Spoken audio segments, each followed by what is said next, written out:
Kane Williamson, the last man standing, batting with the tail, making sure that New Zealand get a healthy lead. Norman, marathon spells and getting rewarded with some wickets out there. Sarfaraz, along with Abrar, had a good second session and grabbed a couple of wickets. Hello and good morning. Welcome to KFC Presents DAFA News, Pakistan versus New Zealand. It's the first test and it's day 4 at the National Bank Cricket Arena. Quick look at the match summary. Pakistan won the toss and batted first, 438, and last evening New Zealand crossed that. They've got a lead of 2 with 440 for 6, and important thing, Kane Williamson not out at 105. Good morning and welcome to Inverix Pitchside Studio. I'm Sikandar with you. I've got my guests Basit Khan and Chris Harris alongside me. Let's start with you, Basit, straight away diving into what do we expect from the first session on day 4. So important that Pakistan will be looking that New Zealand does not get away with like a 50, 60 or 70 lead here. Yeah, it might be that the lead's very important at the end of the test match. There's still all the options open, all the results possible. Yeah, New Zealand will want to bat as long as they can, make sure that they bat so long that they don't have to chase too many in that fourth innings or don't have to bat too long in that fourth innings. I think Pakistan, on the other hand, would want to close it out as quickly as possible. I think a lead of 30, 40, the game remains in the balance. Once it goes over 50, 60, then it's sort of shifting sides and it then supports New Zealand. Yeah. Start of day 4, we've got 2 days left. If somebody wants to win this test match, they need to get wickets. What kind of pace you feel that New Zealand would bat with in the first session if they survive the whole session? What sort of pace do I think they'll bowl? No, bat. Oh, look, to be fair, I think there's plenty of time left in this test match. I think the first hour is key. If New Zealand are still batting in that first hour, they're very much going to be in the box seat because that's the type of lead, if they can bat for that hour, that you guys are talking about, that they'll have a lead of 50 plus. So I think in an ideal world, New Zealand would love to have a lead of 100, but I think any lead over 50 on the surface gives New Zealand a very big advantage in this game. Before we get to the pitch and get our pitch report, what do you feel about this surface? Is it going to be very challenging with number 3, number 4 batting? Yeah, we saw that yesterday. We thought that it'd be very challenging in terms of the bounce, but it plays better than it looks always. It's still playing better than it looks. It will be challenging, yes. Final day, final innings will be challenging, but it's not the 5th day pitch where you cannot bat on it. There's still enough for the batters to get in, even from the rough. There's the odd ball that stays down, but even from the rough, the ball's not behaved as much as you would expect. If you compare the 2 bowling attacks, New Zealand, of course, has an upper hand because they've got more variety and more options available. Pakistan is just struggling with 4. Yeah, I think they're fairly similar. I think the big difference between the New Zealand attack and the Pakistan attack is the experience, and we saw that from a brilliant spell from their captain, Tim Southee. 25 overs, 3 for 69 on the surface is exceptional figures. I mean, that's like, on a seamer-friendly wicket, that's a 5 or a 6 for. But in saying that, I thought Wazim and Hammars bowled beautiful spells yesterday, and there's no reward, or there's nothing in the surface for them, and I thought they stuck to their guns and bowled well, and it was nice to see Wazim get a wicket that I thought was well-deserved. Yeah. Let's have a closer look at the pitch. Uruj Mumtaz is out there and she'll tell us more.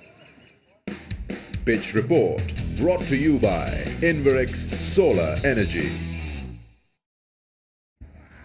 Day 4 here in Karachi, and the one thing that has remained consistent with this Karachi surface is the lack of bounce and the consistency with the lack of bounce. Now, I've stood here at the pavilion end. If the bowler's bowling from here, again, there's a normal amount of wear and tear, but have a look at the lack of bounce from between day 1, day 2 and day 3. That's the only thing that's consistent, is the lack of it. But the other thing to watch out for is the university end, because a lot of chatter around there, because not just does it have the lack of bounce, it's the invariable bounce as well, in terms of the odd one staying really low and a few one really not getting up. If you have a look at that day 3, the bounce has significantly fallen from the university end that you're bowling. So the wear and tear will continue here in Karachi. The odd one spinning sharply out of the rough, exactly where I've stood. But apart from that, it should still be a lot of runs here. Pitch report brought to you by Inverix Solar Energy. It's a bit of a fight for the bowlers. I mean, how does it work? The seniority matters. Which end do you get to bowl at? Because I think everyone wants the university and especially the spinner. Yeah, both spinners want to bowl from there. I think the development of the rough for Noman is present because the left arm spin outside the left handers off stump, there's quite a bit of rough, and then the ball sort of staying low. So a Brar would want to bowl from that end because the ball's staying low and more chance of an LBW. There's a bit more bounce bowling from the media end. I think there's not a lot of development in terms of rough from the media end, which is surprising. It's a tale of two ends, but even so, we've seen that low bounce is pretty consistent. So you can actually adapt to it. It's not as if one's scooting low and the other one's bouncing up. It's consistently staying low and the odd one staying really low. And when you talk about the pitch and that far and creating that problem when you're bowling from there, Darryl Mitchell made it look so easy, and especially the way he handled the second new ball. Yeah, I think he came out with brilliant intent, and it ended up being a brilliant innings for New Zealand. I mean, we would dearly have loved him to go on a little bit more, but it was just the intent, and I actually think that helped free up Kane Williamson as well. So he just came out and he said, I wanted to stamp my authority on the game, and he didn't play any. There was only one reckless shot I can remember where he tried to go over the top and got a little inside edge, but just that positive intent, and he came out and played some beautiful cricket shots, and he just said he got best value when he's looking to hit straight and try and dominate the spinners, but try and respect their good balls, but take them on. And I think, from come second innings, we'll probably see a little bit more of that from the New Zealand batters. Yeah, interesting that Kane Williamson got that space to just settle himself down. He started pretty slow and then got that momentum from Darryl Mitchell's innings. Time for us to take a short break. When we come back, we'll have a couple of master classes and we also have some expert advice, and we'll look into day 4.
Hello and welcome back to Inverix Solar Energy Pitchside Studio. Time for us to join the expert advice. You've got Simon Dole and Waqar Yunus right in the center. Expert advice brought to you by Inverix Solar Energy. Here in Karachi lately, seam bowlers have found it tough. How do they get wickets? What do they look to do? Reverse swing. And when we talk about reverse swing, who better to talk to than one of the greatest, one of the best of all time, Waqar Yunus, alongside me. Waqar, thanks very much for joining us. I just want to talk about the dynamics first and foremost of reverse swing. What are you looking to do? How are you looking to hold the ball? Those little simple things. Look, Dooley, you know, you've been the swing bowler, you've been the seam bowlers, and you know how the new ball works. You know, you have to really stay behind the seam. You have to make sure your palms in the right position, your mechanisms are in a really good position. But when it comes to reverse, it's a different ball game altogether. It's the force, it's the pace you need when it comes to reverse. And we saw yesterday also when Wasim was, you know, getting his rhythm right at the end. He was, you know, landing the ball in the right area, and he was just superb, outstanding. And this ball, I would say, this is the ball. That'll probably reverse. he'll bowling right now with it. What about seam position? I mean, we're so used to, as a seam bowler or a swing bowler, sort of straight up and down the seam, your fingers like that. What are you looking for when you're bowling reverse swing? Are you looking for a similar thing, or is it changing a touch? Look, the seam, it doesn't really matter much. It's more of your wrist.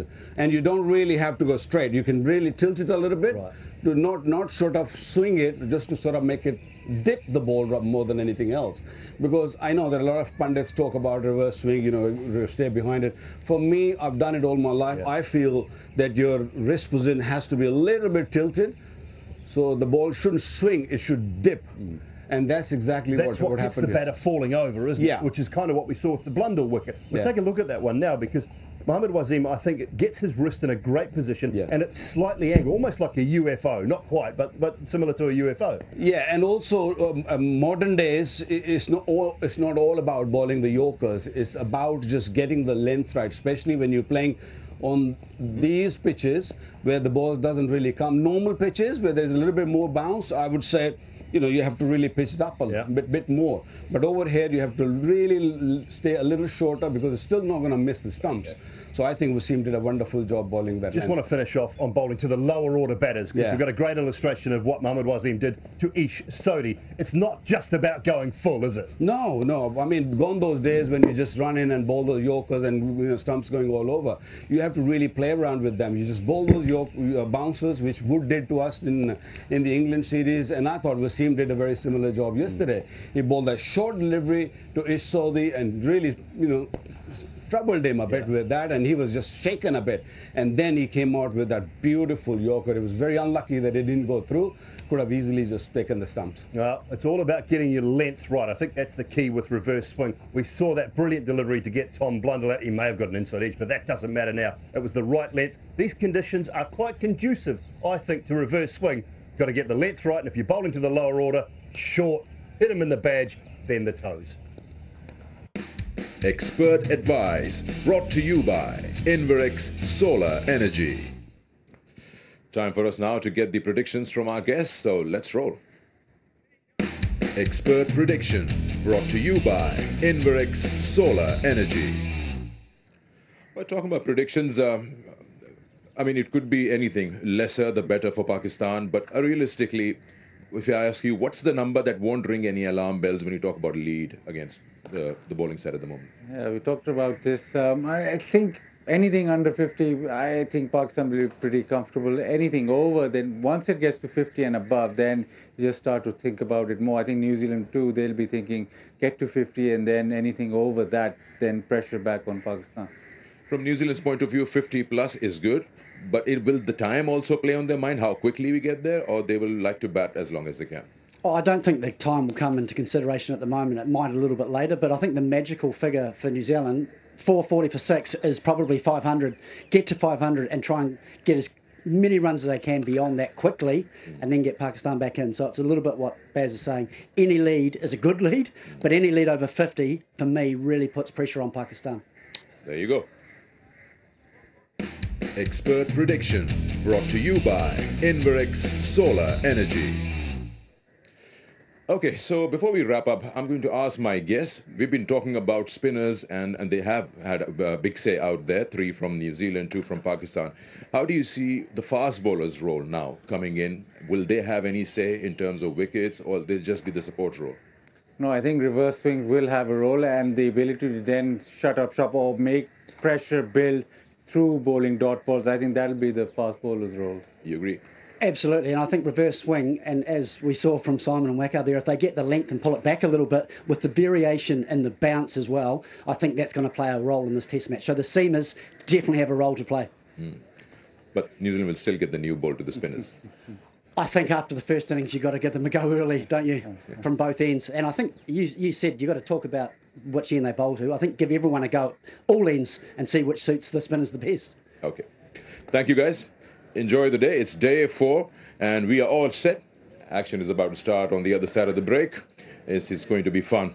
The first hour will just tell us which way we are going in this test match. Enjoy.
First test, day number 3, and it is very evenly poised.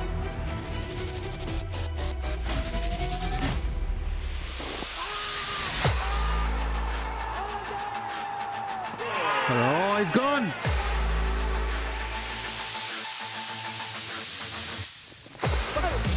And Tom Latham will pick up another Test match century. That come off the glove, and Latham knows it straight away.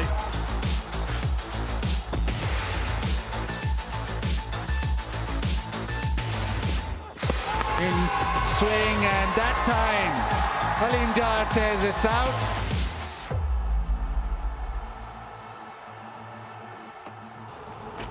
Good use of the feet, good early aggression. Williamson's 25th Test match 100, and his love affair with Pakistan continues. Day finishes, day 3 is done at 440 for 6. New Zealand have a lead of 2. Wonderful National Bank Cricket Arena here in Karachi. KFC presents Duffer News, Pakistan versus New Zealand Test Series. It is the first test of 2. It is day number 4, live from this magnificent arena in Karachi. New Zealand lead by just 2. 4 wickets in hand.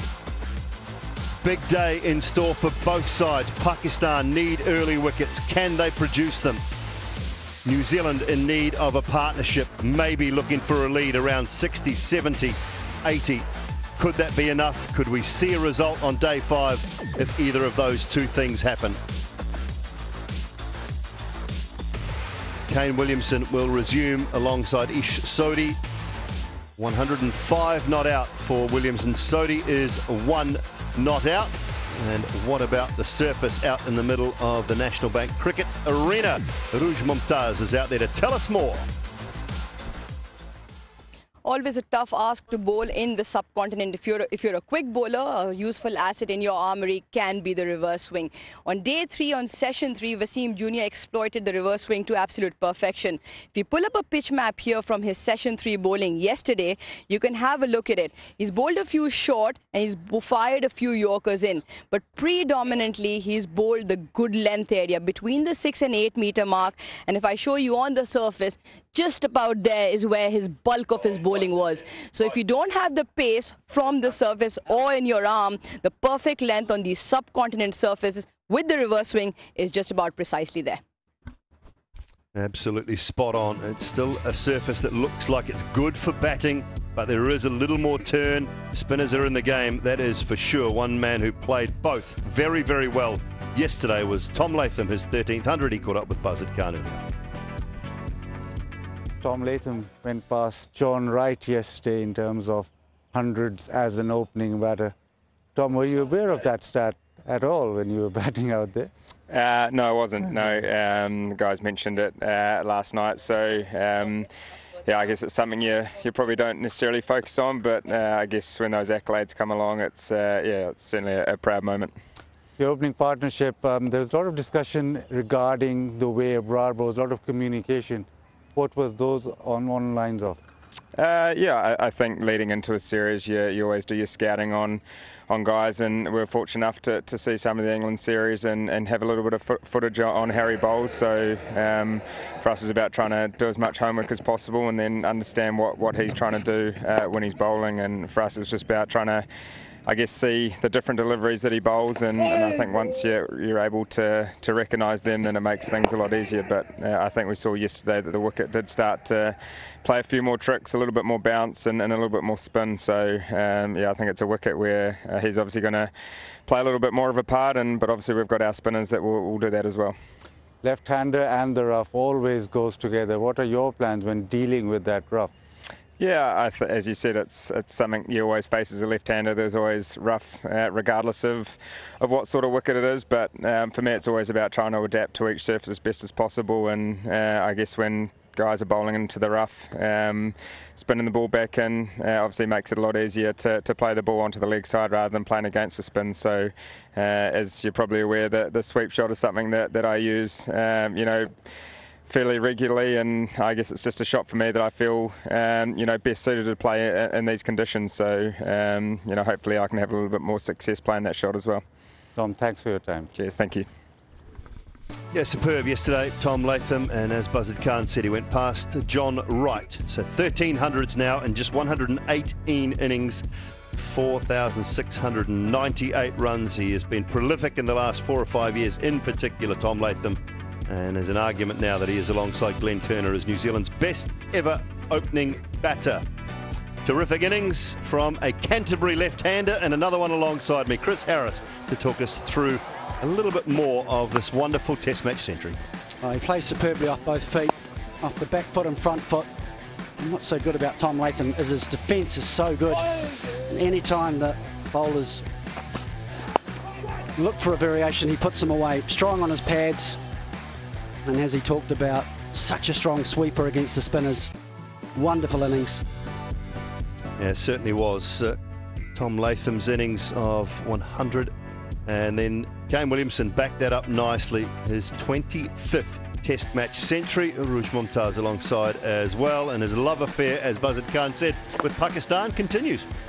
And it's a love affair that is so pleasing to watch. It's just the way he constructs his inning, the timing of it. Took his time to get in and then milk the bowlers all around. His timing impeccable as always. And his 25th ton in Test cricket. Quite impressive.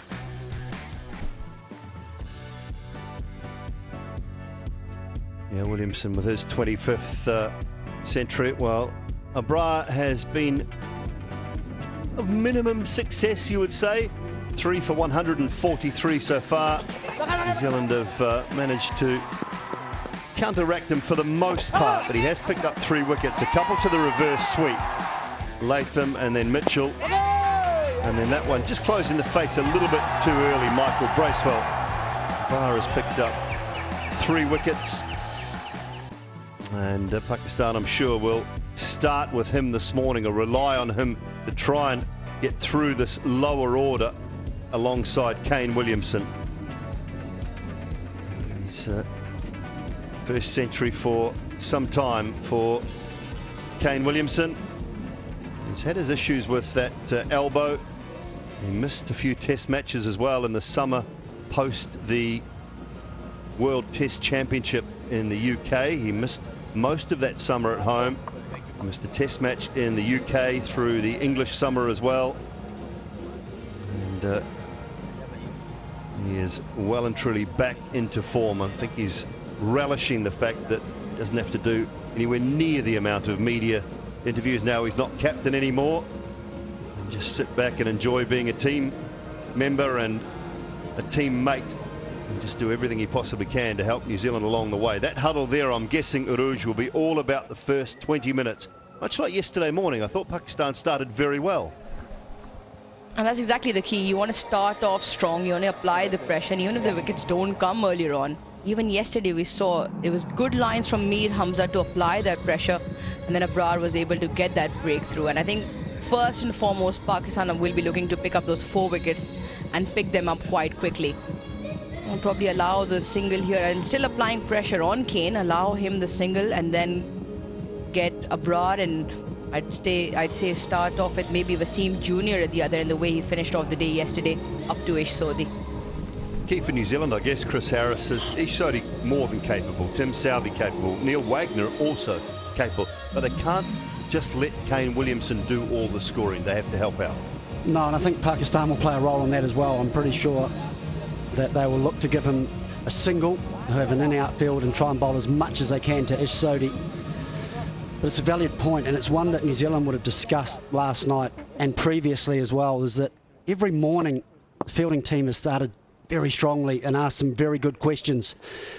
So we talk about the first hour. For me, the first 20 minutes this morning is absolute key. If New Zealand can go without losing a wicket, I feel as though the pressure all goes on Pakistan. And then from New Zealand's point of view, they'll go searching and create some scoring opportunities. What New Zealand wouldn't do for this man to continue with another big 100. And he's going to need support of this man, Ish Sodhi.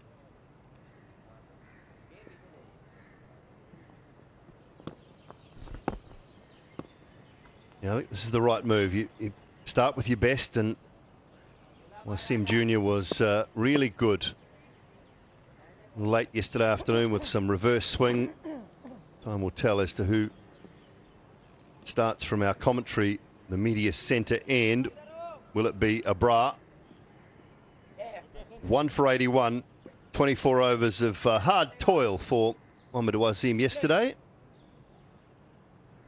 In Ish Sodi's numbers, 3 half centuries for Ish Sodi, average of just a tick over 21, more than useful. So both these players have to start again. A little bit of stiffness.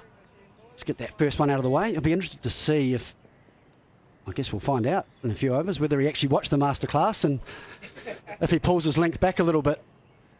I'm sure the theory will be to bowl just good areas to Kane Williamson.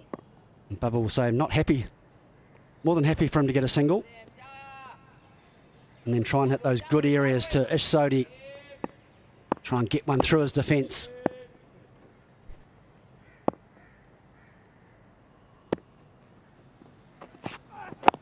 That's better. Right, back on the money.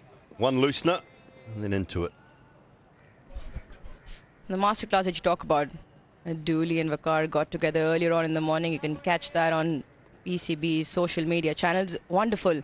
The two of them discussing the basics along with further into reverse swing and what the best length is on these surfaces which don't offer you too much. And as we would imagine, fuller, not the case, slightly shorter than that, the good length area around the 6 meter mark.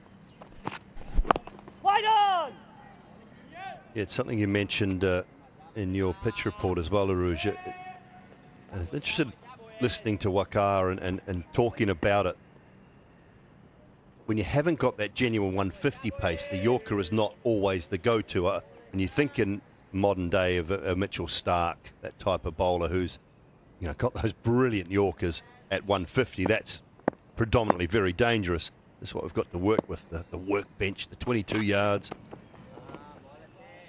Now, Harris Ralph is one that's absolutely brilliant with those Yorkers. Jasprit Bumrah, superb. But at 150, it's a different ball game. At 130, that length has to be brought back a little bit, I think. So you're just skidding onto the batter a little bit, and that's exactly what we saw with the Tom Blundell dismissal. I think in the modern game as well, the players are exposed to it a lot more. You see reverse swing in most test matches these days towards the end of an innings. That's why it's important that you've got to get your length right as well.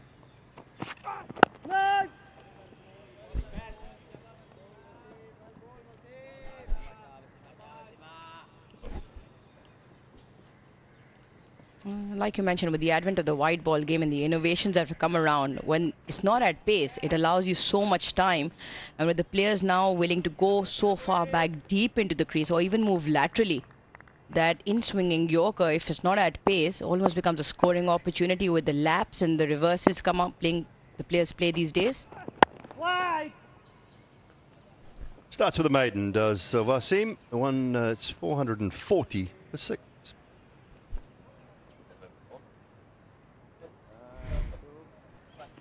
Here it is, the length key. It just didn't allow Tom Blundell to come forward, forced him back onto the back foot. And then it skidded on, rushed through. It did, we thought, pick up a little inside edge on that one, but he didn't go up for it. So this was him onto the front foot, allowing him to come forward, allowing Blundell in onto the front foot. Williamson there. So Ish Sodi onto the front foot as well. But when that length is just dragged back, you're kind of in two minds. Good move here from Babar Azam. 2 best for Pakistan, starting things off this morning. And Bra with 3 men around the bat, a short mid-wicket and a short cover as well. Full start.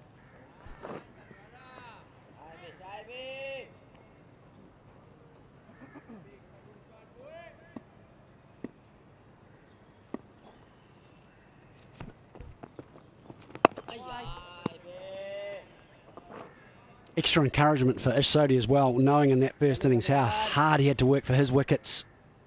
That'll be in the back of his mind. Certainly doesn't want to make it easy for Bra.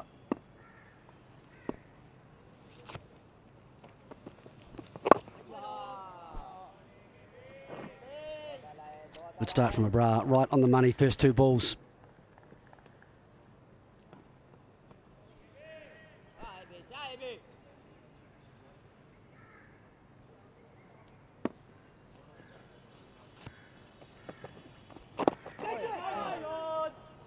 aerial towards that short mid-wicket. A little bit of interest from Pakistan. He's coming a little closer now.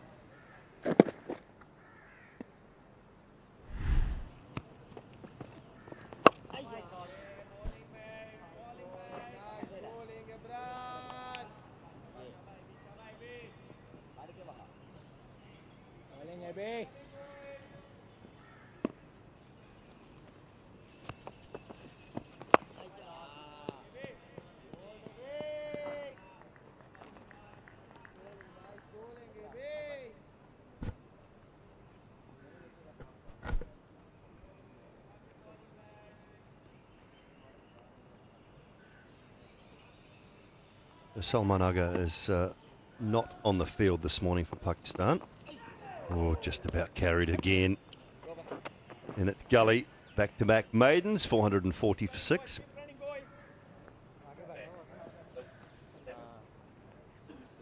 Hassan Ali is out on the field. Salman Agha, of course, who bats at number 7, has no issue about taking the field to bat when and if required.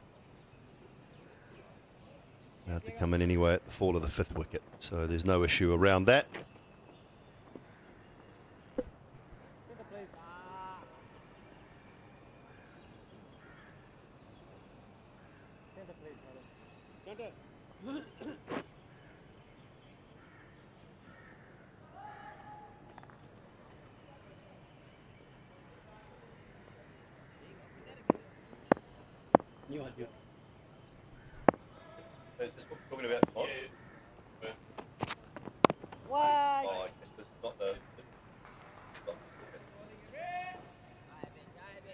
There's been a lot of talk about how important the lead is, but also just the time that New Zealand can keep Pakistan out there. They've already been out there 138.1 overs.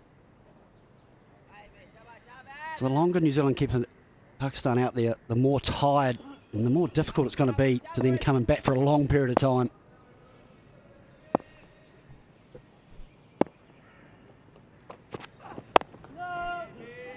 Quite the swing we saw yesterday from Ahmed Wasim, but he bowled beautifully yesterday, I thought, in that reverse swing, slightly lower arm action. This is Blundell. This was from day 3, session number 3.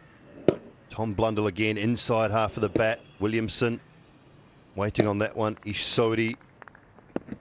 Blundell again with that LBW, and then a couple of good full balls as well. That one to Williamson, and then one to Sodhi.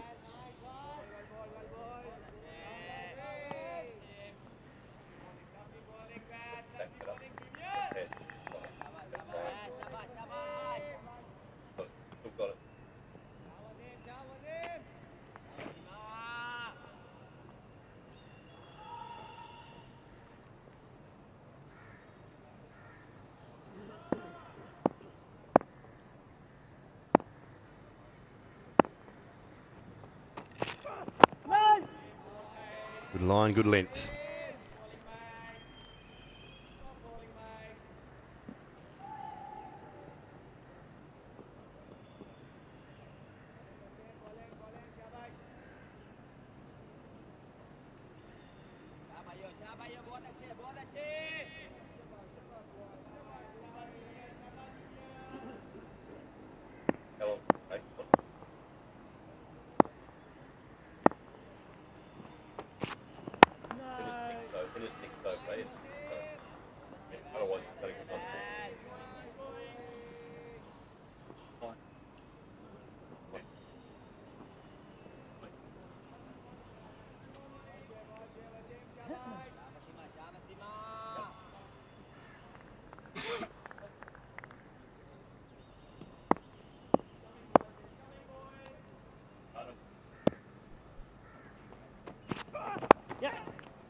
Williamson's underway for day number 4, and so New Zealand 441 for 6.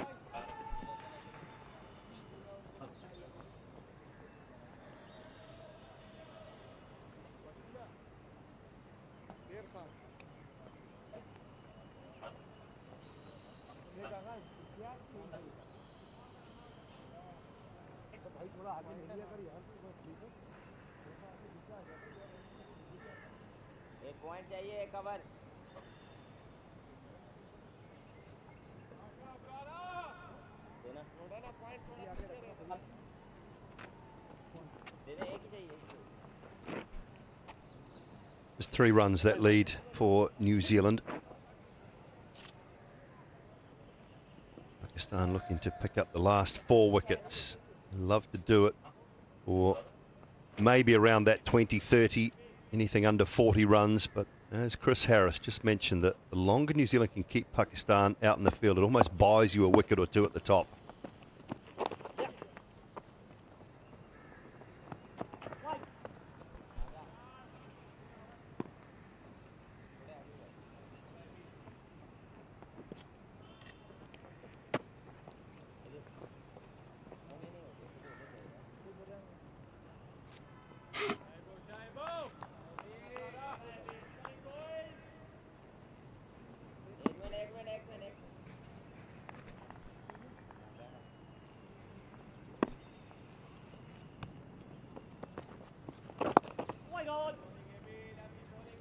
Gully in on his knees now, staying nice and low. We've seen that quite often.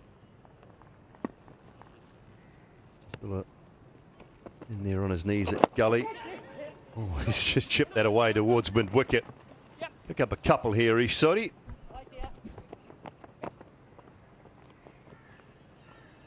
It's the advantage that Sodhi has with this attacking field that Pakistan have set.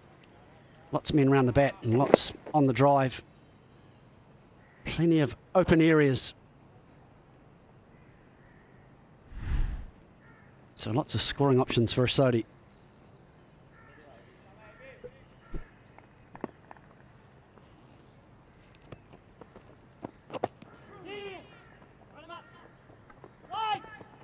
One this time.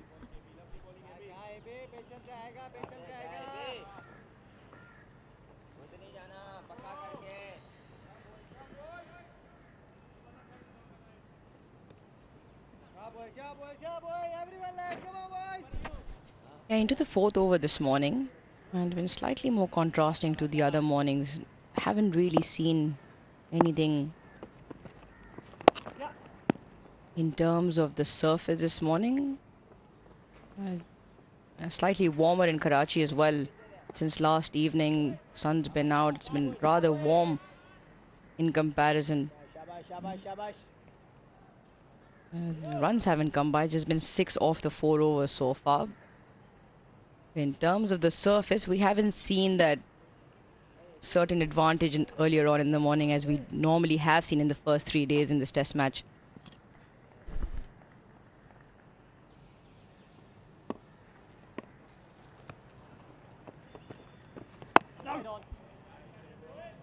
End of the over, 446 for 6.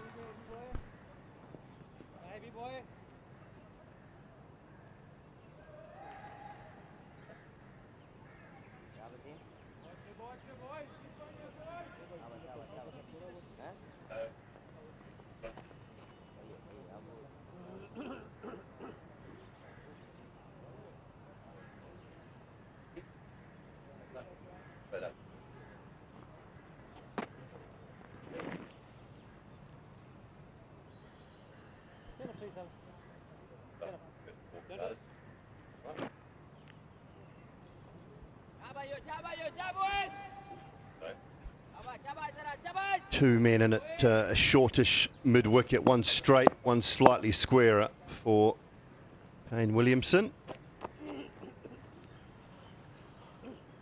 Deep point or deep backward point, a gully in place is just moving a little bit wider. A deep backward square.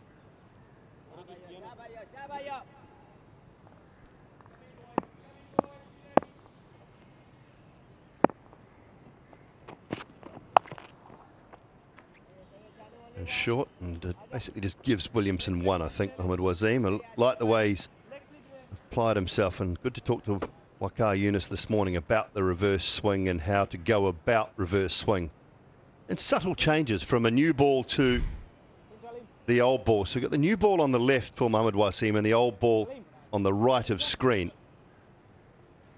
Might not think there's too much difference there, but when we just highlight what does happen, have a look at the foot and arm or hand position, and then let's look at the right-hand side of the screen, just slightly lower, slightly more round arm, and look at the gap in between the line and the armpit, right and left of screen. So he's just getting slightly lower, slightly more round arm.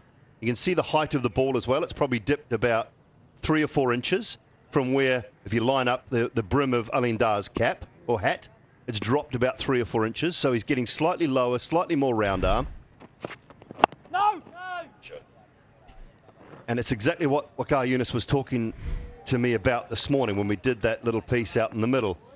So the subtle changes that you're looking for to compared to a brand new ball to an old ball and looking for reverse swing. So you might not notice too much, but that's a great illustration of how it works and one of the things that you should look to do when looking to bowl reverse swing later in an innings. It's gone through and timed relatively well. It's a good chase. I don't think it's going to reach the boundary. Should be 3.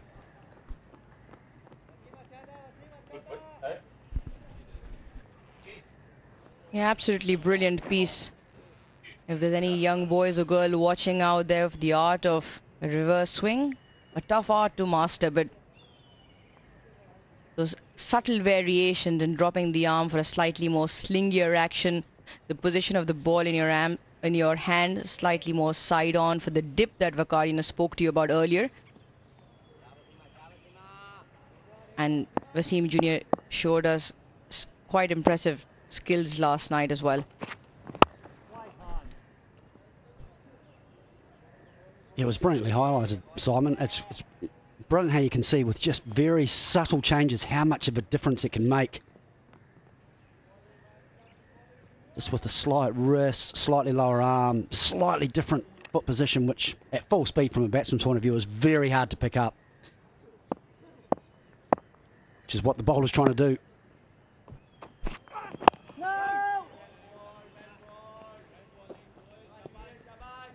And you want the batter to get that front pad across, basically in line. And Kane Williamson's so good that he just keeps his front pad or front foot at the moment around about leg stump. He's not getting it across the middle and off and exposing the falling over or the head to fall over a little bit and getting off balance.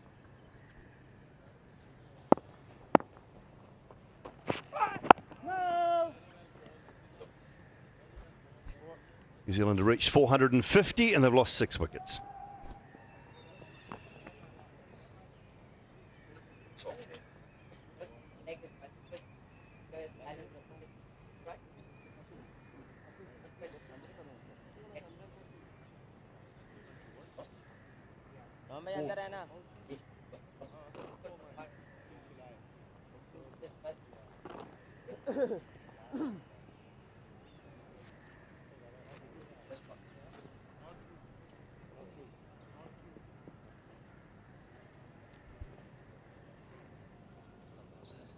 New Zealand have increased that lead by 12, or to 12, I should say.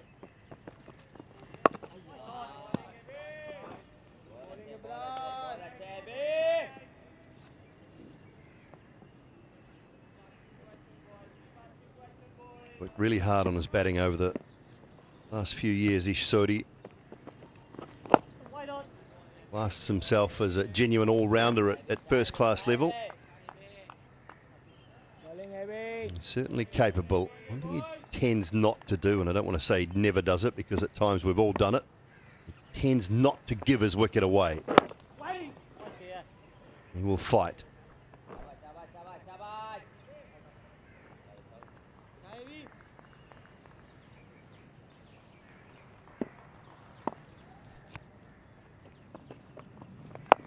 Think about those numbers. He's predominantly batting even at 9 in that Northern District side, which is a very strong side. You got the Santners, and at times you had de Grandhomme, Mitchell when he was playing for Northern Districts. It was a very strong side at times. He's changed provinces now, hasn't he? He's gone south, onto the dark side, Chris Harris, as has Daryl Mitchell, actually. It's in the air. It's in the air, but it's not going to carry. Yeah, Daryl Mitchell and Ish Sodhi are both now domiciled in Christchurch, a move from the Northern Districts area. And we've welcomed them with open arms. Very pleased to have them. Made sense for Sodhi, spending a lot of time down there anyway. He'd be disappointed there. He saw that as a scoring opportunity. I just think the slowness of the surface just held up. Just meant that he was through the shot just a little bit early.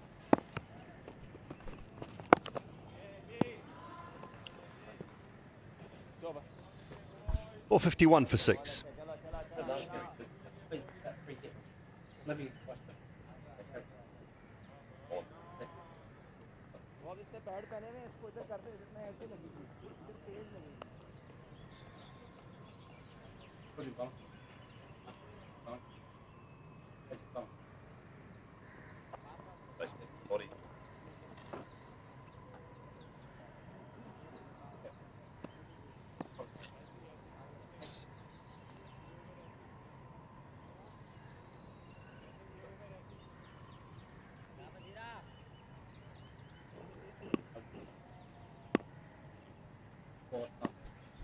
Three now patrolling that short mid-wicket area.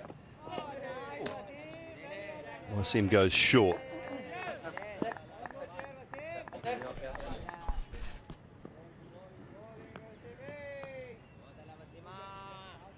Now we talk about Pakistan and the battery of fast bowlers, and often the term used is the conveyor belt of fast bowlers. They keep coming from, and when you look at conditions like this, you almost wonder where they come from and the arts they produce.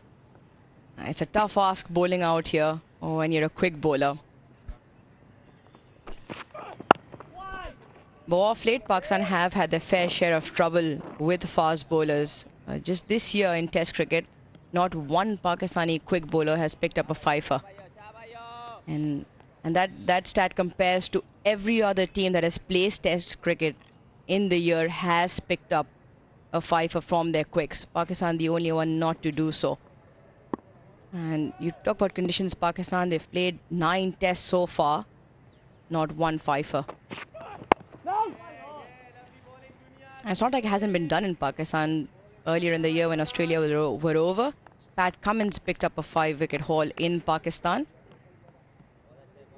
England, while Wood, Anderson, Broad, they've picked up fifers as well. So that's a stat which has obviously led to some of the losses that Pakistan have faced. Injuries and consistency all have been an issue.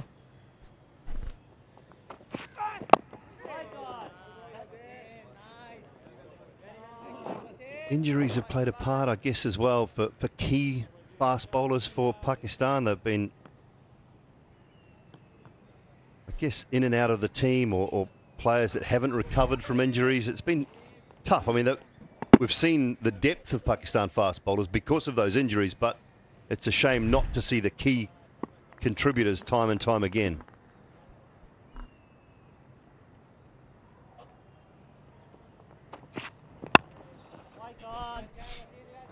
Also, the other side of the story is the surfaces that have been prepared haven't been conducive to that fast bowling. Let's not forget, we had Naseem Shah and Shaheen Shafri both fit and playing in that Australia test. So you'd say that Pakistan was full strength with their quick bowling. Hassan Ali obviously short of form, but now back into the Pakistan squad, not playing. But injuries, consistency, but I'd probably pin it down to the surfaces that they've been playing on. It's been rather hard to come by.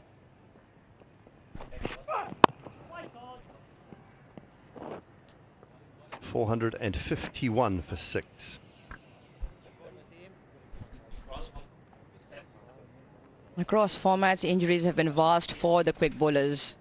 7, I believe, is the number of quick bowlers that have been injured throughout this year across formats. Shine still recovering. Haris Rauf recently, the most recent one to be injured, still recovering. Naseem Shah has recovered but was out for a major part. Wasim Jr. was injured. Dhani was injured during the T20 World Cup as well. Hassan Ali missed one test against Australia. So injuries have obviously played a huge role, which causes the inconsistencies and then hard toil on these surfaces. It can be done. Pat Cummins showed us. He bowled some lovely channels when Australia were here in April, May.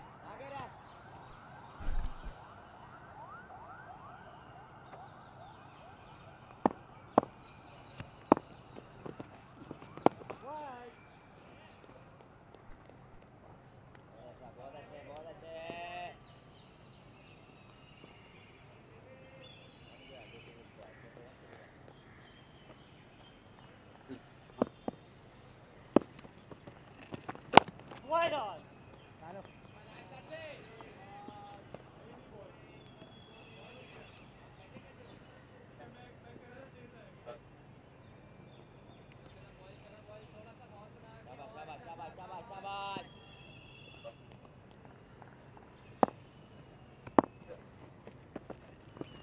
Wide.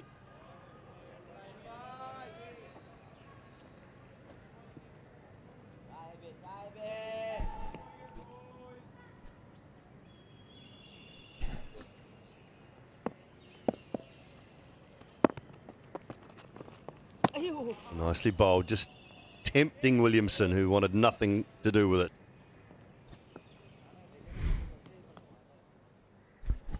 He's been around the stumps line throughout this one, just inviting him.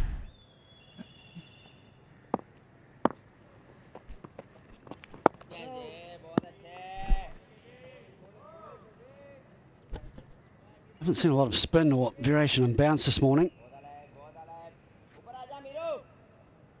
making it slightly easier for the New Zealanders to defend comfortably.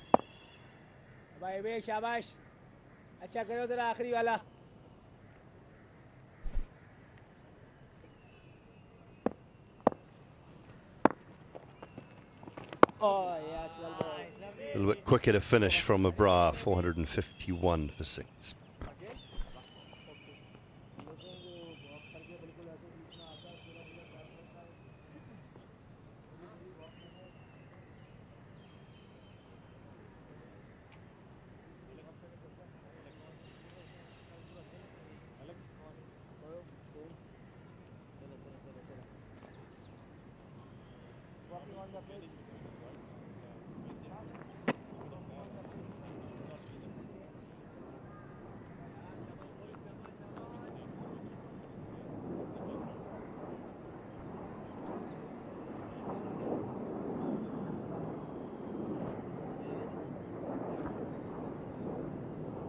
Right, still 3 men patrolling that short mid-wicket, short square leg area for Ish Sodhi. Wasim Jr. looking to tail it back into the right-hander. Short this time. Trying to push him back and look for that searing Yorker. He did this yesterday as well, before just about the close of play, banged a few short, and just pushed him back onto his back foot, and he has this really nice tailing in Yorker for not the most accomplished batter. Even at that pace of 135, if it lands nicely, can be destructive. It's some width, and Sodhi puts it away behind square on the offside for 4.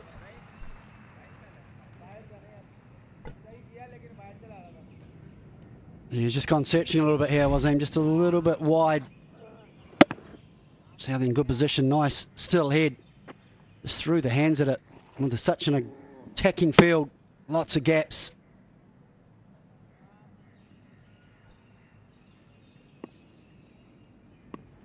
First boundary this morning.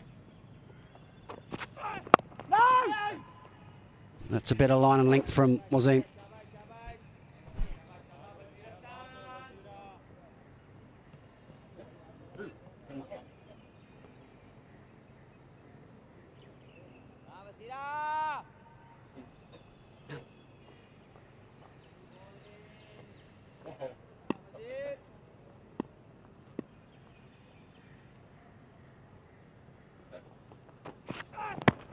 A little edge on that one, I think.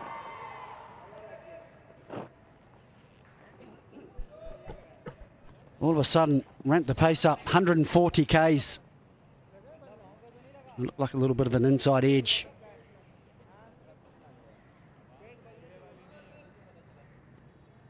Oh, and Bubba at the last second has gone up for a review. We're pretty sure up here we saw an inside edge, but time will tell. TV umpire to director. We have a player review for LBW. On-field decision is not out. Front foot is a fair delivery. Front on spin vision, please.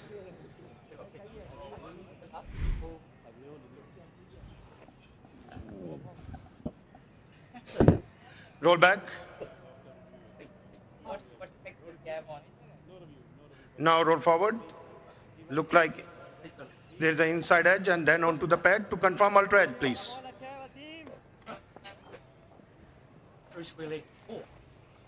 Just keep rolling. Roll back and freeze the frame when ball is next to the bat. Satisfied? There is a bat involved. Aleem, I recommend you to stay with your original not out decision. I'll let you know. You are on screen. Make a signal, please. Yeah, well done, Alinda. You got it spot on. I'm not sure what Bubba was thinking. New specs, please. New prescription specs, please.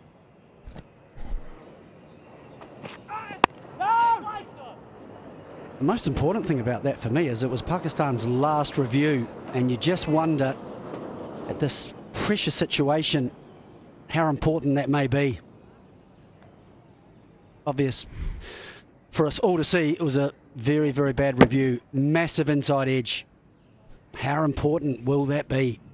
Also, the biggest giveaway is the bowler himself. He pulls out of the appeal almost immediately, and I think he should have sort of almost convinced Babar, but he's a one and his reviews are sometimes very confusing. 455 for 6.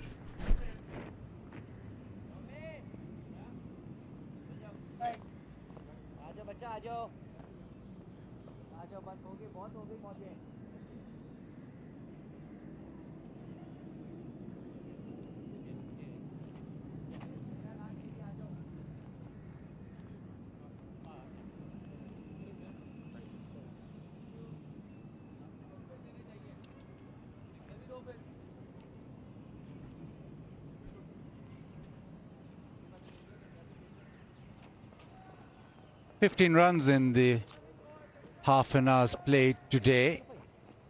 Pakistan will be happy that the scoring rate has been controlled. But no wickets yet, so the game hasn't really moved along. And interesting the approach that New Zealand have adopted. Maybe just making sure that they bat themselves in and then try and increase that rate. Williamson will probably bat in his own zone. We've seen that throughout the innings. He started off very slowly and then got the pace of his innings right. Today again, he's just giving himself time. I think with Williamson, he'll just bat in his zone and carry on batting. How this game moves forward is quite interesting. Which team wants to actually press on the accelerator? Which team wants to make the running? So far, it's been a stalemate, Waqar bhai.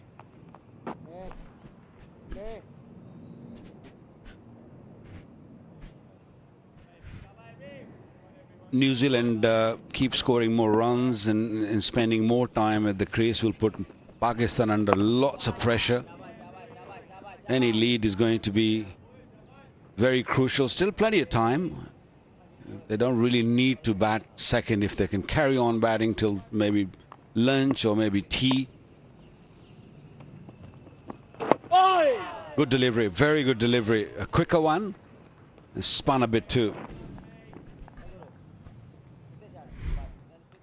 Yeah, almost 90.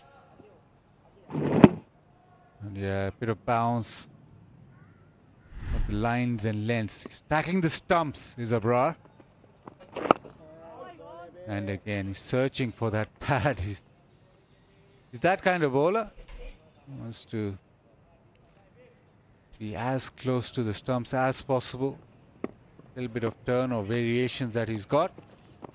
Again, that's terrific. Last 3 deliveries, spot on.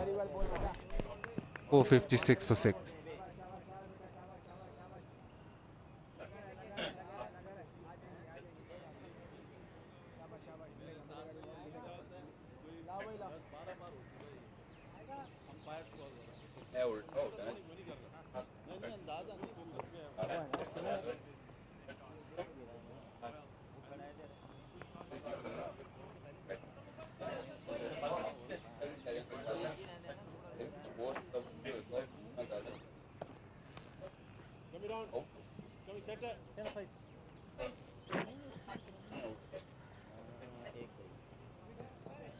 Naman Ali brought into the attack from the university end, so he'll probably try and work with the low bounce. We've seen in this test match that particular end, when you bowl from that end, ball tends to stay slightly low. He'll try and attack those stumps.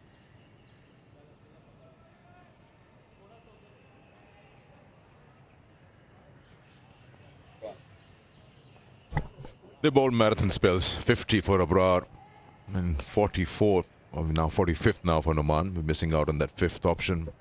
Salman hasn't taken the field this morning, but he's available to bat. There's only that much a bowler can do, and he's got to take that rest.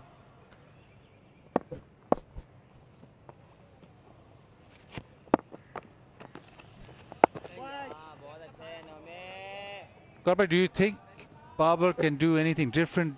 Do you think the conditions and the bowling unit that he has allows him to try and force a result and try and be more aggressive? Or is he handicapped in the way the pitch is playing and the way the bowlers or the bowlers that he has? Well, the resources he's got are limited. I mean, we don't really have all in all pace in that bowling unit where you think when the tail comes they can just wrap up things quickly. There's a big miss in that unit. And the spinners, I mean, this is the fourth test match they're playing. They're just getting a little tired, and the pitches are also very tired. Don't forget. So I don't really see anything Babar can do right now. All he can do is just control the scoring rate and make sure that they don't just run away with things or runs quickly. And just keep bowling like that and hope that they'll pick up one and then they can attack a little bit more. I think the ball is in New Zealand's court at the moment. They can really make a move and put Pakistan under pressure.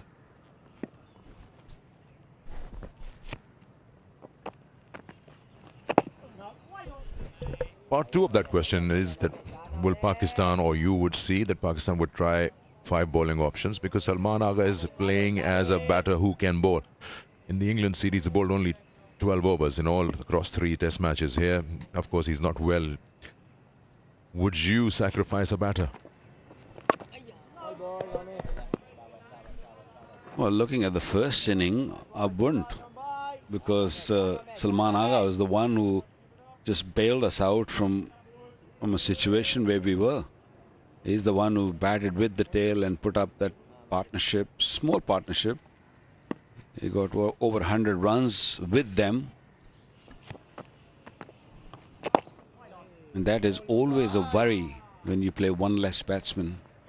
4, 5, 7 for 6.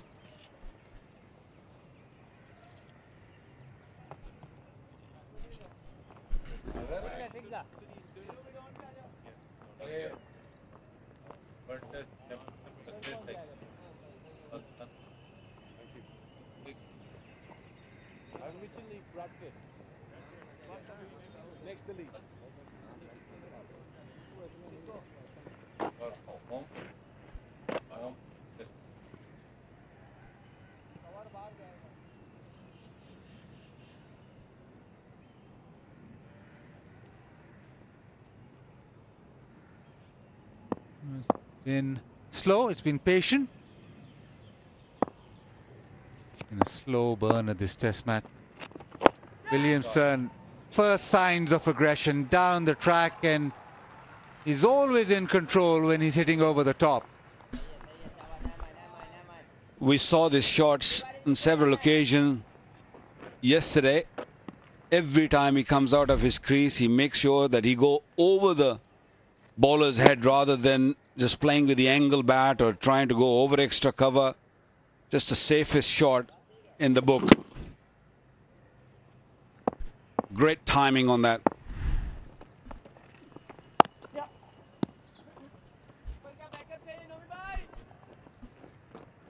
Talking of the fifth bowler, Salman Agha has played regularly. I'm talking about from Sri Lanka onward and played against England.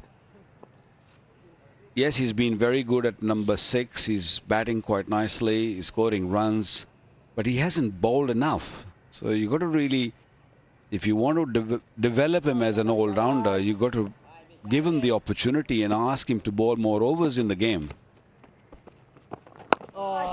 which we didn't see at all. He hardly comes in and bowl maybe 2-3 overs here and there, and that's about it. And since Babar doesn't have any option, he tried to bowl himself.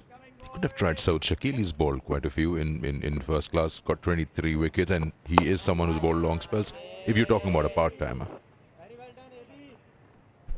Yeah. I don't think he's bowled after he got hit for 6 boundaries in an over. That was different. Those 3 matches were different. Yeah, but I'm with you. You have a point there. A part-timer just to break things up.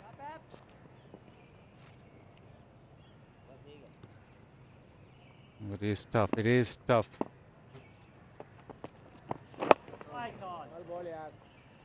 New Zealand making sure that it's even tougher. 462 for 6.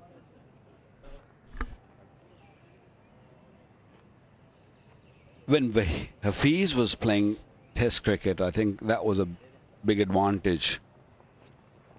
He was the one who used to give you a good amount of overs in, and it was a wicket taker. But since then, Fahim Ashraf played occasionally.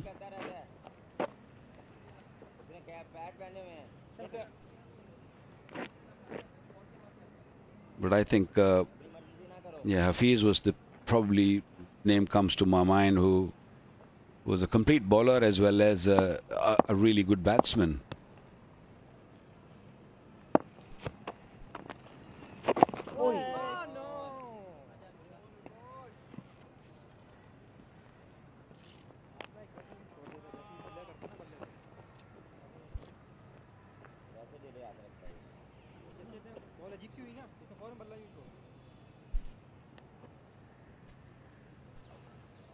Well, I'm trying to think in the first class circuit that who's a man who can do an all-rounder's job. Nobody comes to my mind, to be very honest, who can really play at this level of test match cricket. I thought of Amir Yamin, a decent with the ball, but then again, not a genuine batsman.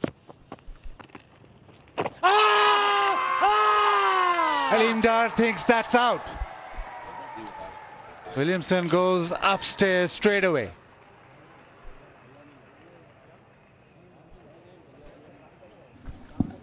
TV umpire to director. We have a player review for LBW. On-field decision is out. Checked front foot is a fair delivery. Front on spin vision, please.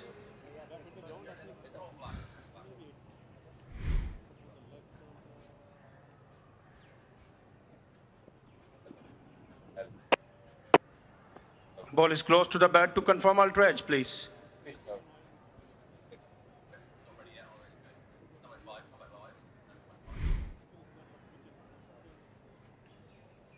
Halim waiting for ultra edge.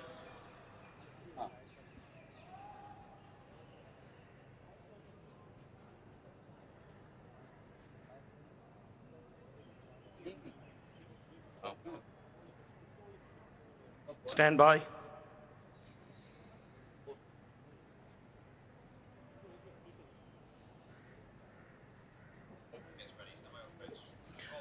Ultra edge is coming up. Keep rolling. Keep rolling. I can see gap between ball and bat. Keep rolling up to the pad, please. Satisfied, no bat involved. Go for ball tracking. We're ready, please. Original decision out. Pitching outside leg. Aleem, I recommend you to change your original out decision. I'll let you know when you are on screen. You're on screen, make a signal, please. Now pitched outside leg. It was pretty full, so straight away Aleem Dar thought that that's crashing into the stumps, but once that's pitched outside leg, that was that. And Williamson was very confident in reviewing it. Obviously hadn't hit it, so he knew he hadn't hit it, but in his mind the ball was always pitching outside leg.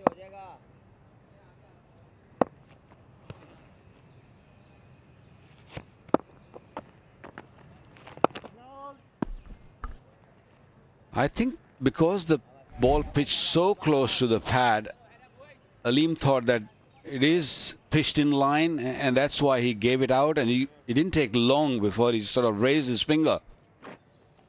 This ball might go and hit the stumps because it was turning, but the landed outside the line of the leg stump. No!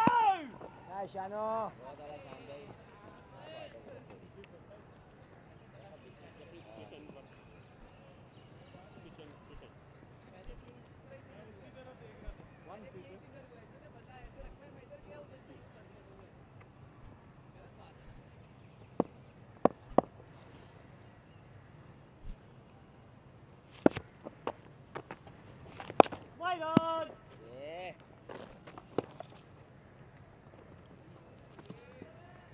आजो मेरे ऊपर आजो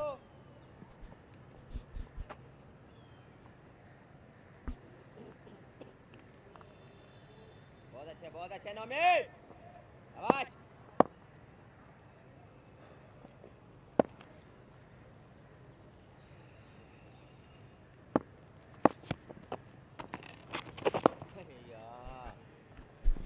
Just blocks. New Zealand lead by 24.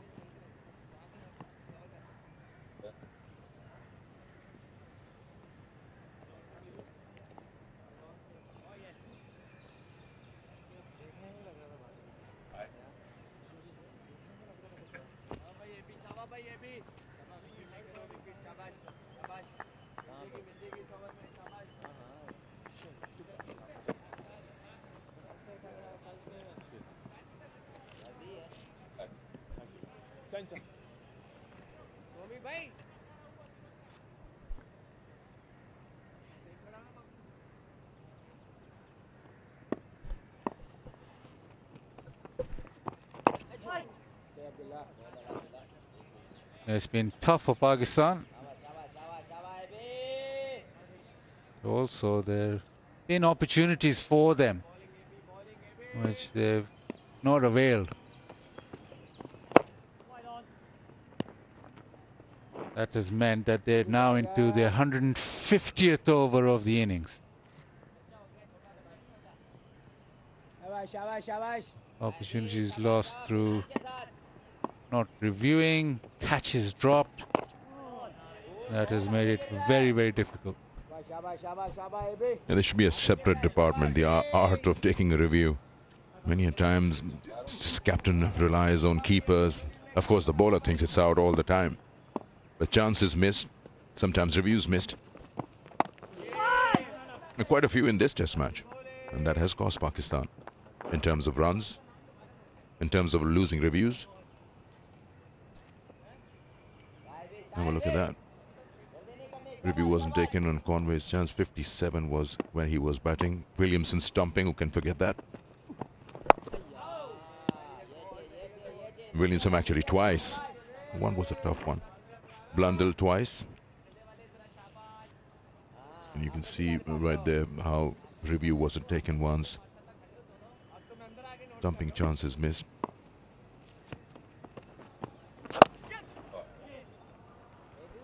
Goes through the covers. Slow delivery outside off stump invited him to have a go, and he did. Sodhi with the boundary for 66 for 6.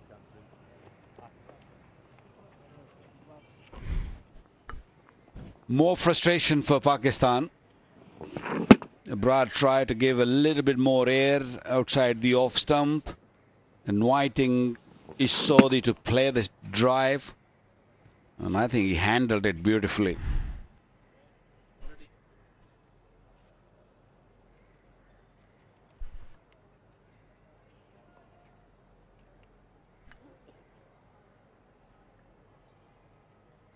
Plenty of chat, plenty of advice. Odd times, Babar not happy with things. All the emotions we have seen in the last day and a half. He's been off the field also. Sarfraz have captained for a little while. Struggling with the flu, there are few of them actually. Glad that Salman Agha is feeling better. He's not out there, but he can bat.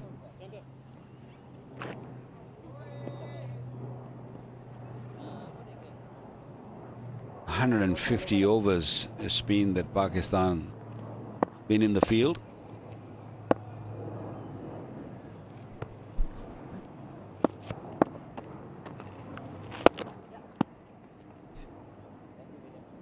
The Karachi pitch very consistent in terms of not playing too many tricks. Now into day 4 and it still seems quite placid, quite benign.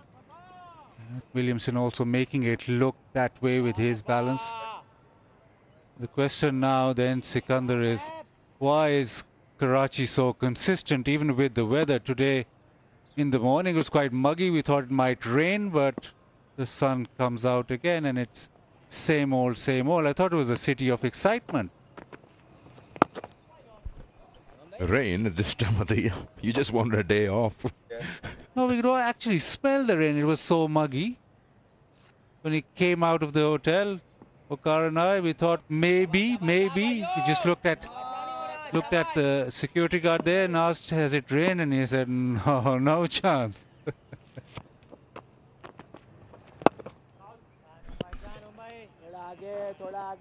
Sikandar, I think you're right. Bazad looking for a day off. He ain't getting that. That's for sure. We're going to go to the 5th day and we're going to go right till the end. I'm still hoping for a result.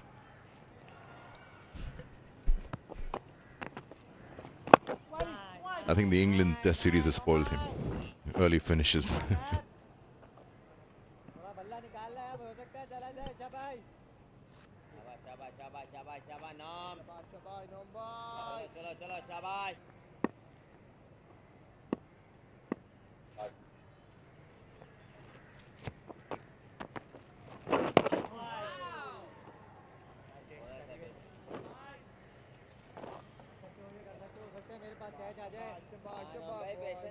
Osaka boundary contest. Whenever boundary is hit, while Osaka displays on the LED boards, the batter is awarded PKR 10,000.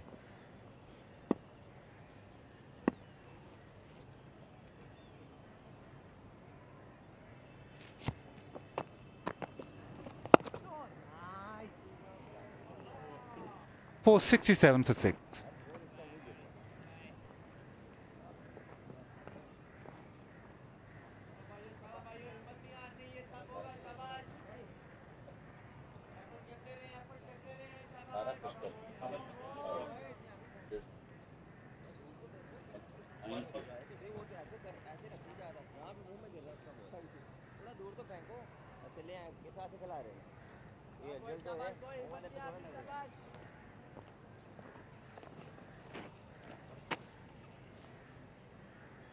Just one partnership not working, Bracewell and Williamson. Otherwise, it's been consistent throughout.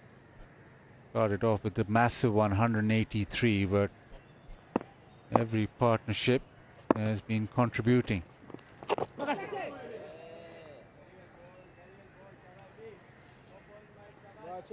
That has meant that there's been no relief. There's not been a moment in the game for Pakistan where they've got a couple of wickets quickly and piled on the pressure.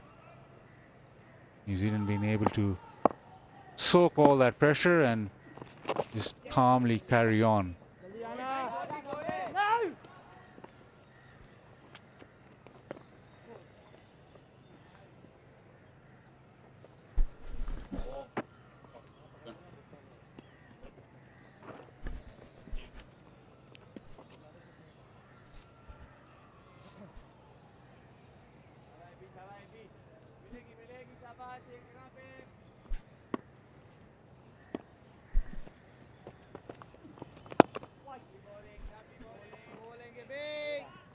This pitch is such a good surface to bat on, and you cannot really afford to give anybody 2 goes or 3 goes.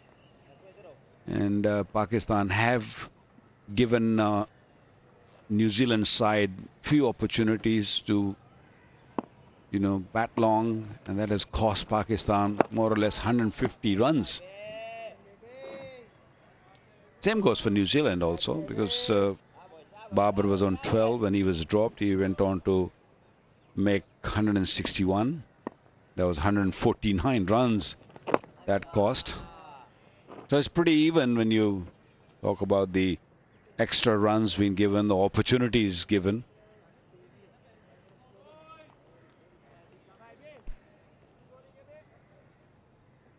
You don't want this partnership to develop for too long.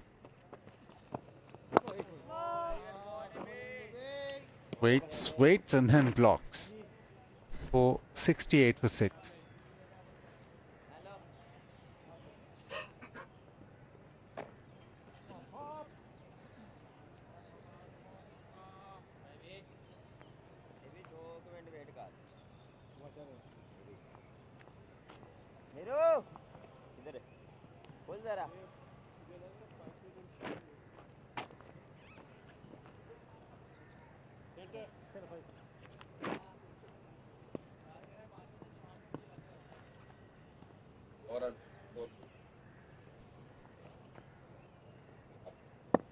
Plenty of work for the spinners.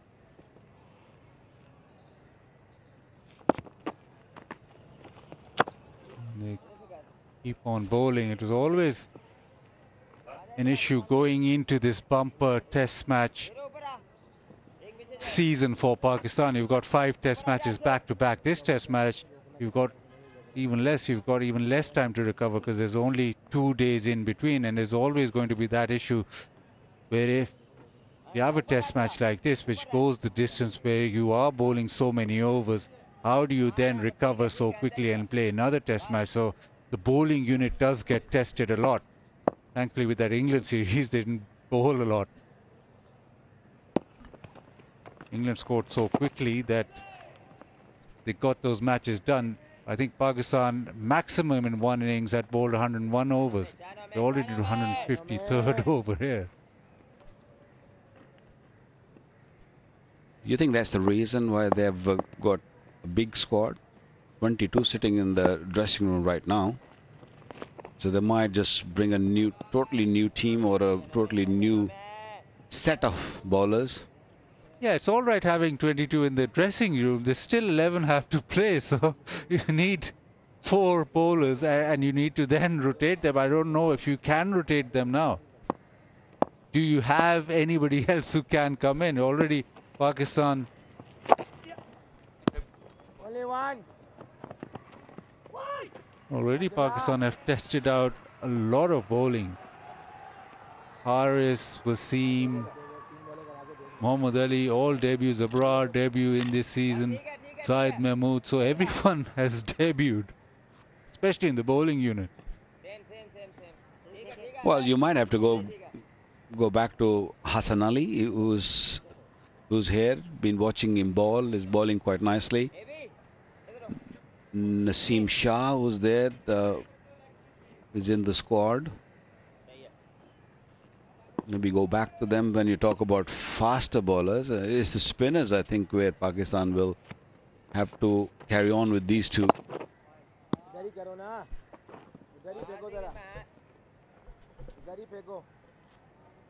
There you go, Naseem Shah. Zaid Mahmood is there. Sajid Khan is there. Dhani is there. So the options are there.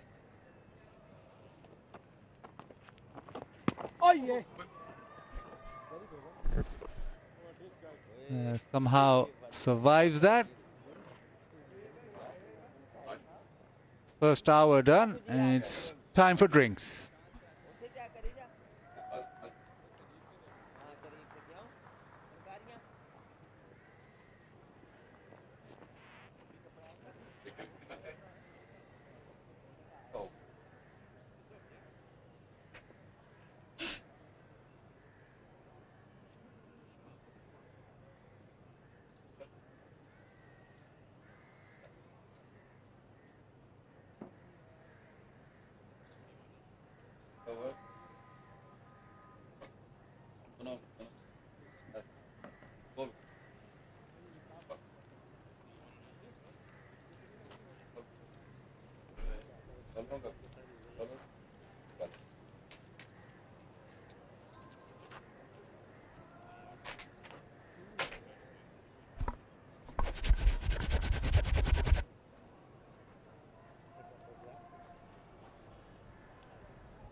469 for 6, and this is a look at some truck art, great form of art seen in South Asian culture of Pakistan, and painted some floral patterns, poems, cartoons, popular characters of course, all on trucks, more than just a cultural expression. Truck drivers spend up to 2 years of salary decorating their vehicles with colourful art. Wonderful, wonderful sights in and around South Asian culture of Pakistan. Not such a wonderful sight if you're a Pakistan cricket supporter. That though, 469 for 6. New Zealand lead by 31 runs. No success on the first morning, the morning session of day 4 here at the National Bank Cricket Arena in Karachi. Toiled long and hard have the spinners, 53 and 48 overs apiece for Abrar and Numan Ali, with 5 wickets between them, 1 for Mohammad Wasim Jr. and 7 overs away from one of the most dreaded terms in cricket, the 3rd new ball. Just makes me tired thinking about it. Wakar Yunus. Yeah, I was going to ask you a question, that how many times in your career it gone on to take a 3rd new ball? It happened a couple of times to us. Yeah, I've at least 2, probably 3. I think I can remember a day at the Basin Reserve. There was definitely one against the West Indies. Oh, there was bound to be others. We definitely did it here in Lahore when Inzamam al Haq got 340. It's fair to say we didn't fare so well. You must have got the 4th new ball then. No, you and Shoaib knocked us over. Right, play about to resume after drinks on the 4th morning. Just after 11 a.m. local time here in Karachi.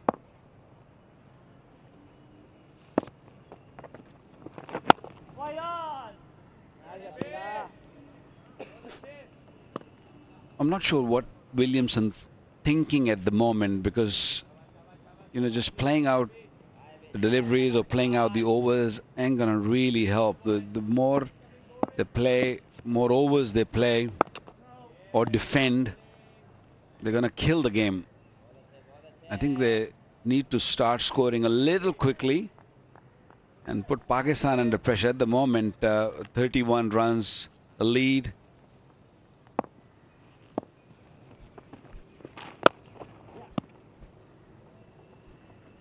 They played just one.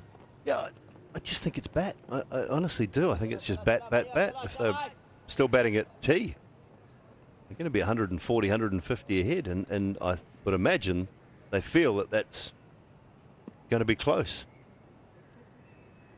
It's the amount of time that Pakistan have spent in the field as well. 153.3 overs. It's going to be some very tired boys out there. And at some stage, maybe later today or tomorrow, they're going to have to do some batting. And I'd imagine they'd want their top order to bat for long periods.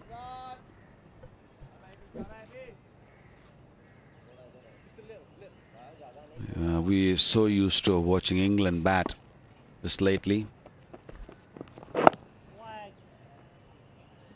If they would have played 150 overs, considering the last 3 test matches, they would have been sitting on more than 1,000 runs, I think. Easy.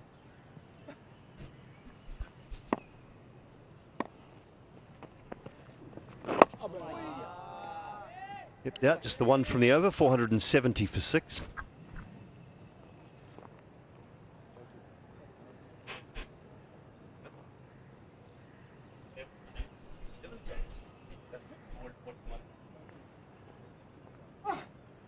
You just wiped from your memory.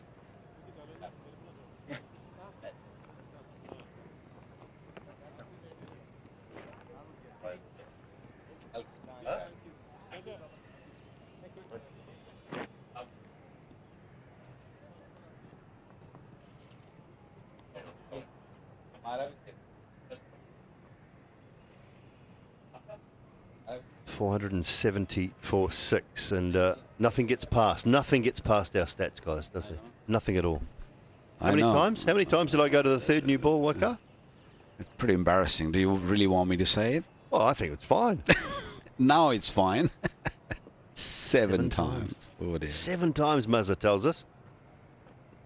South Africa a couple of times. One on a glued surface in Auckland, I think, at Eden Park. Daryl Cullinan got a double 100, I think, in that game. Definitely the Wellington one I can remember against the West Indies. Yeah, now I realize that when you get up while sitting, your knees sort of, the sound, the clicking sound comes out. Knees creak, back aches. When you get to that third new ball, you go, well, the first 2 didn't work. I really hope this one swings. You just block it from your memory. It's never nice, I can tell you.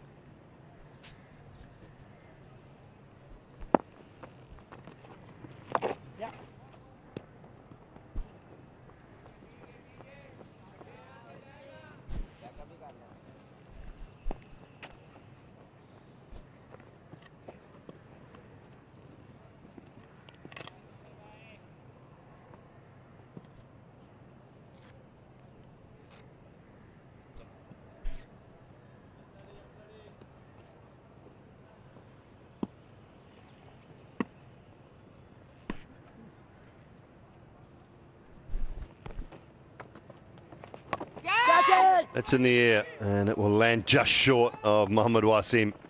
Was a top edge from Ishodi. It's been few times since yesterday that when you're playing that pull shot to a spinner, the ball stops in the pitch and it doesn't come, and that top edge comes into play. And New Zealand has been very lucky that it didn't carry to the fielder.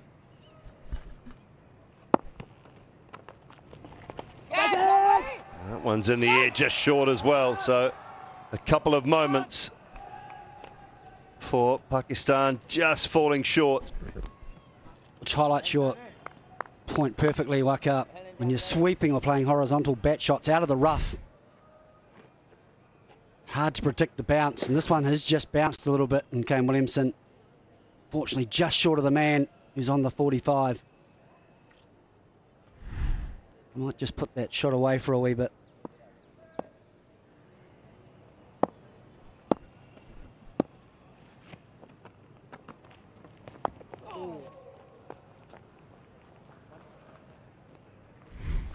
Yeah, Williamson clearly not comfortable when Noman's bowling from that rough.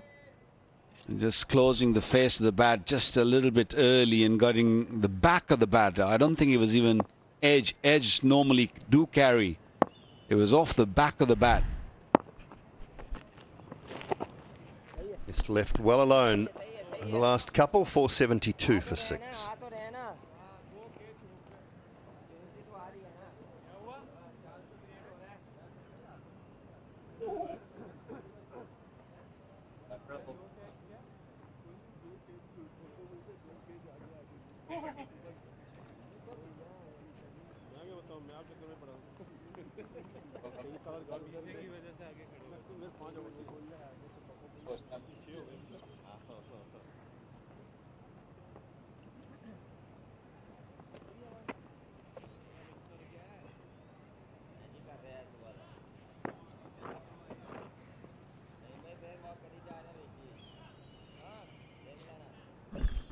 Definitely a warmer day than the previous 3 days.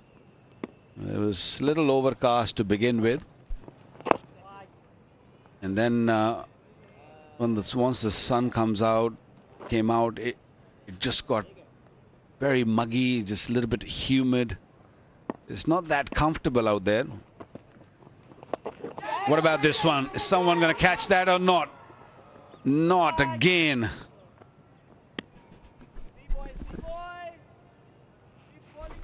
Alish Sodhi thought he was gone. You could see by his body language, as soon as he hit this ball, the head went down. There's a big gap. They've left a big gap out there. And he thought straight away, oh no, what have I done? And it's fallen safely again. I think the fielders are also a little tired. They just take a little longer to get to the ball.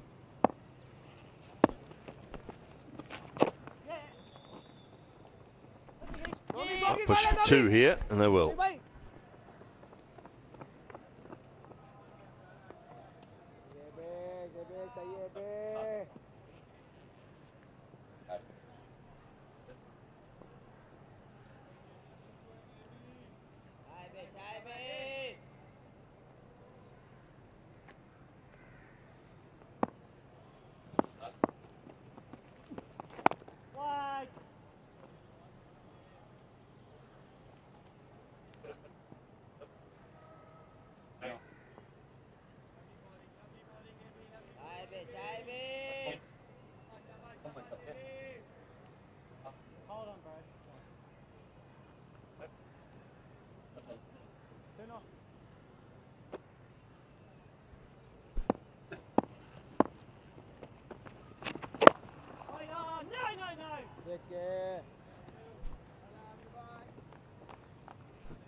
Williamson is one of those batsmen who never get tired of batting.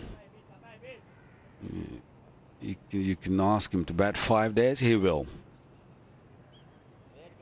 Very organized, very disciplined.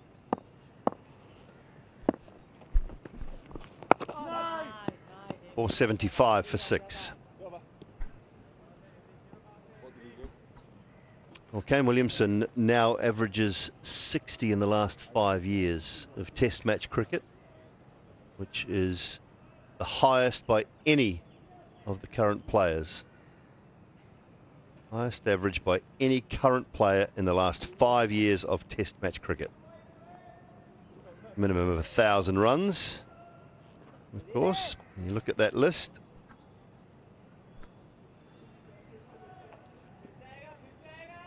Kane Williamson over 60 in the last 5 years.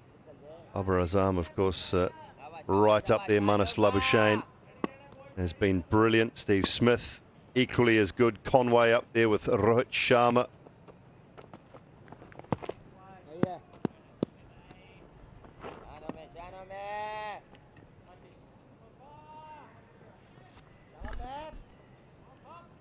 And now he's not a captain, Williamson, and I think he's going to get better.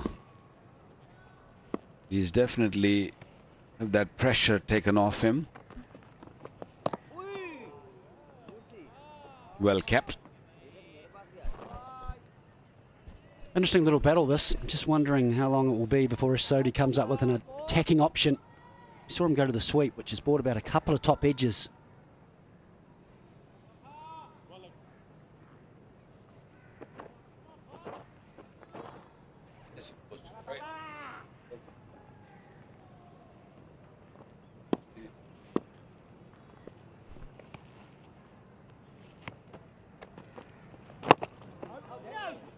Pakistan players could possibly do with a little bit of inspiration, a little bit of warmth, a little bit of cup of tea. Cup of tea lounge, Pakistan's finest cup of tea. They're enjoying it sideline as we speak. That's a beauty. Well, more than tea, Pakistan team needs a bit of luck. When you don't want the ball to bounce, it bounces. It was a good delivery, very fine delivery. And it just gone over the top of that off stump. I feel as though Muhammad Ali's in need of some luck more than anyone else. A lot of balls gone in the air off his bowling, which have just landed in gaps.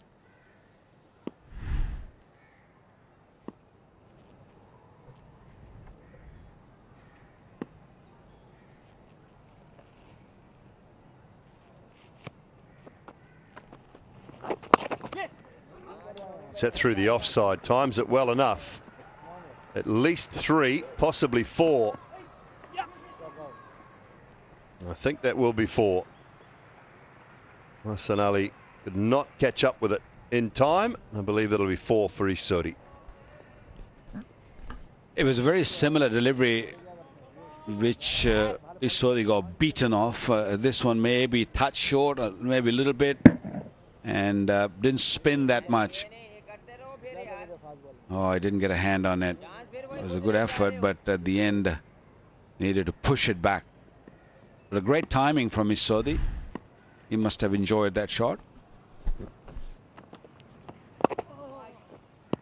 Into the over 4 from it, 479 for 6.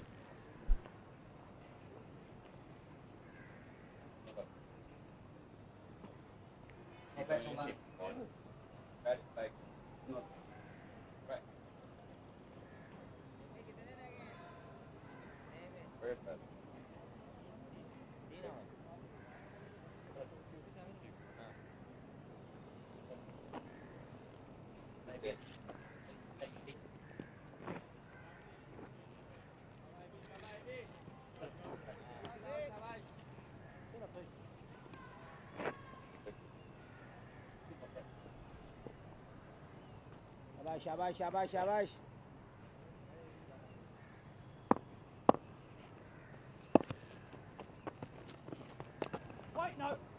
Really soft hands.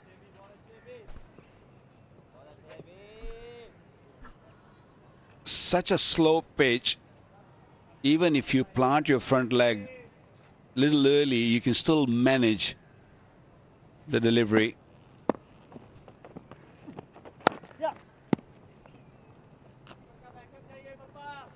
Against a game against Australia, last time we played here, Babar Azam was the man who batted the entire day, the 5th day. Very similar pitch. It was slow. It was turning, but it was very, very slow.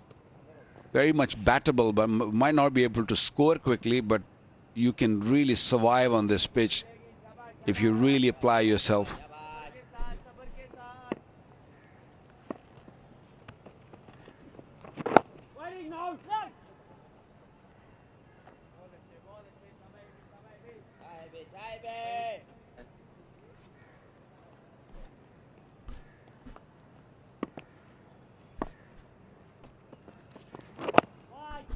Well, this ball has gone so soft now that you don't really need to come on the front foot. You can sit back and just defend from there.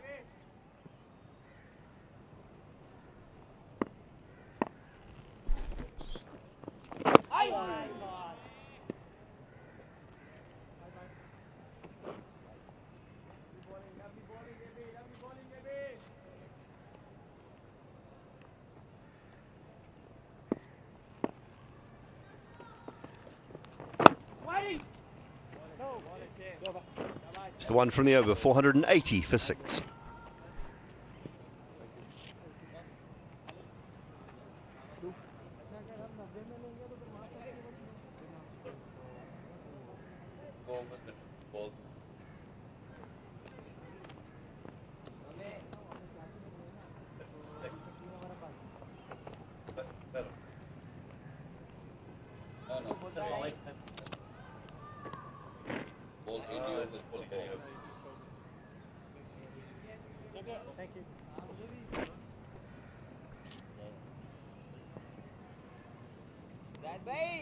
Very sparse crowd in over the last 4 days, 4 and a bit days here in Karachi.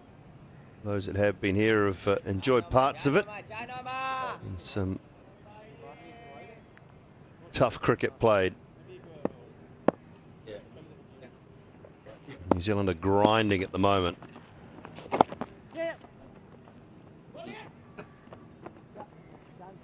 Pakistan just looking a little weary, and you can understand why. It has been a long, hard toil. 6 wickets only in 158 overs and 1 ball. And hard work. 50 overs now for Numan Ali, and more than that for Abra.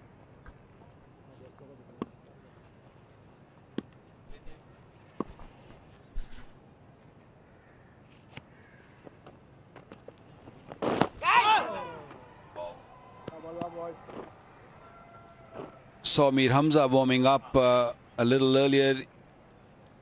Even now he's just trying to stretch those legs and those knees, and I have a feeling that Pakistan will take a new ball which is due in 1.4 overs, and they'll be hoping that Mir Hamza will do some damage with the new ball.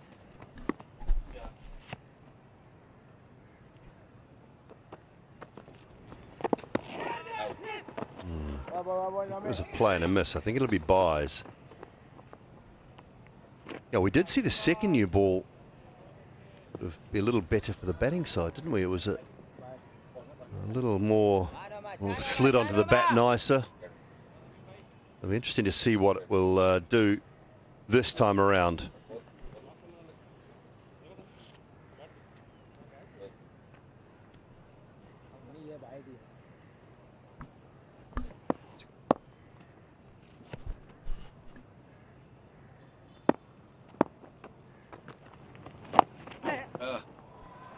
Wow, he has actually ended up timing that very well from a long way outside leg stump. They'll pick up 3.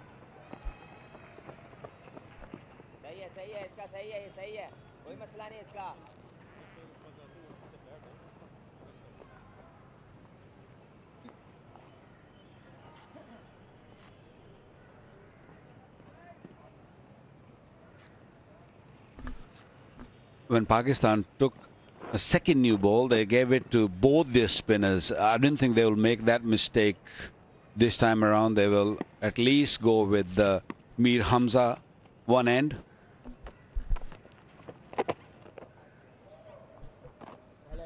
You like Hamza as an option to Sodhi, particularly just with that ability to swing it back into the right-hander, just with a little bit of variation and bounce.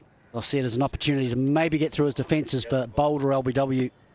I think you've got to give him 3 or 4 overs with it. And then if that doesn't work, you can go back to spin again.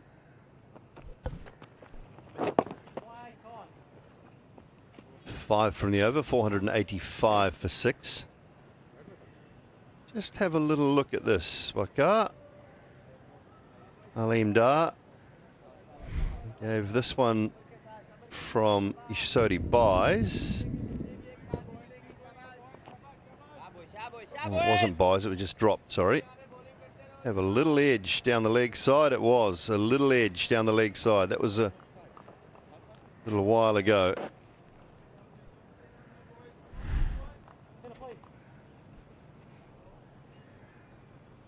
Just another little drop down the leg side by Sarfaraz.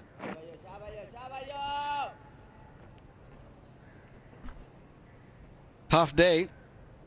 Seen it before. Been there before.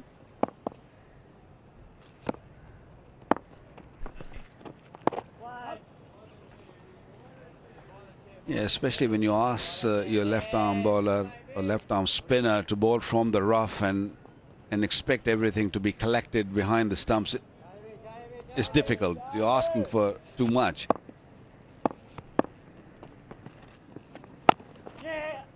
But the one he dropped, it didn't really do much. It was a true bounce. It just came in the gloves and just in and out.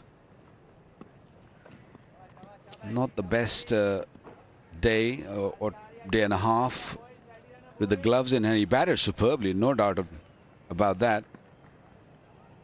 He captained quite nicely for a little while and he was given that duties.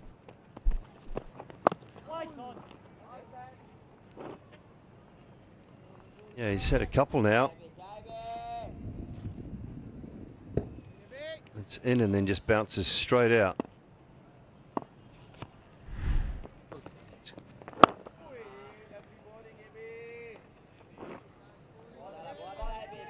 Very similar to early on when he missed Williamson, or it just went in straight. He couldn't really close his hands in time and just popped out.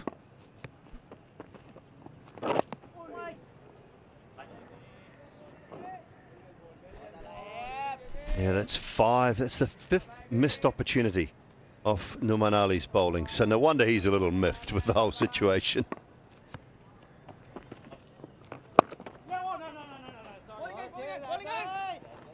No run there, just the one from the over, 486 for 6.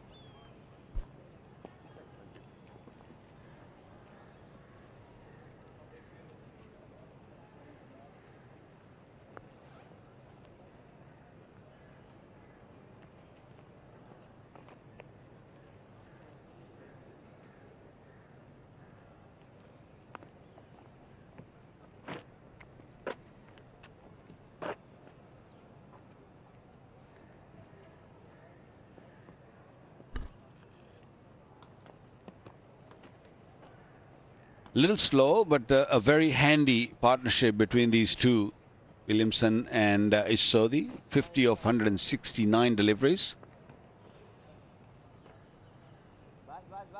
So far this morning, 24 overs bowled, 46 runs been scored, no wicket.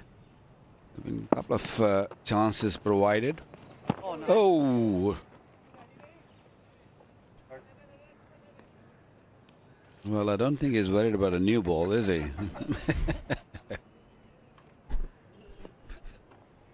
Ishodi might be, but not him. This time around, Sarfraz collected it beautifully.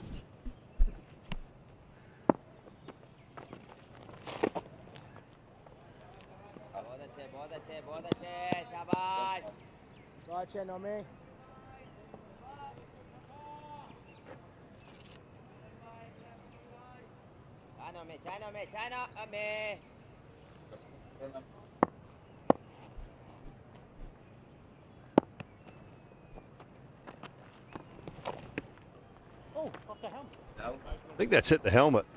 I think this will be automatic 5, will it? Just check. I think it is 5.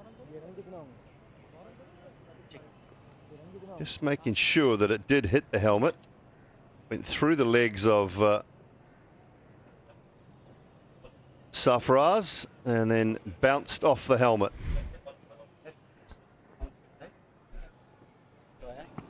It's the last thing you want. There you go, hitting right on the top of the lid. Yep. Do we have to stop for a concussion protocol?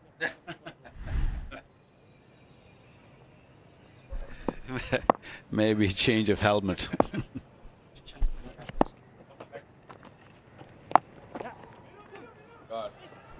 It's that one away as well for another couple.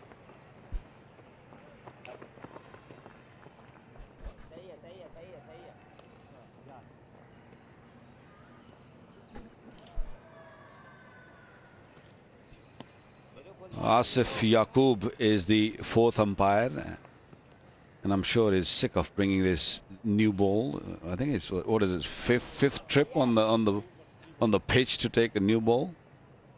A couple of new balls for New Zealand, and now the 3rd one for Pakistan.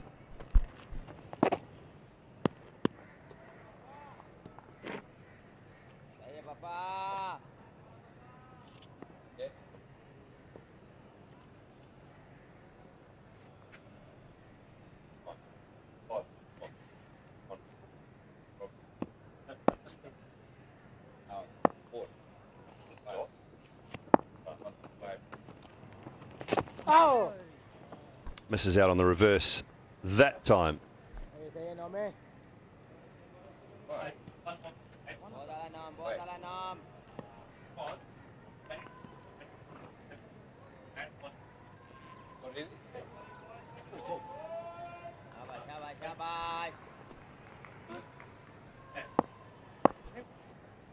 Confusion around whether there's one ball remaining or not. That is now over.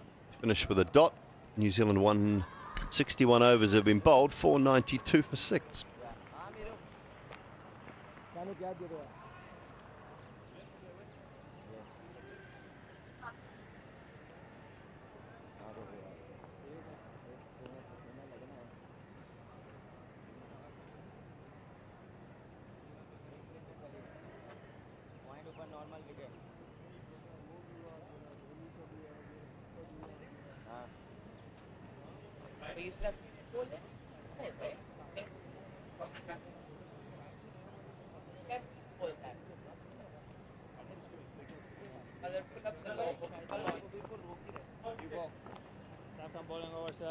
New ball has been taken, and straight away go into the arms of the seamers. Yeah, that's good. Right here. Just outside.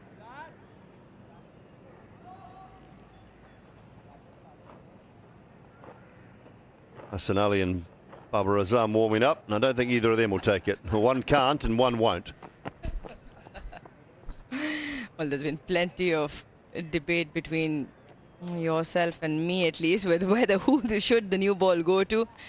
Every time we've thought differently, but this time Mir Hamza starts off, rightly so.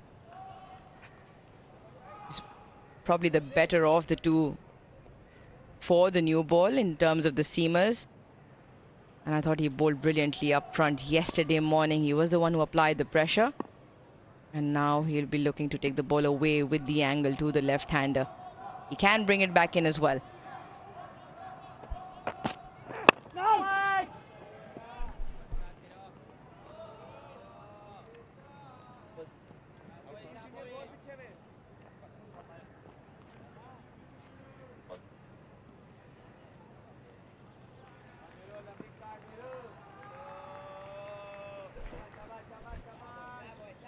No wickets for him.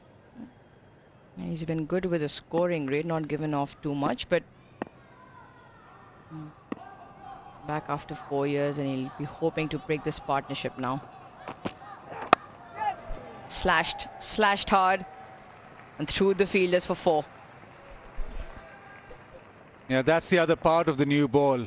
It'll travel, it'll go off the bat quicker, so run scoring opportunity increases.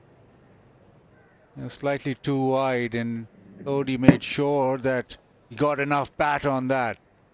Even if that went straight to the fielder, it would have took some catching.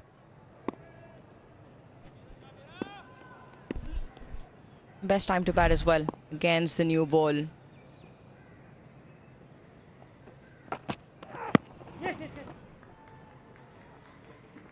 It was Daryl Mitchell and Kane Williamson when the second new ball was taken, and Daryl Mitchell took it apart.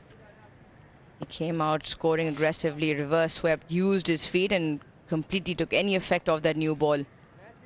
And the impact was gone very quickly. It's already been hit to the boundary once here.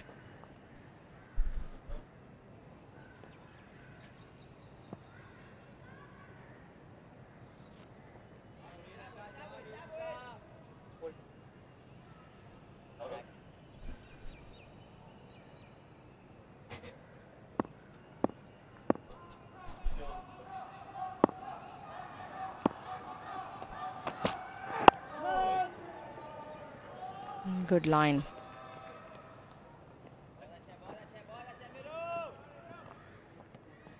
Oh, it doesn't take long to guess what moment we are at. And it's a Sensodyne sensitivity-free moment, because life is too short for sensitive teeth.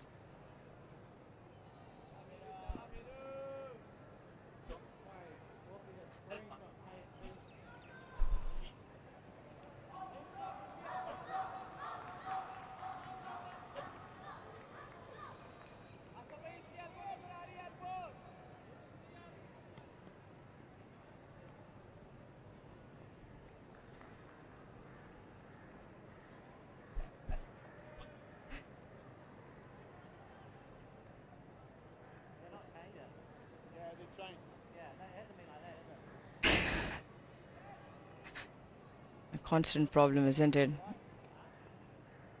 That's bang in the middle of the side screen. The advertising hasn't been turned off and still very obvious behind that white sheet.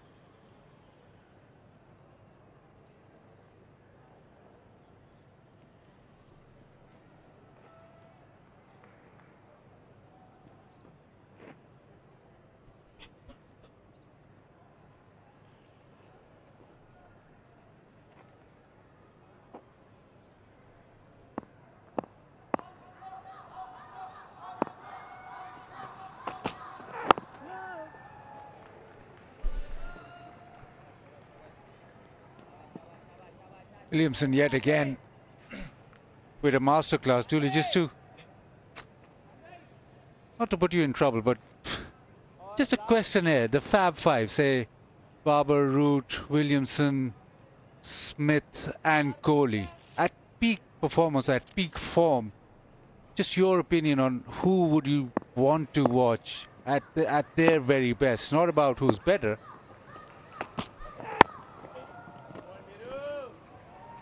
.498 for 6. Come back to that after the over.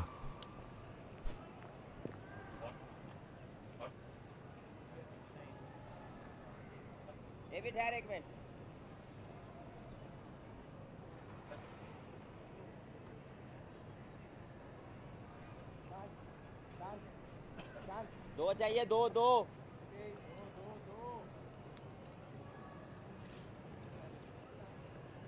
यहीं से ना नवा ball भी round करना ही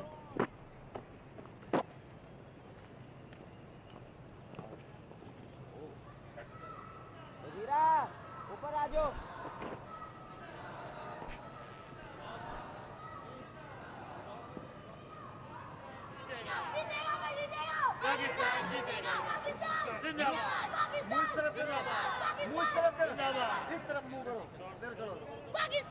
There you go. He now knows he's on screen.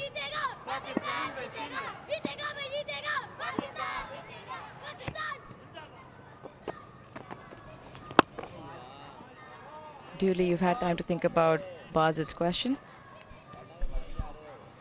Well, if you're asking me who I'd want batting for my life, I'd probably pick Kane Williamson at his peak. Who I would like to watch the most? Torn. I was in Sri Lanka early last year when Joe Root put on an absolute masterclass there with down in Gaul, and then went on to India and picked up a double hundred. He was in a rich vein of form. Sheer quality of stroke play. It's hard to go past Joe Root and Virat Kohli for mine. So that would be, I think I'd pick those two as joy to watch. I'd pick Williamson to bat for my life.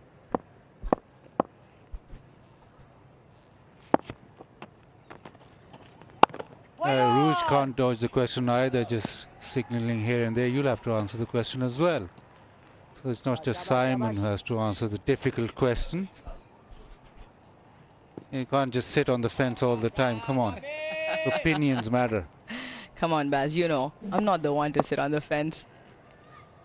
Yeah, I think you name the Fab Five. Yeah. And let's not forget, in their entirety, all of them are quite special. They are the best in the modern game and they're there for a reason. So all a joy to watch. But yeah, I think for me, Joe Root, probably, if I had to start in an order, he'd be one for me, number one for me to watch. And again, Dooley, you mentioned the quality of the innings that he's played in the context of the games, in the situation that he was in.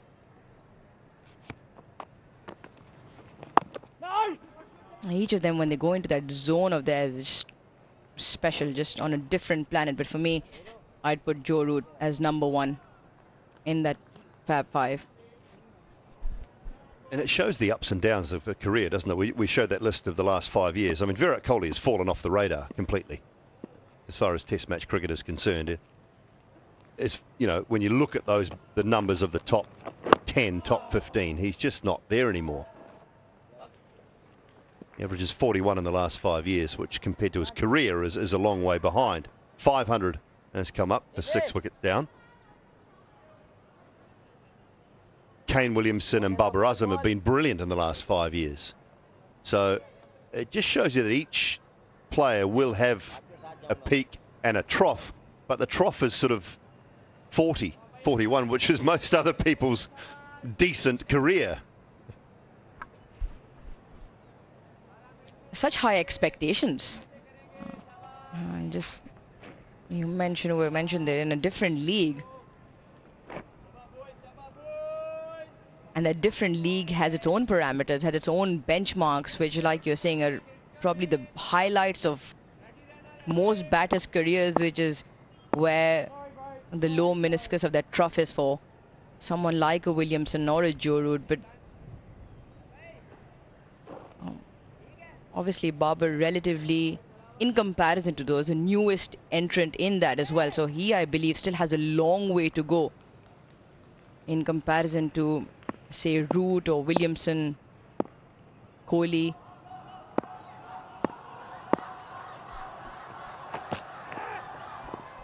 I think Babar and Labuschagne are probably comparable because of the times of their careers at the moment. But where do you sit? Buzzard, apart from to the right of us, where do you sit on this? Yeah, I have a different view to all this. All these players, they're quality players. Root, Williamson, Babar, even Steve Smith. They bat in their own zone, and it's almost as if, well, they play so comfortably that, yeah, you watch them and they play delightfully, but the theater of batting is not created. I like somebody in your face. I like somebody who has presence, and at that, I think, when Virat Kohli is at his peak, he has presence at the pitch, and he's in your face and he's getting at you. I like that sort of gets me ticking. Takes a lot to get me ticking, as you know. But that's what sort of gets me ticking. So that's why my ultimate player will always be Viv Richards. Because that aura, or that sort of, his presence, his swag, his presence at the crease always sort of commanded attention. And somehow with these fives, they're brilliant players. They're brilliant players, but you won't have a situation where Williamson will actually have a word with the bowler or actually stare somebody down. Even Babar, to that matter, will not go out of his way. He'll just keep in his bubble. Whereas Virat will engage much more. So for my viewing pleasure, just my viewing pleasure, Virat on a spicy pitch getting runs and taking the team on, that's something I'd like to watch every day.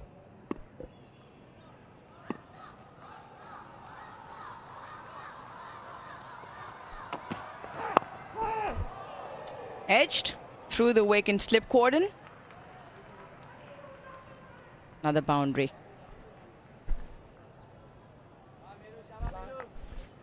The new ball here is flying, whether it's of the face of the bat or the splice or the edge. You have to say it's the best time to bat because the ball is actually coming onto the bat relatively compared to how it has done as the ball has got older. Speed's down at 122, 123 at the moment for Hamza. But it's just sliding on a touch more.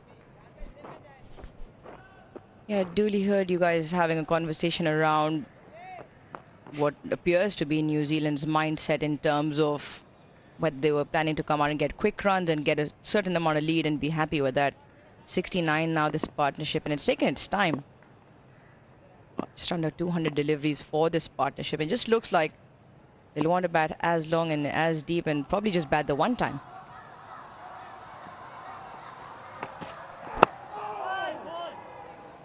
It's what you guys were talking about earlier as well. Get one big inning score and then see if they can just bowl Pakistan out. It's almost putting themselves in a position where they can't lose. There's only only two results possible. And that's what New Zealand will be trying to do. And it doesn't really matter how long it takes. If it takes till tea, they're not bothered about it. They become the only side that can win, or a draw is a high possibility. And they come out with fresh legs for their bowlers. Who've had a couple of nights of good sleep and rest. 5 or 5 for 6.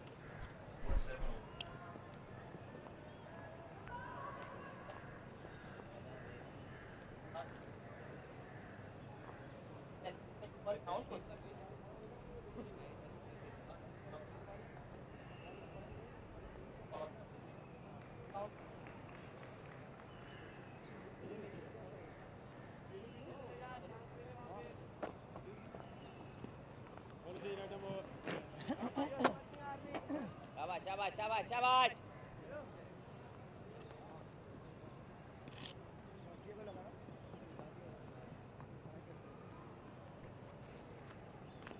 Yeah, the lead 67 is about 12 minutes to lunch, and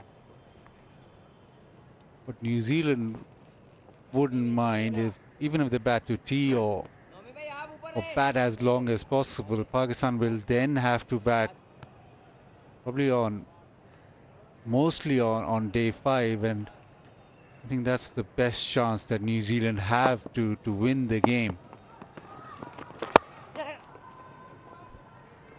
Hope that they can bowl Pakistan out for a cheapish score. And at the moment, I think that is the only way that New Zealand can actually win the game. If right now they try and up the ante and get bowled out, then it becomes slightly difficult. If they've got a lead of excess of 100, even more, and obviously the time also, so that Pakistan are batting through that 5th day. They don't want them batting right now. They want more deterioration, whatever little deterioration there is in the pitch, to happen.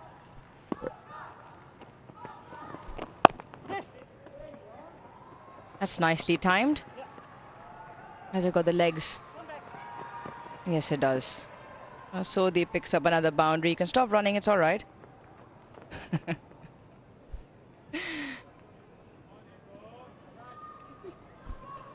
So now he has run out, run back, and he's signalling 4 all the way back in. Have a look at this dive. Yeah, brilliant. Picks it up and then just charges back. He's having a bit of fun. Oh, geez, he's the only one that's got any energy out there because he's been sitting on the bench for most of the time. For a very long time, in months at least.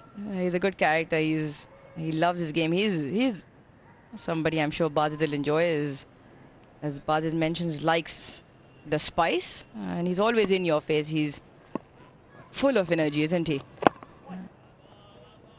With the fast bowler, it almost goes hand in hand.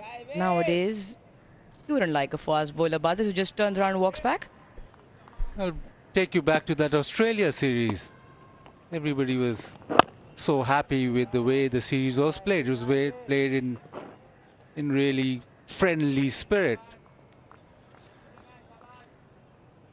But I found it quite strange that Warner gets bowled and then almost hugs Shaheen Shah Afridi, has a little laugh with him. If I got bowled, or if anybody else got bowled, and you looked at the ball, you'd probably want to have a swing at him rather than look at him and then laugh and be cheery. So yeah, I have a few issues, few things to pick on, and yeah, it can be friendly, but you still want a bit of spice. Not spice, but a bit of competition.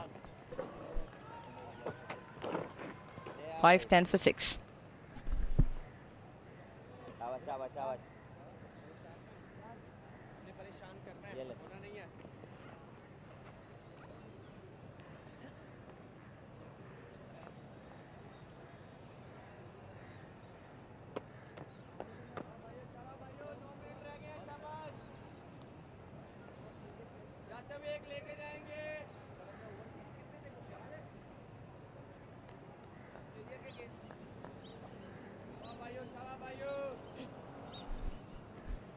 Yeah, bottom left on your screen, lead by 72. That is what Pakistan are going to continue to get troubled by.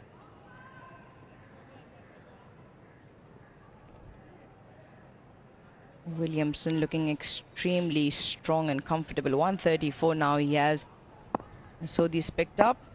He's out there batting and playing a few shots at 35. And change of angle here for Mir Hamza. Bowling round the wicket now. Trying to cramp the batters for room. We saw in his previous over he had a few short wide outside with Sodhi did slash at, so trying to cut that angle.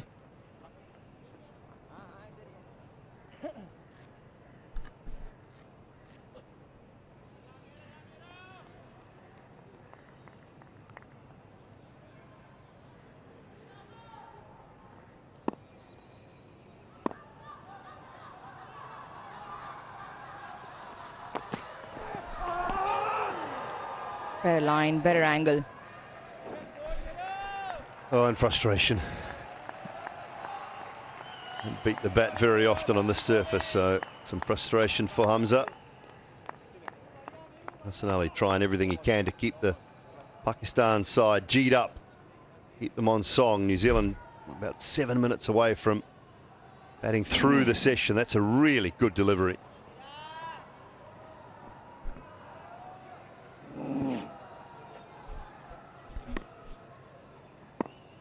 How you feel for the bowlers now?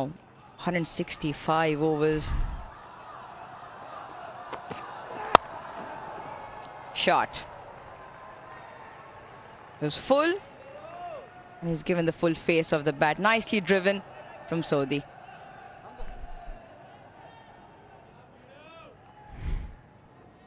He holds the bat right from the top, so you can see a lot of handle and bat when he drives through the offside. You see a tall lad is Sodhi, so that power through. Slightly too full, but Sodhi's been good enough to be aware of that and hit it through the covers.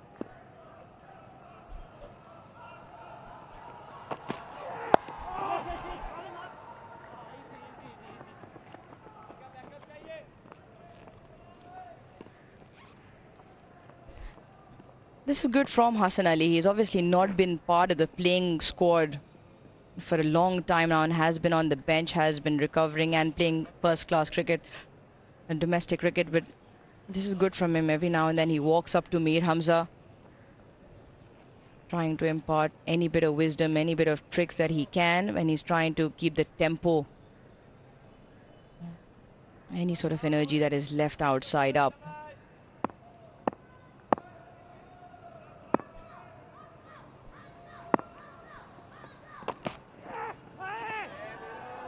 And the lovely channel. Another moment of frustration with nothing happening. Just getting the odd one in this over to hold its line a little bit. Not necessarily leaving Williamson, but just hold its line a touch.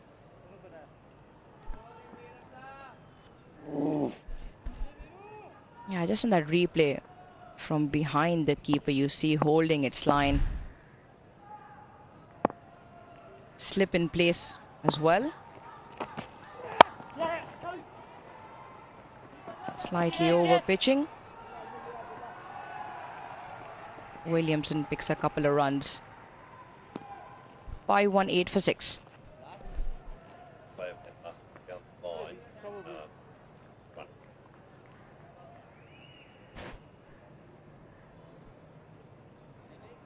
Just have a look at Kane Williamson. And on the second run here, first run is all right, then he just turns to go back down the middle of the surface and runs right across. Sort of jumps to get out of the way of getting warned.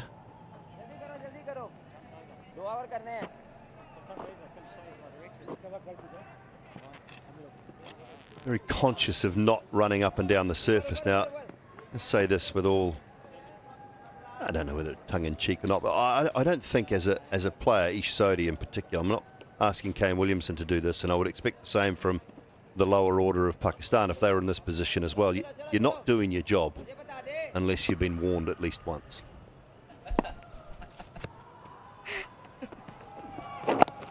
Ish Sodhi needs to be, on the odd occasion, just up the middle of the pitch and back down into his crease. And if he's not warned once, he is not doing his job as a tail ender. How many times were you warned? A lot. Did you have longer batting spikes or not? Or just longer than your bowling spikes? Always batting full spikes. Always batting full spikes. I expected nothing better. Yeah. Well done. Why wouldn't you? Trying to help out your bowling side. You're trying to help out your spinners.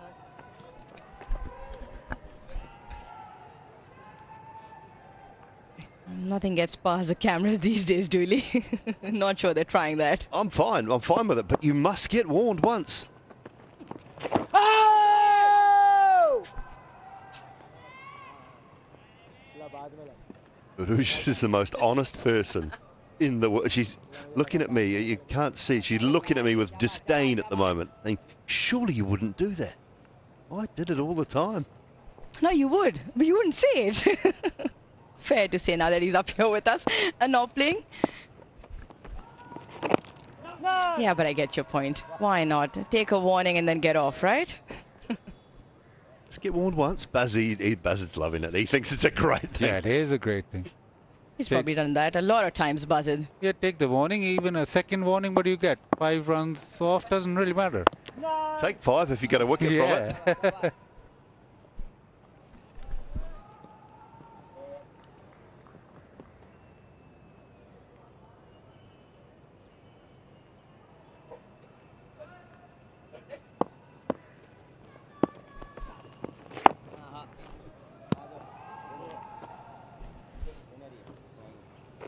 519 for 6.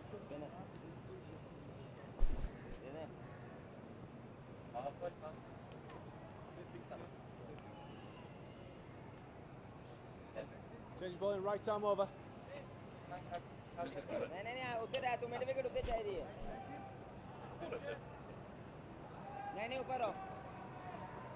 That was the one that went past Tony. Second one. Wow. Slightly, mate.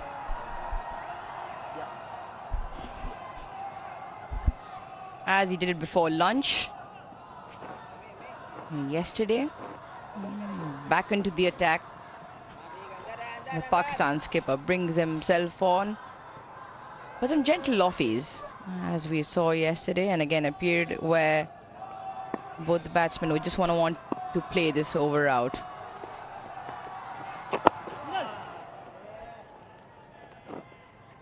No, I think we've just missed something, and not just us, all of Pakistan have missed it as well. The 11 players in the middle. Sodhi's looked around to see if that's carried, because Ultra Edge now confirms that there was a gentle tickle on that. How good a day's or game is Safraz having outside of his batting? Sodhi's had a good look around too. Sodhi's had a good look around, and that's a genuine edge. Another one. Gone begging.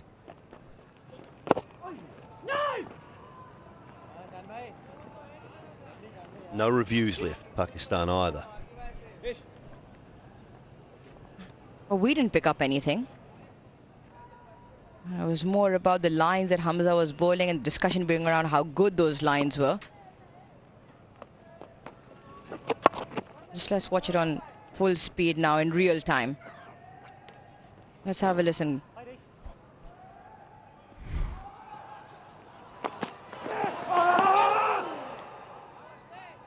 I still don't hear anything. We were all concentrating on how to scuff the pitch up and run on it, so how would you have picked anything up? Well, Sodhi had a little look around. Whether it was a guilty look or not, we'll never know. Well, the moment's gone. And the moment that has arrived is for lunch.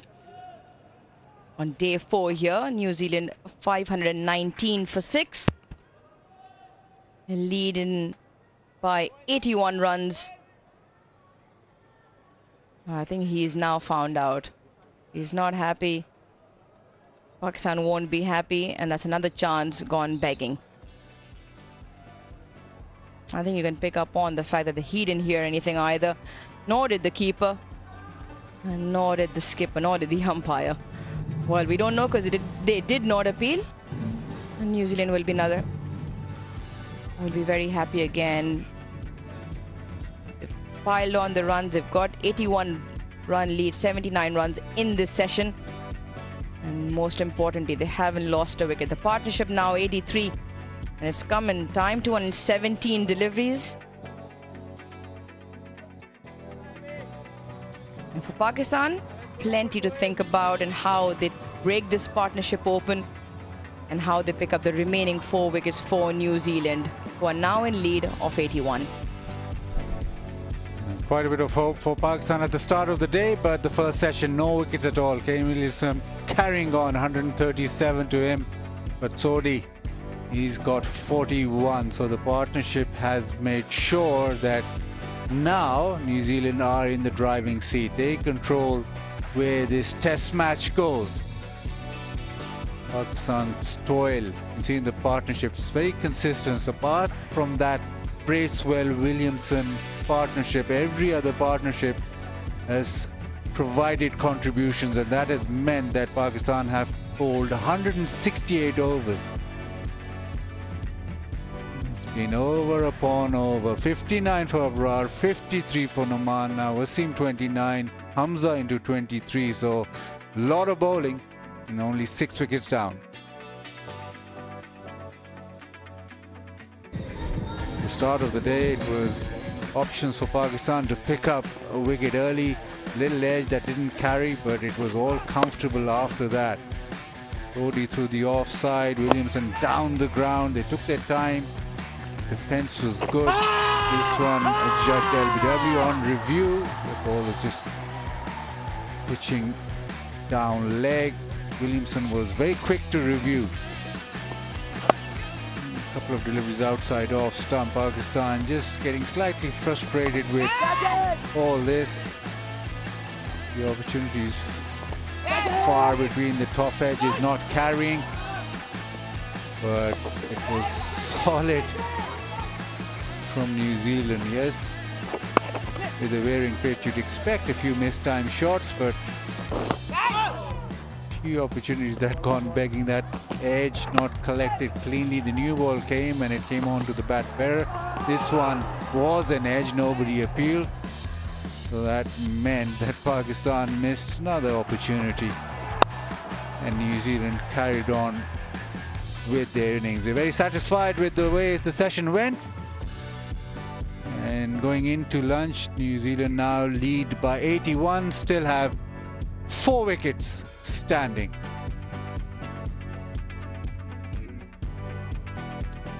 And it is time to just have a little snack or two.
Pakistan has had no opportunity to celebrate in the first session on day 4. Opportunities coming their way, some of them dropping short. It's just been a very tough outing for the bowlers from Pakistan. Look at the match summary at lunch on day 4. It's 81. That's the lead that New Zealand has. And they have taken the score to 519 with Williamson not out 137 and Sodhi is not out 41. Well, good afternoon to everyone. Inverix Solar Energy Pitchside Studio. I'm Sikandar with you, and we have a lot to talk about. For Pakistan's point of view, from New Zealand's point of view, I've got Waqar Yunus, Simon Dole alongside me. I'll start with you, Waqar. It's not that Pakistan haven't had their opportunities, but not been able to grab them. And you just feel there's a sense of rejection all around because nothing has happened for them. Yeah, opportunities came in their way, but it's just one of those days that Sarfraz couldn't really hold on to, the catches, which was stumping missing or the odd time they didn't hear anything. I mean, they were there. I think Pakistan looked very, very tired. They've been in the field for so many overs, and I'm a little worried about Pakistan because once they come to bat, if they're sort of that attitude or that tiredness, this might just play in the New Zealand's hands because they're still not done yet. They will just keep scoring, and once it goes over, say 120, 130, there'll be a lot more trouble for Pakistan. Yeah, indeed. Simon, we've been trying to focus on Tim Southee in the balcony, but that's not going to happen. No, it's not going to happen. They'll just keep batting. There's no need, there's no reason. Bubba won the toss. He elected to bat first, so therefore the onus is on them to make the play. When you win the toss in a test match, you generally look at that side to make the play. New Zealand have surpassed that first innings score. They'll just keep going. If they're still going at tea, they'll be very happy. They might, if there is a declaration to come, I wouldn't expect it to be until maybe 45 minutes before stumps, an hour before stumps at the most. And if New Zealand are still batting at that stage, their lead could be up towards 200, which would be incredibly hard for Pakistan to come back from. What New Zealand are looking to do is make sure that they are the only team that can win. Yeah. If the draw is eminently possible, I mean, that's the most likely result now, the draw. But New Zealand want to make sure that only the draw or the New Zealand win are the likely options. I think more or less Pakistan is out of this game because to get this lead, even if they declare now, to get this lead off and then scoring runs, I think they're a bit too far behind right now. So agree with Dooley that they have to really sort of make a play, Pakistan. They have to come out really, really positive after lunch and try to get those quick wickets. Otherwise, they're gone. Okay. Talk about New Zealand, their performances. Their former captain, Kane Williamson, is going great guns, 137 and counting. He's our top performer. Top performer, brought to you by Inverix Solar Energy. Yeah, we've talked about Kane Williamson's slowish start, but he's just gone about his business in a really fine fashion. He's such a good player of spin. He's given a couple of opportunities which Pakistan have failed to take. But you can see he's just gaining in confidence, I guess, throughout the innings. And he's allowing Ish Sodhi to play now as well. So he's giving Ish Sodhi confidence. And to me, it's just been a fantastic century from Kane Williamson. He is that good a player. He has been such a great player. We've just seen the numbers as well, 137 not out. But what we have seen is in the last 5 years, he is now the best player in Test match cricket, averaging just over 60.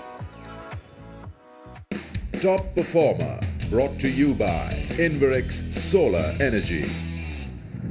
Let's have both of you look at the fall of wickets. 6 of them fell. They're the New Zealand wickets we are talking about. So yeah, it's not all lost for Pakistan. They've had their time to celebrate. Fall of wickets, brought to you by Inverix Solar Energy. Yeah, Pakistan had their moment. Noman, I thought, bowled his heart out. He bowled through that rough region also, and got an early wicket of Latham and Conway, and both the wickets was taken by Noman. I think he bowled well. I think the spinners have tried their best. This pitch is sort of slowing down. Some poor shots by the by the New Zealanders, and that's where I thought they lost it. Otherwise, I mean, this pitch, I feel, Dooley, is still very much battable. It may be a little slow, but you can survive on that.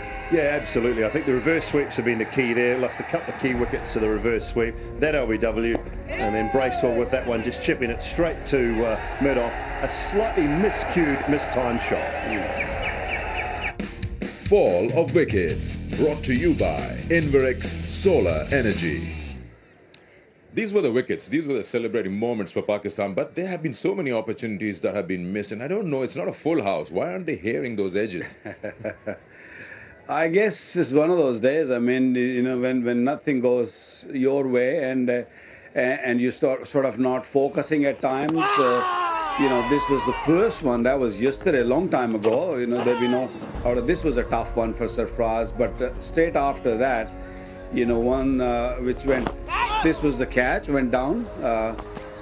And this is just a recent casualty. I mean, Pakistan had these opportunities, but couldn't really, get on top of it. Tiredness, lack of confidence. Yeah, I guess. You know, once you've missed a couple of chances, you're reluctant. They've got no reviews left, so they have to be very, I guess, sure about those things. I mean, they wasted a review. It was an awful one. The inside edge. It was Ish Sodhi, I think, this morning, wasn't it? Off the seamer, off Mohammad Wasim. Yeah. Huge inside edge. It was a wasted review. And I know that Babar Azam is sort of the master of the late review, but at times he just does it for the sake of doing it. There was no thought. I mean, Wasim Jr. had no interest in that. He turned around. He knew it was an inside edge, yet Bubba still went for that review. And, you know, if they had a review left, maybe they might have thought about that one when Mir Hamza went past the edge or just clipped the edge of Ish Sodhi's bat. So you just don't know.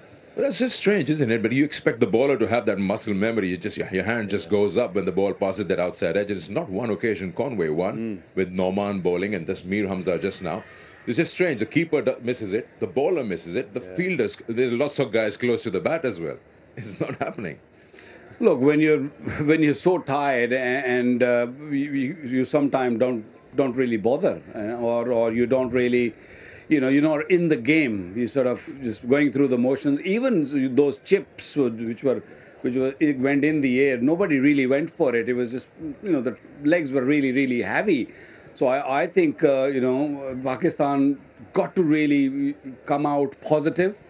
And it's just the management's duty or the coaching staff job to just gear them up and say, okay, we are behind, but we're not out of this game. So go out there and give your best and show some energy, show some attitude, which is missing.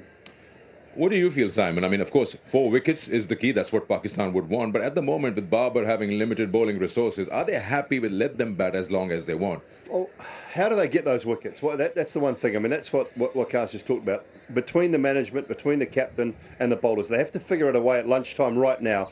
How do they get those wickets? What's our best opportunity? Do we just go negative outside the line of leg stump? Do we set a very strong field behind square on the leg side and just in front of square? We try and get Williamson, we try and get Sodhi to sweep. We set the other side to try and stop the reverse sweep. How do we go about getting these wickets? We can't just let this game meander along because within an hour and a half, we are out of the game and we are under the pump and we're going to have to bat really well to save a test match. So how do we get those wickets? How do we find a way? I hope at the moment they are trying to devise a plan, some way, shape or form, to figure that out. Again, another thing that we got to know, Salman Agha is available to bat, but he just wants to rest it out, hoping that they'll get the 4 wickets. But now, even if he comes out, he cannot bowl. Yeah, I don't think one should be worried about his bowling. It's the bowlers who are bowling right now. The ball's still really new. I think Mir Hamza bowled quite nicely. I think maybe carry on with him, maybe 2-3 overs. On one hand, keep the pacer on, new ball, and the other end, yes, you also want to make sure that they just don't score too quickly, but also look for a wicket, because even if they don't score quickly, it's a problem for Pakistan if they don't pick up wickets. Okay, time for us to take a break. When we come back, we'll catch up with Conway and a lot more to share with you on the show.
Hello and welcome back to Inverix Solar Energy Pitchside Studio. And just to share a lot of different moments with you, before the start of the series, the broadcast caught up with some players. Uruj Mumtaz had a nice long conversation with Conway.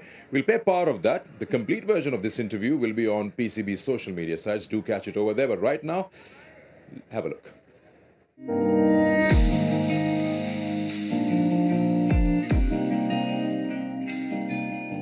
You talk about dream debuts, and to have a ton on debut is an extraordinary feat. You double that up, and I'm going to be talking to Devon Conway of how he managed that at the home of cricket in Lords over a year ago now. How do you remember that?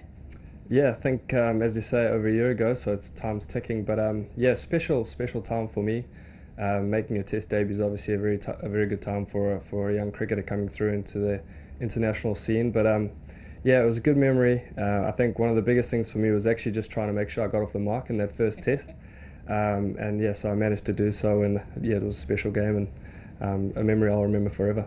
Of course, I'm sure it's etched somewhere deep inside. And coming into formats of cricket, we talk about single format player, someone who takes to Test cricket or white ball cricket. You walked into the international arena and you almost seem like fitting all formats. Is that something that comes naturally to your game, being an all-format cricketer to start off? Yeah, I think for me personally, you know, I've always looked at my batting, trying to keep it as simple as possible, regardless of what format I'm playing in. And my sort of brand and the way I want to play is just have an attacking mindset. And you know, regardless of whether I'm playing red ball or white ball, I try and keep that as consistent as possible. So yeah, if I can manage that, then that allows me to sort of contribute in all three formats, and that's the sort of thing I try and do to contribute to the team.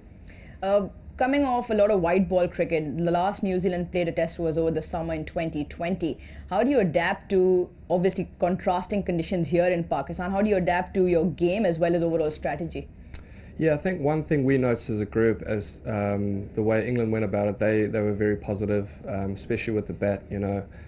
They try to put the Pakistan bowlers under pressure for long periods of time. So for us, watching that, sort of looking at the way they sort of played, that scenario or situation of the last three tests is probably something we want to take into the way we want to play in this up and coming series. So yeah, you know, they batted long, they put bowlers under pressure for long periods of time, and that's pretty much what we're going to look to try and do as a batting unit.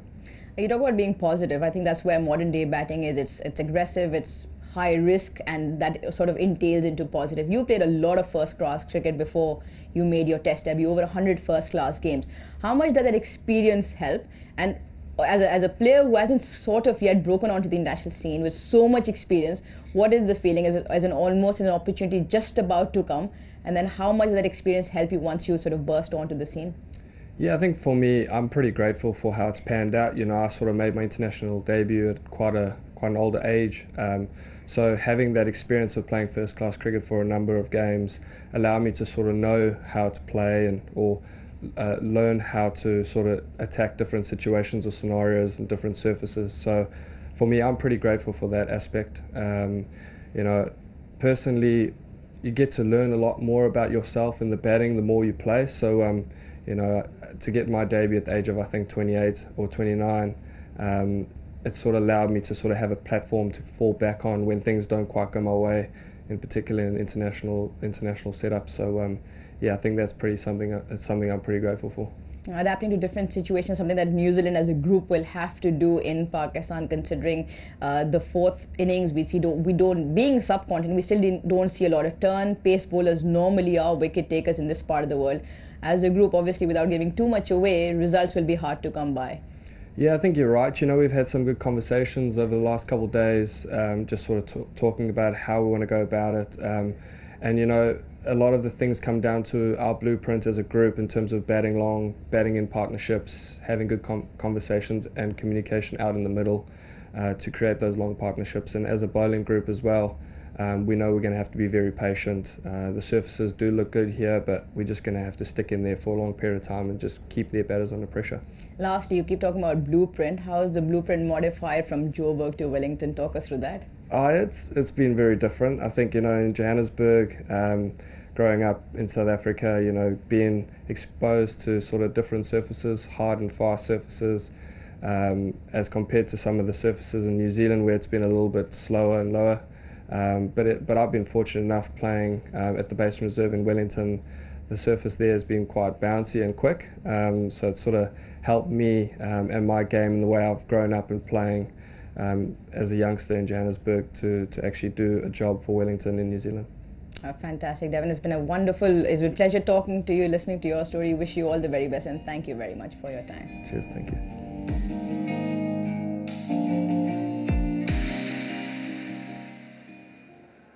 Well, you can catch more on that conversation on social media sites belonging to the Pakistan Cricket Board, and you can enjoy all the chat Uruj had with Conway. Now, time for us to go and hit the city trail. If you're a fan of seafood, you got to watch this.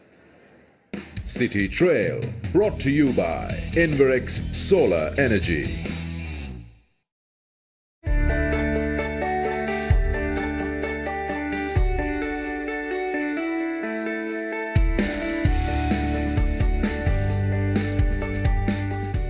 अल्लाह पाक ने जो समंदर है, समंदर के अंदर जो मछली है, किस्म किस्म की मछली है, और किसी न किसी कोई मछली के अंदर अल्लाह पाक ने ऐसा रखा है जिसको खाने के बाद लोगों को शफा मिलता है और सेहत भी मिलता है और तंदुरुस्ती और तवानाई भी पैदा होता है उनके अंदर।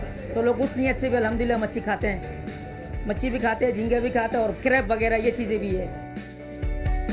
कराची के लोगों को अल्हम्दुलिल्लाह अब 99% लोगों को में जो है ना सी फूड से लगाव हो गया है। नए नए लोग आते हैं, नए नए चेहरे मुझे दिखने को मिलते हैं जो सिर्फ सर्दी में मच्छी खाते थे, अब तो सर्दी और गर्मी भी आता है अल्हम्दुलिल्लाह मच्छी खाता है और बारबेक्यू को ज़्यादा लाइक करते हैं।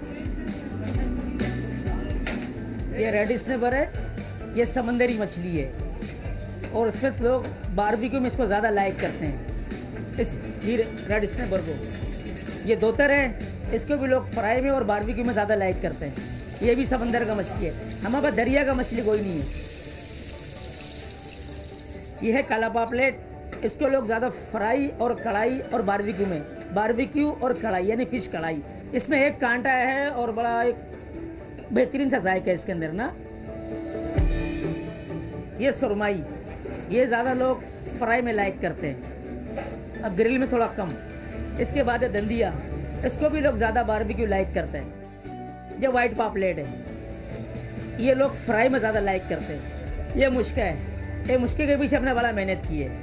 एक बीच का हड्डी होता है, इसमें कमर में कोई कांटा नहीं है, सिर्फ इसको उठाना और खाना है।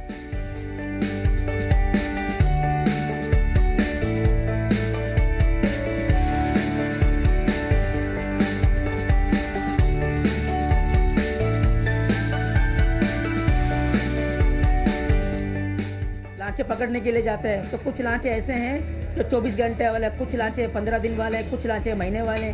तो इन सर्दी के दिनों में तो माल कम होता है, तो जैसे मार्केट में माल उतरता है, ऑक्शन होता है, तो ऑक्शन से जो हमारे परचेज़र है वो जाके वहाँ से छान के जो हमारे मतलब का है जो लोग खा सकते हैं हम वो लेते हैं। कराची में तो फॉरेनर्स भी आते हैं, जब फॉरेनर्स आते हैं तो हम फॉरेनर्स से पूछते हैं क्या खाना पसंद करेंगे, तो फॉरेनर्स कहते हैं हमें पाकिस्तानी खाना खिलाओ। हम पाकिस्तानी सी फूड उनको खिलाता है, खाने के बाद वो हम ऑफ़र करके जाते हैं कि हमें भी वहाँ भी ये चीज़ें खिलाओ। तो पाकिस्तान में जो टीम आए हैं वो हमारे मेहमान हैं, हम उनको दावत देते हैं और हम उनको वो रेसिपी का खाना खिलाएंगे जो हमारे वालिदैन ने तैयार किया है। जो लोगों को खिला रहे हैं उनको भी खिलाएंगे और आके चेक करें।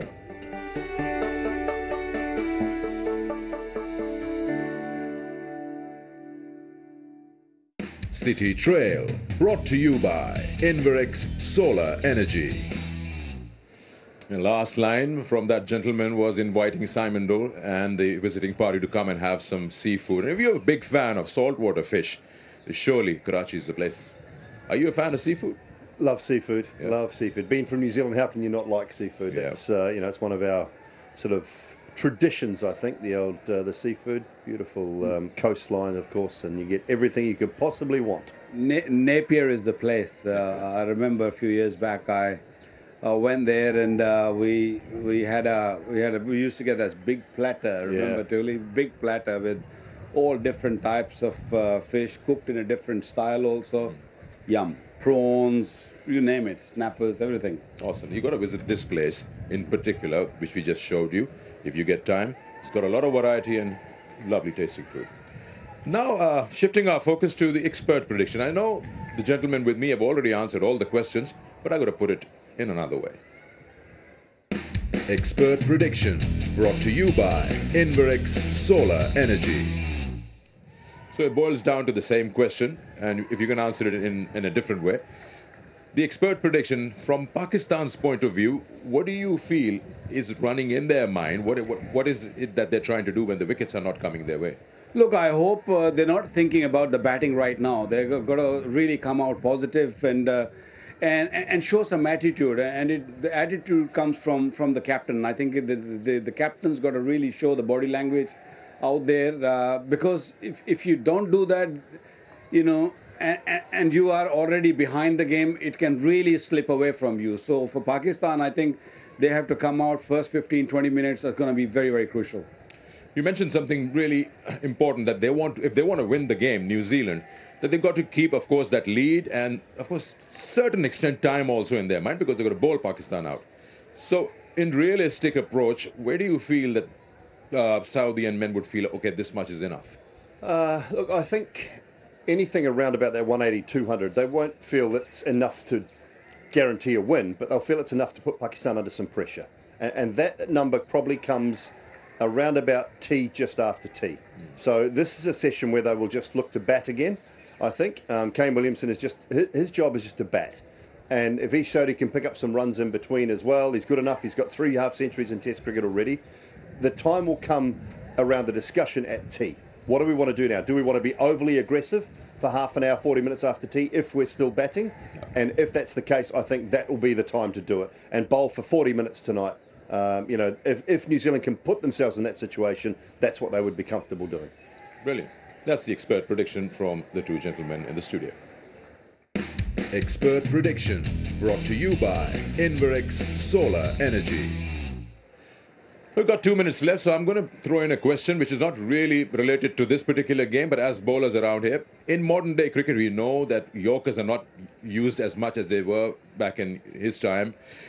The reason being that now the margin of error is so slim, especially you're talking about white ball cricket, you miss it by an inch and a half and you'll be in the stands. But has it had its effect in the red ball cricket as well, with the bowlers, fast bowlers hesitating to pitch it up, and you see those very T20-like lengths coming in? Look, Test match cricket always been, you know, a disciplined bowling. You have to really stick to your lines and lengths, unless or until you're someone like Wood, who'll bowl shorter spells, but he'll come hard at you and bowl those good full length deliveries and try to beat the bat.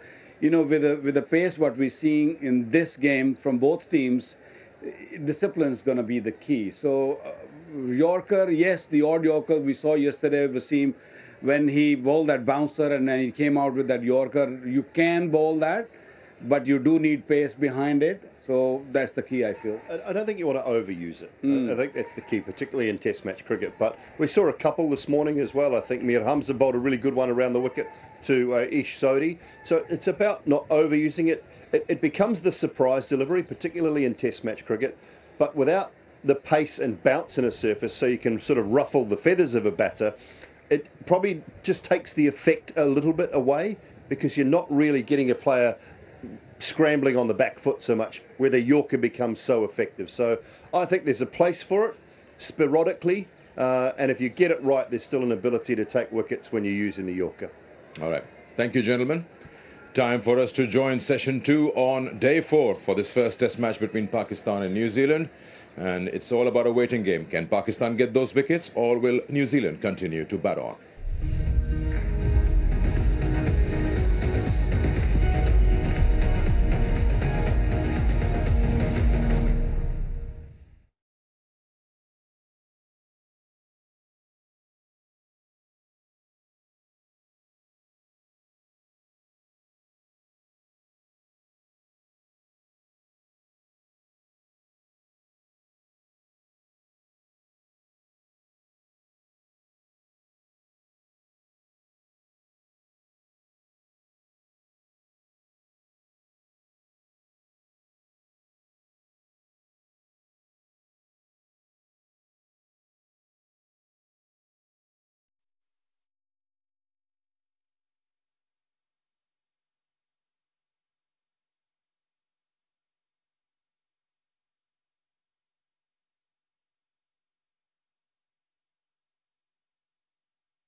Day 4, Session 2.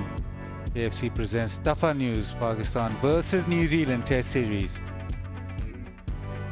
Post lunch session here from National Bank Cricket Arena.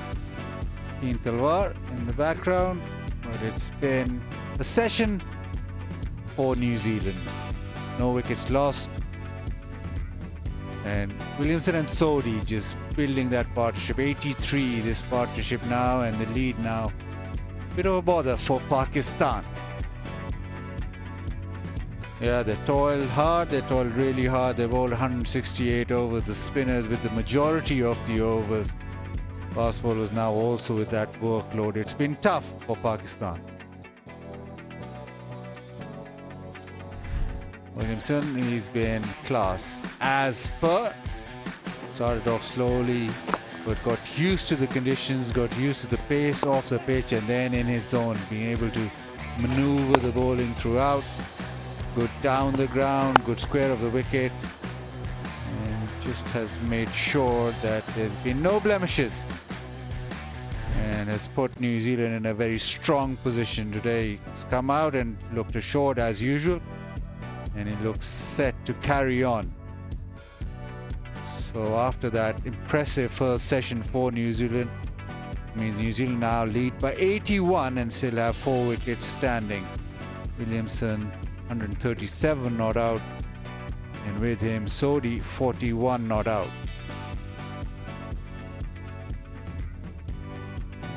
Pakistan searching for answers. In the first session there was a couple of opportunities, but at the moment it just seems now that Pakistan will be looking at damage control. It's all with New Zealand, how this game progresses. They are in the driving seat, and they can drive this game along if they so please. Pakistan, well, they come out for another session, and Salman Agha, well, he's come on to the field. Suffering from a bit of illness, hasn't taken the field, but he's made his way out, so that's good news for Pakistan. And Pakistan needs something to happen. They need a wicket or two just to break the monotony and make sure that they're back in the game, or just take something when they go into that second innings. So right now they're staring at a biggish lead. If these two carry on, it'll seem that then New Zealand will almost make sure that there's only 2 results possible. And it's been down to that man and his contribution. Sodhi's contribution is now starting to really hurt Pakistan. They're going to start off with spin, a slip and a short leg in place. Pakistan needs something to happen, quickly, because right now it's all in New Zealand's hands. So we're ready with the start of session 2. Abrar with the ball, Williamson on strike. Tries the sweep shot, it'll just roll away. Maybe he'll come back for the second. Yes, he will. Waqar Younis alongside. You think New Zealand just want to bat on and on, or will there be a bit of stroke play in this session? Well, before lunch, they were very cautious. They were very careful. They played very defensive. I don't think it'll be much different in the first 45 minutes. They'll look to play the way they've been playing and build on this lead, which is 83 right now. I think once they get to somewhere around 130, 140, they'll say, okay, let's get those 30, 40 more runs quickly.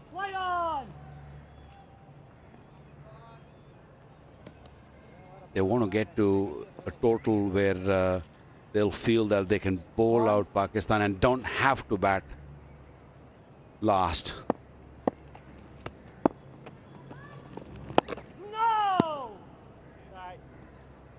It was almost perfect for New Zealand that first session. They didn't lose the wicket, so now they can almost dictate where the game goes. We talked about 130, 140. Still moving forward. Is there something in terms of overs they'll have in mind, or it's just about getting to runs and time, or will they think about overs, how many overs they need to bowl Pakistan out?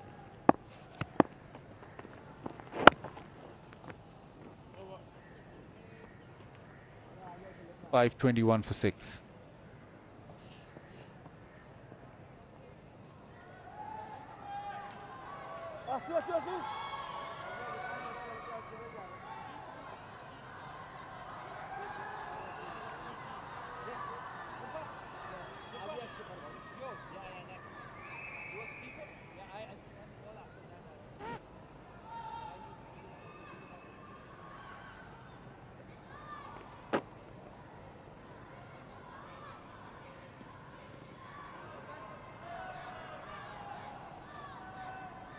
.83 the lead.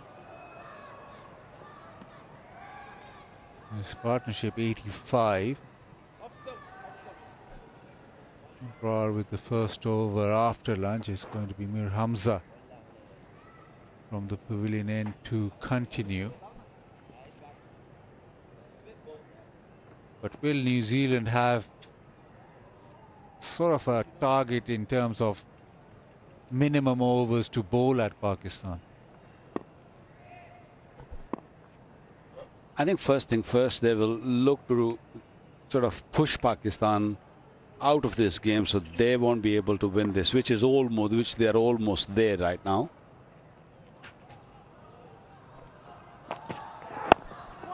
And then they'll think about it, how many overs they need, and that will all these counting will come probably round about tea time or maybe just before that. And good to see Aruj back in the comm box. Aruj, welcome. 40 minutes break. Again late today. I know you were hungry, but not that hungry, are you?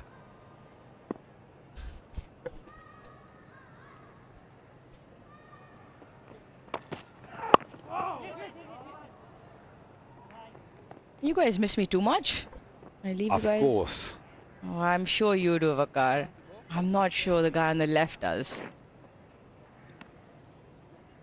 See? That's it. There we go.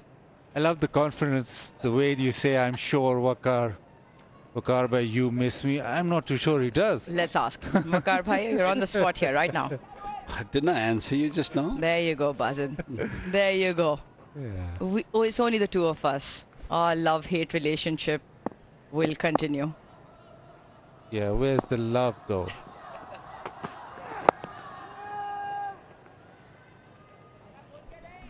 I certainly love-hate out there at the moment.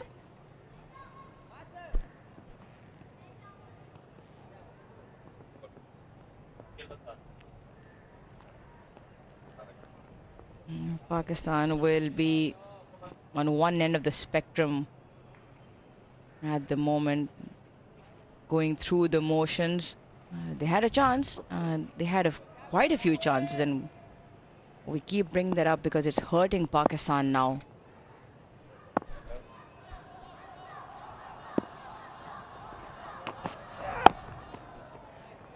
Yeah, 7 chances altogether, which is more than an opportunity. That's more than, well, you could get half the team out with the chances that they've got.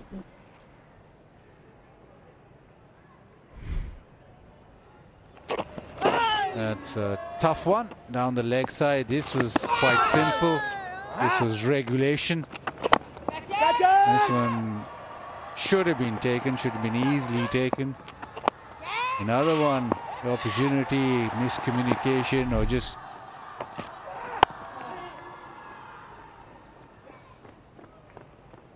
lack of communication. Then you have a flick straight into the hands and straight out. This is down the leg side, a strangle, not taken.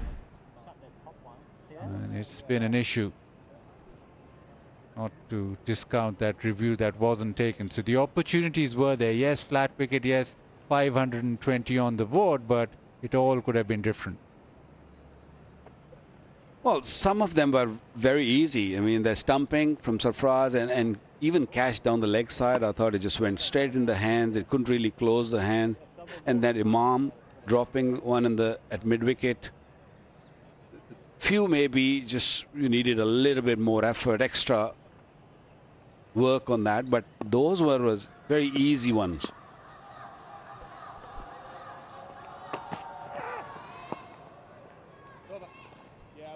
523 for 6.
Yeah, back onto the conversation of missed chances.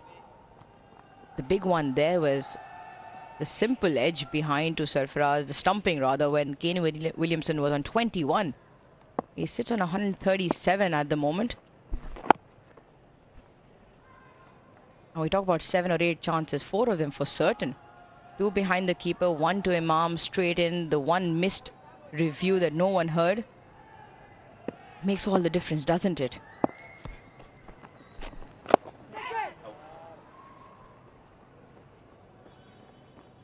At that one before lunch as well, where Sodi nicked one and nobody knew. So Pakistan at that moment, still now don't have any reviews because they burnt all their reviews. But yeah, the opportunity is there.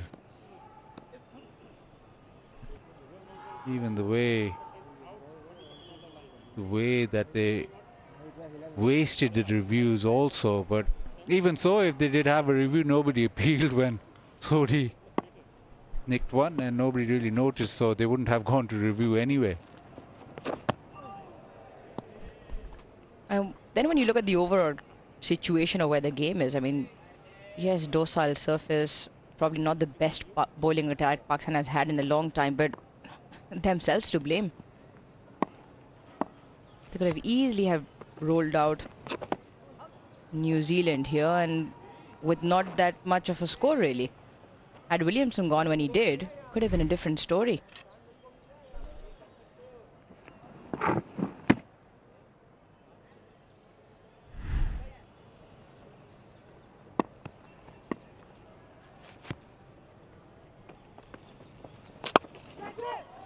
Yeah, this time around he's tossed it up and it's 2 full. It's been hit behind point for another Sodi boundary. 528 for 6.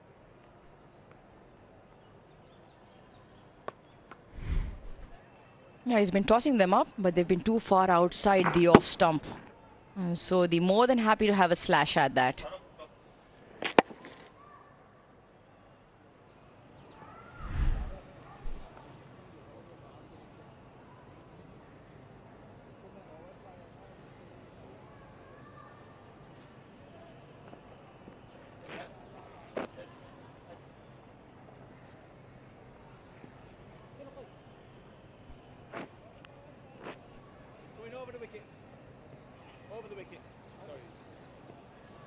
Just looking forward, back-to-back test matches here in Karachi. A couple of questions come to mind straight away. what kind of surface Pakistan will produce if this game, say it goes ahead and Pakistan bat through the day and there's no result. What kind of surface then? If Pakistan go on, if New Zealand go on to win the game, what kind of surface will Pakistan produce then? And also, with such a long test match and just having a couple of days in between, do you then look at maybe getting another bowler in, or do you think that you need to rest one of these fast bowlers? The spinners will obviously have to play and bowl long overs yet again.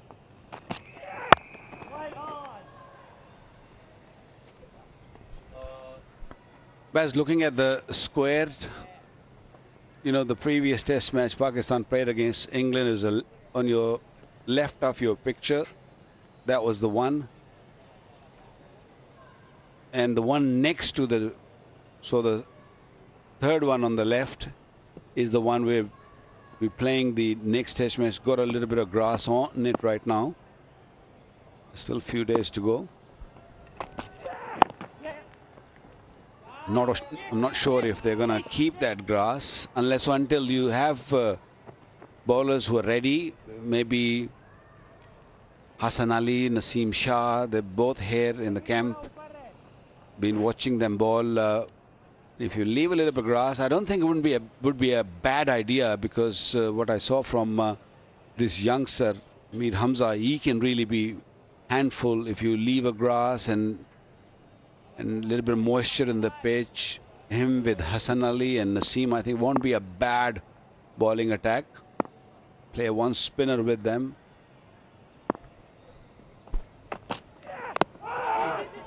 Inside edge, almost a drag on.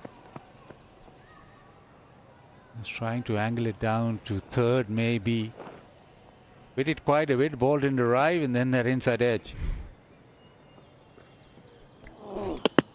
And just more frustration. Could have gone very easily back onto the stumps. Nothing happening for Pakistan. And Waqar, completely echo your point. My take on it is also the fact that you look at the Pakistan's, and I've said this before as well, you look at Pakistan's departments in batting and bowling, and you can see a distinct difference where the batting lineup looks solid, experienced.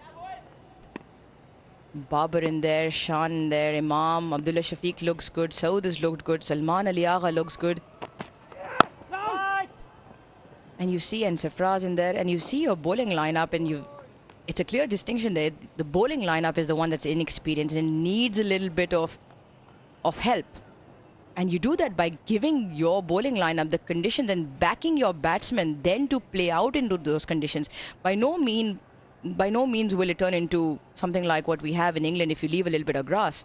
But your experience in that batting lineup, you should back yourselves to play out those conditions if you leave a little bit of grass, if you don't win the toss and the opposition puts you in. But you give something to your bowlers to bowl on. If you want to take those 20 wickets and win the game. 431 for 6.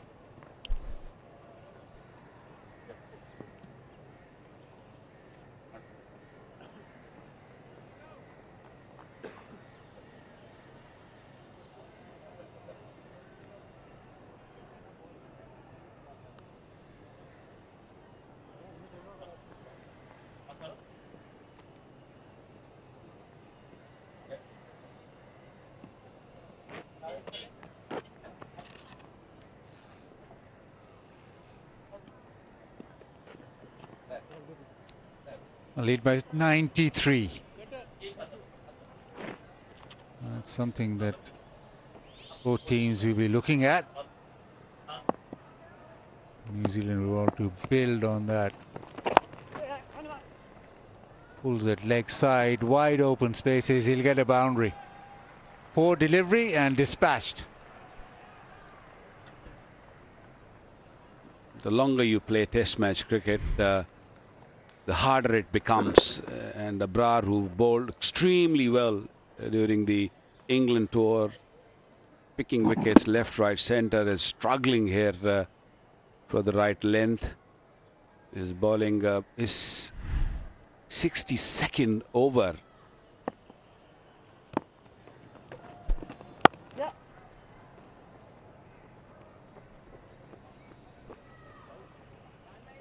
100 partnership as well for the 7th wicket. And this is now hurting Pakistan big time.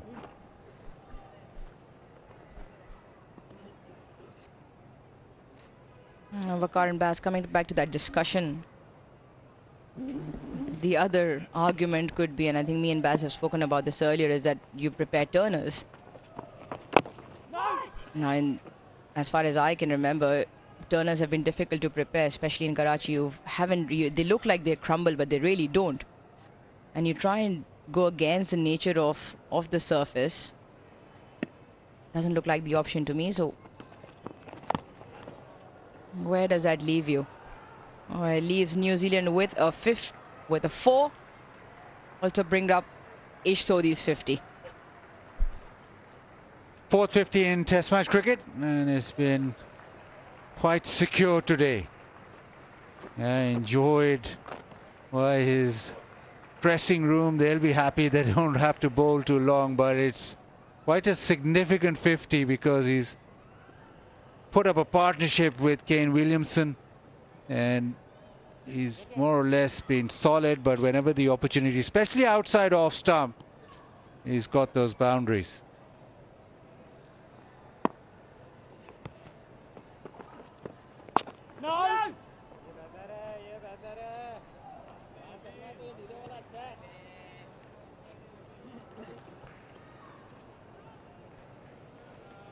Let's talk about the last 4 test match or 5 test match Pakistan played here on this very ground. 540 for 6.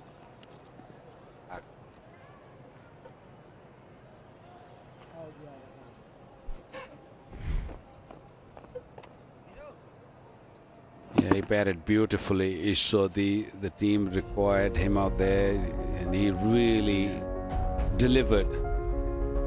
Very, very good defense, and when the loose ball given, he's thrashed it away for 4.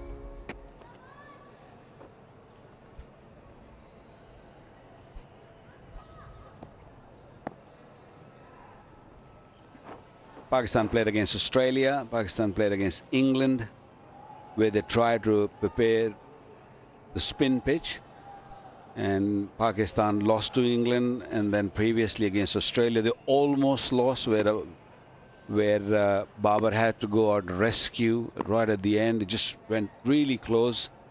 Could have lost that test match also with a few drop catches by the Aussies, I remember. And if I go further back and think of the test match played here against Sri Lanka, where Pakistan left a lot of grass on the pitch, and Pakistan won that game, and Naseem Shah was the man who picked up 5 wickets, bowled quickly, bowled nicely. Shaheen was there, of course. But, okay, Shaheen is not there, but you have Hassan Ali. I've been watching him every morning. He comes and bowling quite nicely. So he's there. You got Amir Hamza. I'm very impressed by his effort so far, what he has given.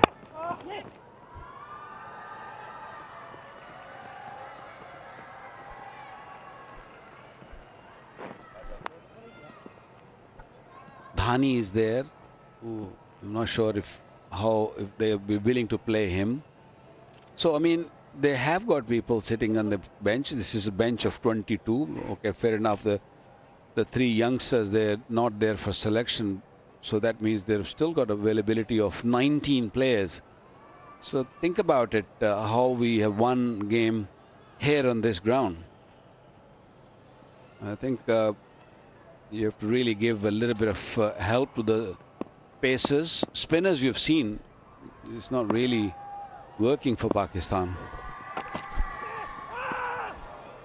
The angle across, he's been good with that length. Little polite inquiry just to make sure, but that length and that seam position that he's constantly hit, he's been impressive. Yeah, not this time. And if you're wondering why Mir Hamza's politely asking, because just before they went off for lunch, nobody heard anything, and there was a faint tickle of Ish Sodhi's bat. Not that time. Vakar, coming back to your point again, completely again in agreement with you, where you give surfaces which are conducive to your strength or conducive to your fast bowling in essence. And even when we had Shaheen Shah Afridi and Naseem Shah play in that Australia series, Pakistan still lost.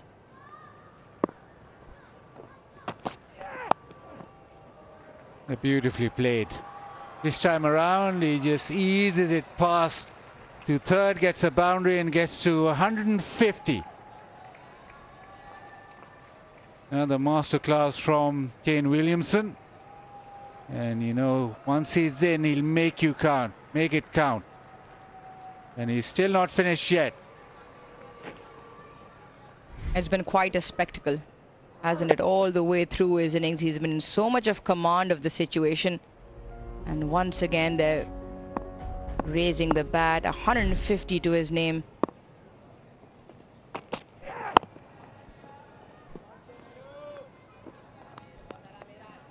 Ninth time he's reached 150. But it's against Pakistan that he loves batting the most, and he's carrying on. He's still in that same zone as he was yesterday, and he's the same zone he's in today. Is comfortable in keeping on batting.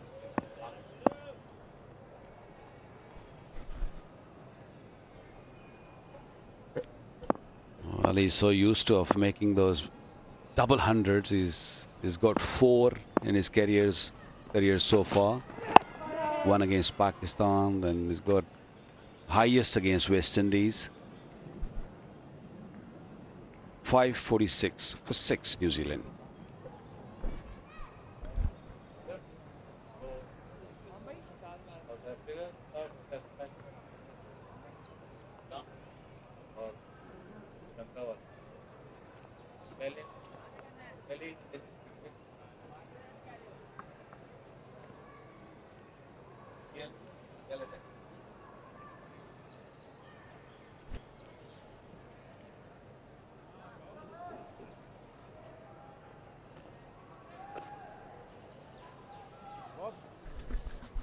Partnership 110, lead 108. And with that partnership growing, just take a moment. Take a Tapalti moment. Always some in that Tapalti lounge.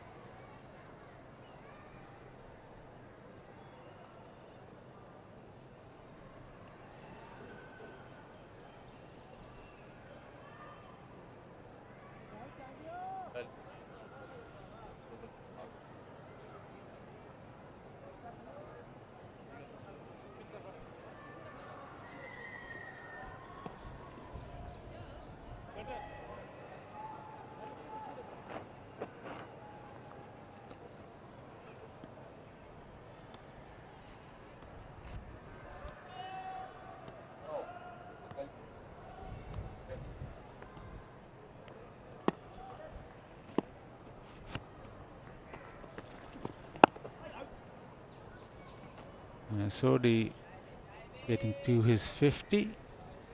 A couple of overs ago, Williamson to his 150, and it's just carrying on.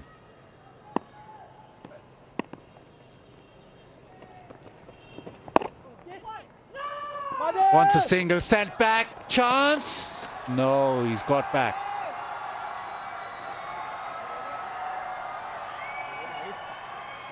Williamson with a very loud no. Sodi was committed to the run. Have a little chat.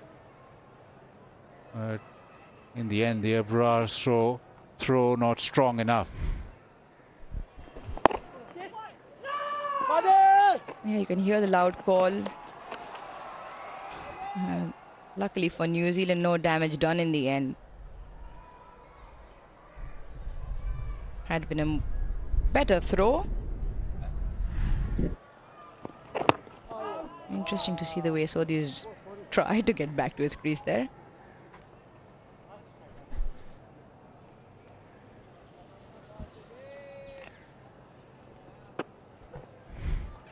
Not sure if this qualifies for a dive actually. You can say that he fell over maybe, but he's safely home. Oh, she's batted 145 deliveries. You'd say the same about Abrar. Once he got to the ball, he was off balance, couldn't throw it. It was just barely reached Sarfraz, but he's also bowled, what? He's into his 63rd over. Fair to say, not a good job all around then. Bowler's tired, batter's tired.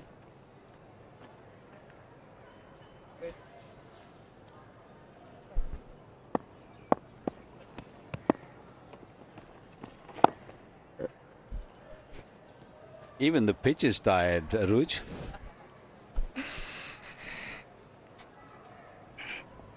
I knew that was coming. Yeah, a lot can be said about the surfaces in the recent past. Outside edge, that'll run away. Will it reach? Has it reached? Shan Masood with the drive. He thinks it's a boundary.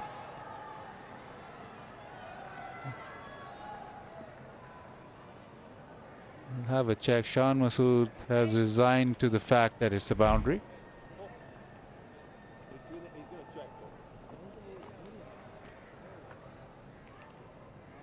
Seems as the ball has hit the boundary before he could get it back. It goes to 113. Is 5-5-1 for 6.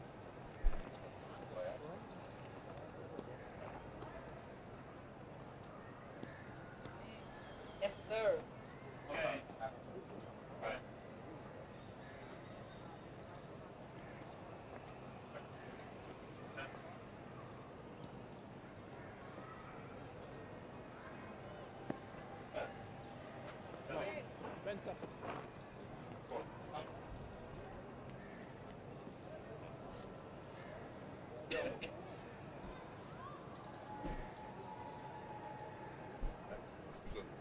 A change of bowling. Left armour Noman, who's picked up a couple of wickets, now into the attack.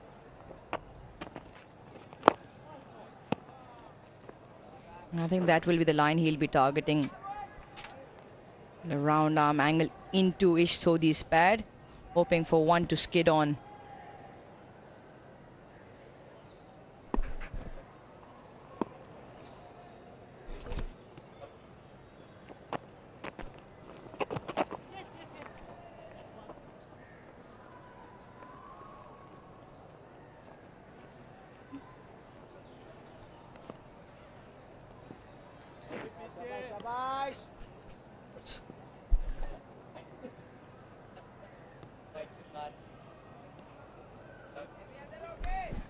I think Waqar and Bazid had enough of me and they've left me. And now I've been joined by the two Kiwis. Rather big smile on their faces. Is it because of the cricket? No, it's a pleasure to be here with you, Aruj. Well, another boundary as the runs keep mounting for New Zealand. Lead by 118 now. That lead is becoming very worrying for Pakistan. I like Numan Ali at this end though. I think he's a good option for Pakistan. And a lot of missed opportunities off his bowling.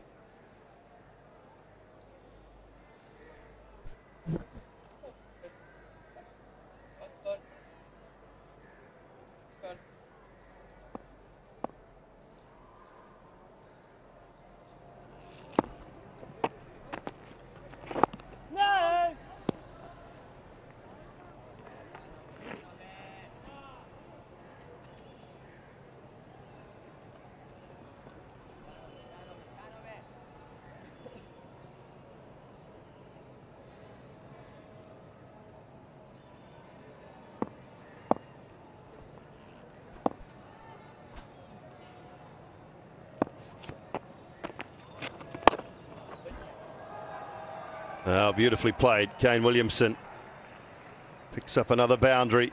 A little bit of aggression shown.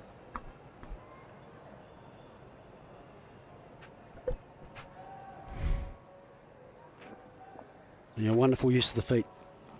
It's the pitch. Makes it look so easy. Kane Williamson when he's in full flow. Looks like a real intent to up the run rate here from New Zealand.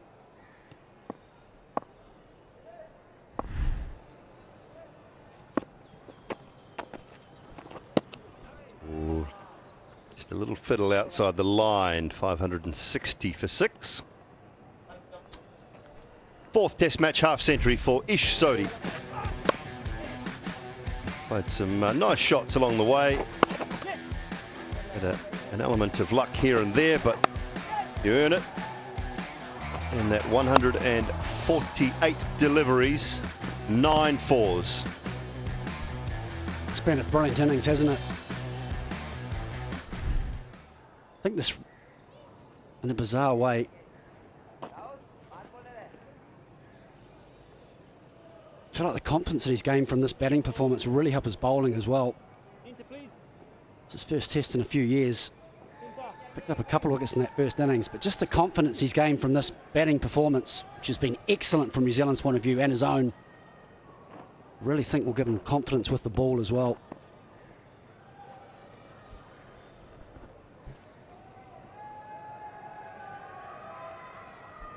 Ahmed Wasim is back. 1 for 90. About to start his 30th over. No.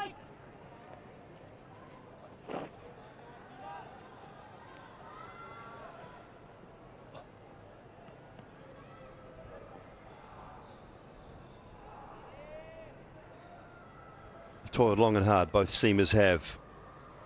Spinners have been made to do a bulk of the work for Pakistan.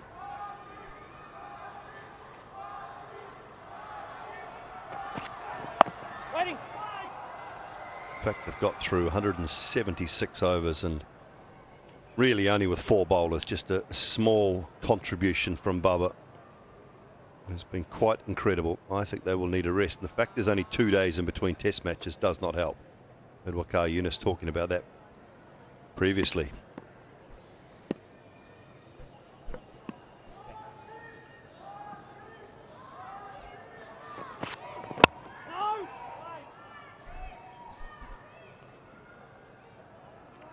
Yeah, not easy. Not ideal either. I'm not, I mean, Salman Agha, if he was well, he probably would have bowled a few overs to fill in. Not sure if he was their prime option to get those wickets, but he would have definitely taken off the load from them. 55 overs between the seamers and still going. Well, just post-lunch, always a good time to brush your teeth after food. Sensodyne sensitivity moment. Life is too short for sensitivity.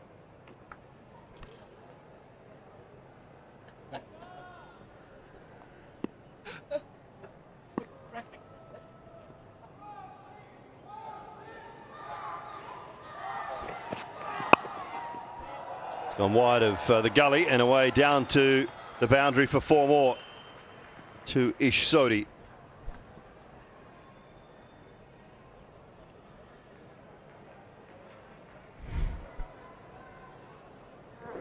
Sodhi looking more and more comfortable, just propping on the front foot. Probably went a little bit finer than he wanted it to, but it was all the way along the ground. Partnership now 128.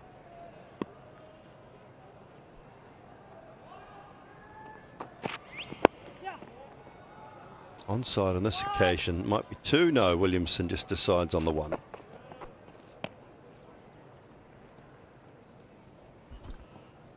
$564 for 6.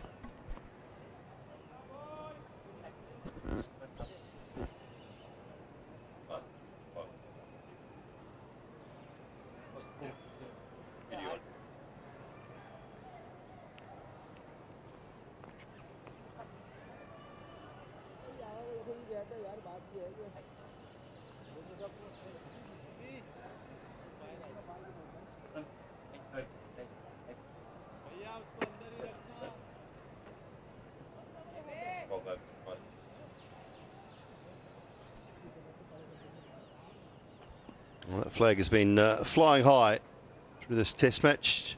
New Zealand were asked to bowl first. Babar Azam and Pakistan winning the toss. On morning number one, they amassed 438, and New Zealand now lead by 127. Hundreds for Tom Latham, 92 for Devon Conway, and now Kane Williamson and Ish Sodhi are just building on this lead.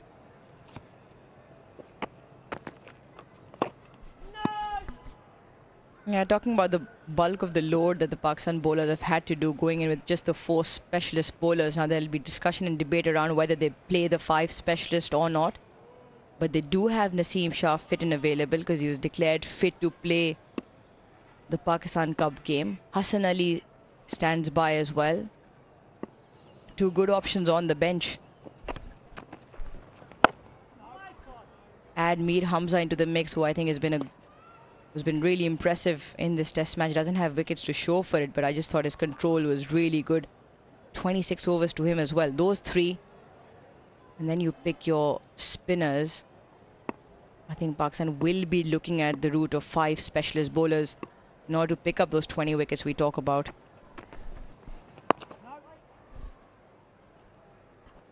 So Salman Aga has to bat at 6. And then 5 bowlers after that. And who's the best of those bowlers with the bat? Hassan Ali? So he'd bat at 7? Noman? Noman? Yep, always an option.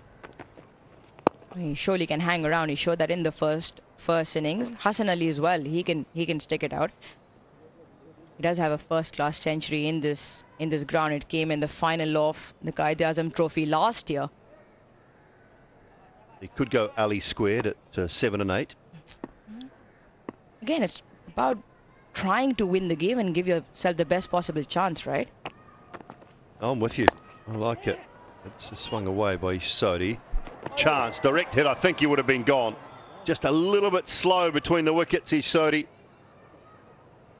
Hope he hasn't done any damage there. He's just limping a touch afterwards. 566 for 6. A lot of 6s there.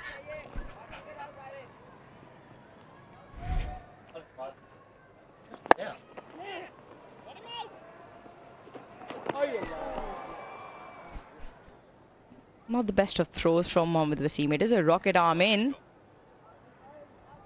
Miles away the throw and miles outside was the bat. It doesn't matter in the end.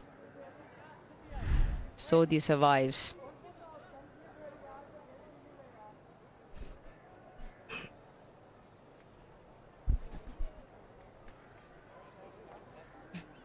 Lucky we don't have to make that decision of who plays and who doesn't. Let's have a look at what happened at the last ball of the previous over. He would have been gone by a long mile. We touched up on Salman Ali Agha. Now he spoils the party a little bit as well, right? He's come in batting at 7. He's got a big 100. And he's actually the one who's gotten Pakistan to that first big innings score.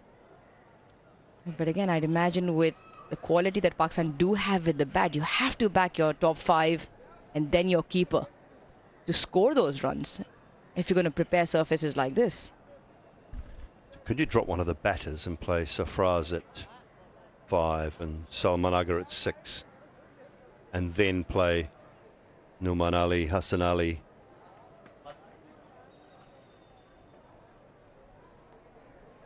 Two spinners and Naseem Shah, perhaps. Then you end up having 6 bowling options if you want. The more the merrier. As we can see, Pakistan clearly struggling. Now there we have Mir Hamza, Dhani, Naseem Shah, Mohammad Wasim. Those are the options. Hassan Ali in the seam bowling department. We got Zayed Mahmood as well with his leg spin. Sajid Khan sits on the bench with his off spin. In terms of all-rounders, Mohammad Nawaz.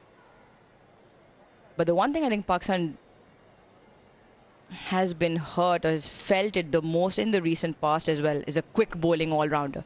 A genuine quick bowling all-rounder like a Ben Stokes. Hardik Pandya.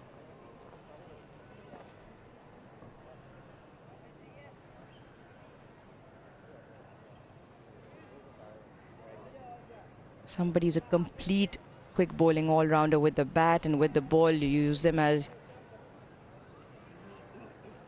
in any dimension as a complete all-round, and then you have and then you can look around at options, and then it just almost gives you that 1+ option within your 11, an inbuilt option, a Cameron Green, for instance. Opportunity is there. They've got the quick, so one of them can actually grab that opportunity and develop into a better batter, and then in time, Pakistan does have that option.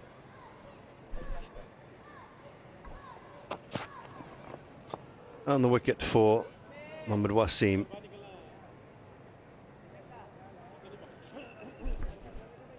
Fahim Ashraf, I reckon, is probably the most accomplished in terms of the batting department when it comes to those fast bowling all-rounders. I just feel he's probably not the primary fast bowling option that you'd pick then. So with the problems lie a set of opportunities as well for Pakistan to then rebuild into, or how they want to rebuild and take this forward in terms of what areas they need to identify in terms of where they fault.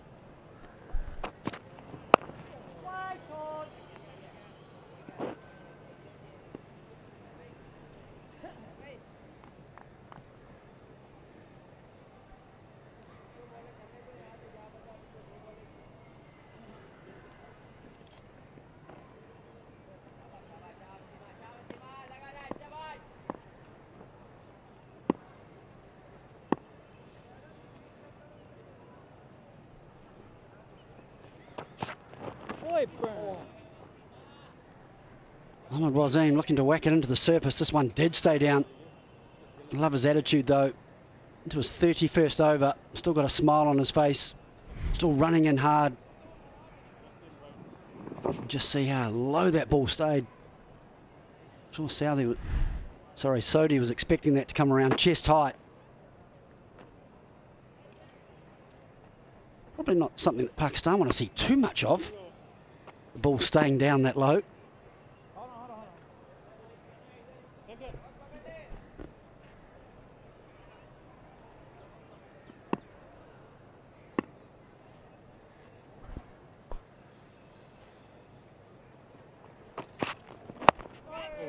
That's good. That is good. I like the fact that he's changing. He's come back over the wicket. Still prepared to whack it into the surface. There's a short leg there. If that does pop up on the leg side, that's good energy on this surface to get it up that high. We haven't seen many balls at shoulder height. It's a real effort ball from Wasim. Also, I feel important with what he follows up. And I wouldn't mind seeing one more banged in shot. And then the Yorker that he bowls, which he's got good control of. Yeah, short man catching in the offside as well. Short leg. Abdullah Shafiq, I think that's going to go in that position. I wouldn't mind seeing another short one here. I have a feeling if he gets another short one that Sodhi with this field might take it on.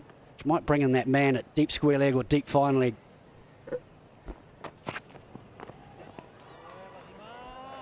That's good. I like it from Mohammad Wasim.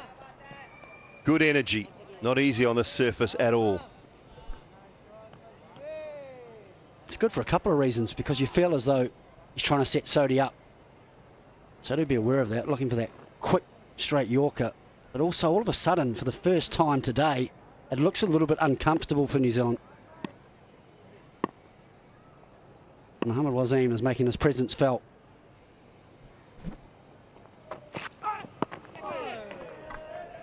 Really good from Mohammad Wasim, a maiden over. Score remains the same.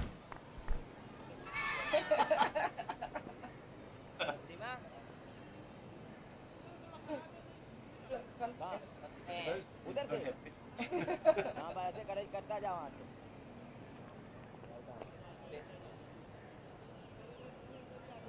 इधर इधर इधर आओ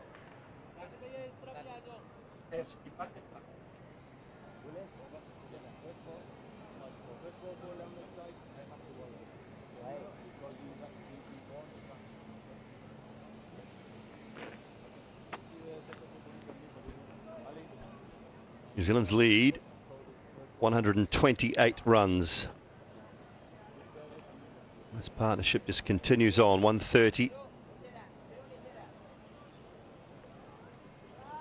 Noman Ali has bowled 55 overs. Abra has bowled 63.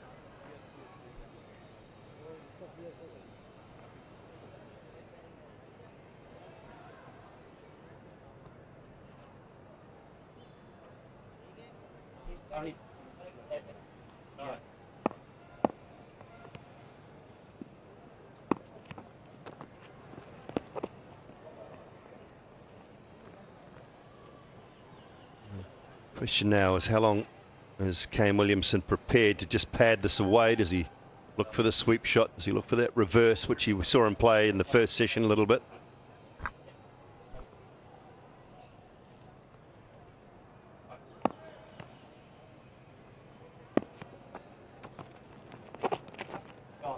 There is the reverse sweep, and I think that'll race away for 4.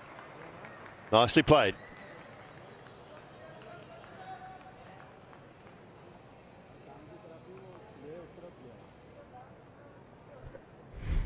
Yeah, wonderful shot from Kane Williamson. Big difference here is he doesn't have to roll his wrist so much. He doesn't need to keep it down because there's no man behind point on the offside. And he knows he's just got to make a good contact. He doesn't mind if he hits it in the air. I think New Zealand have got in trouble a couple of times where they've tried to roll their wrists, hit the ball down, because it's just held up on the surface. It's hit the leading edge or the back of the bat and popped up.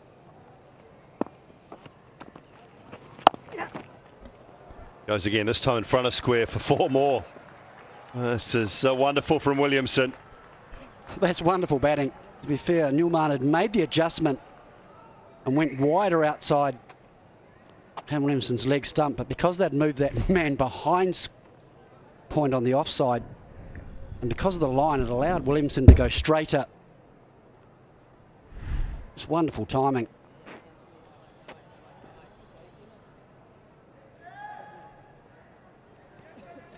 Lead up to 136 for New Zealand now.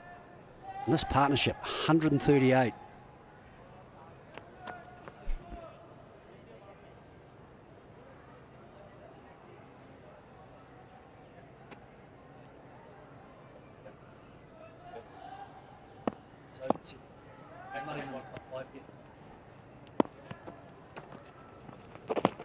Tries to go again.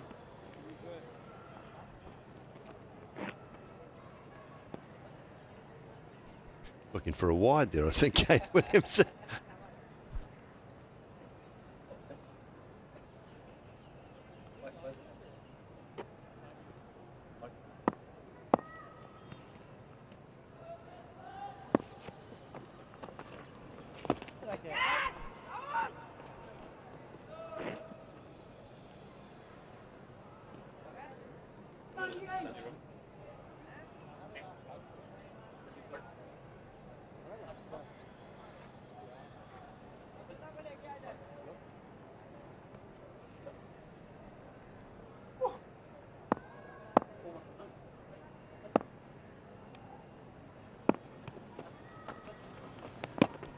Oh, got himself in a bit of a tangle there, Kane Williamson. No damage done, 574 for 6. I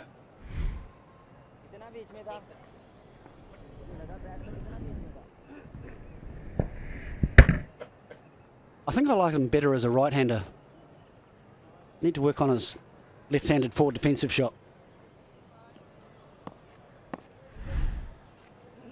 Good intent from Kane Williamson, though, really trying to now progress the game forward. New Zealand have done the hard work.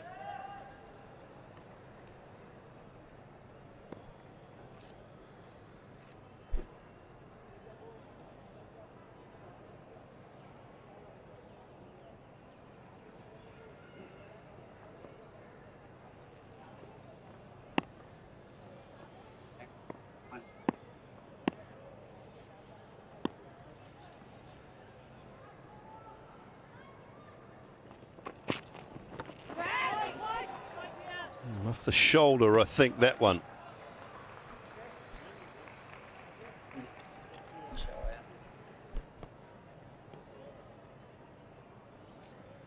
Dooley, I think they've listened to you this morning. You said it. You said hit him in the head. Was it hit him in the badge and then crush the toes?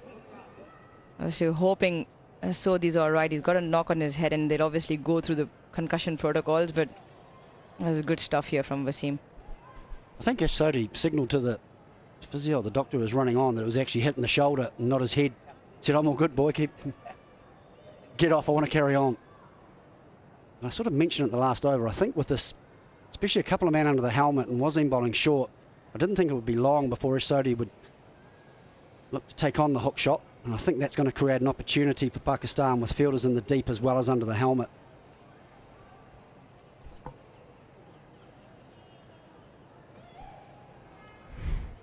Kiwi medical staff have decided the fielders up's touched a little bit of the helmet as well. I think they're keen just to go through the protocol, which is the right thing to do. Shoulder. Two noise, shoulder and then helmet.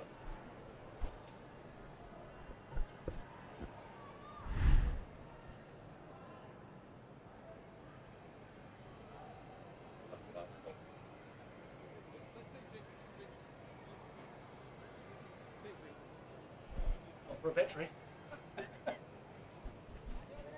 Osaka boundary contest. Every time boundaries hit and the Osaka LED display is on, the batter will be awarded 10,000 Pakistan rupees. With that little concussion protocol going on out in the middle for Ash Sodhi, it's time for drinks in the second session on day 4 here in Karachi.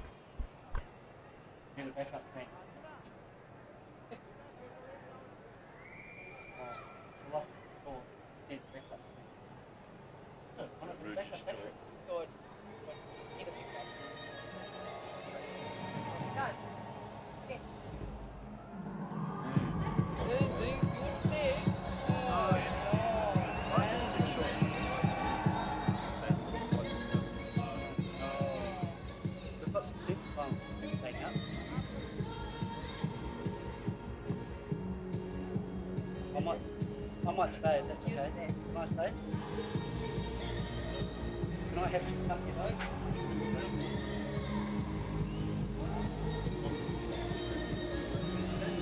Okay, so, yeah.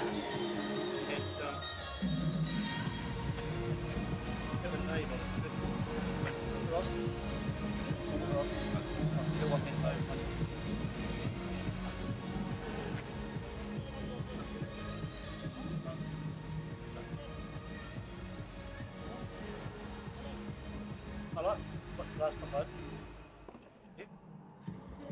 No. Called an over and a half. Yeah, good. I like up. Fine.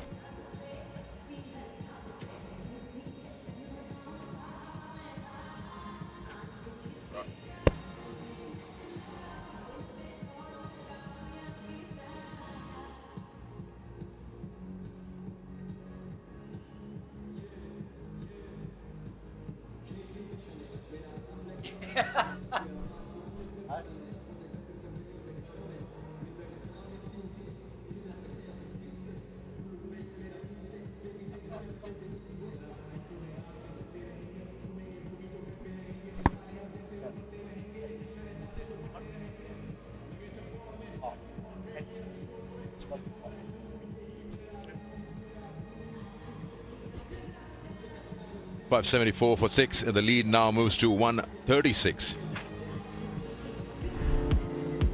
And when you get time off from cricket, you can always go and have one of those. One of the most popular flatbreads in the subcontinent, made by baking and cooking whole wheat dough on a tawa and finishing off with some shallow frying. The paratha, that's what you know it as. Have it in breakfast, have it anytime actually with a nice cup of tea. National Bank Cricket Arena hasn't seen any wickets whatsoever since morning on day 4 of the first test match. Williamson 171 and Sodhi getting his 4th test match 50. Let's have a look at how New Zealand has gone about with their 180.1 overs. Brilliant opening start, and then Williamson just batting and batting on.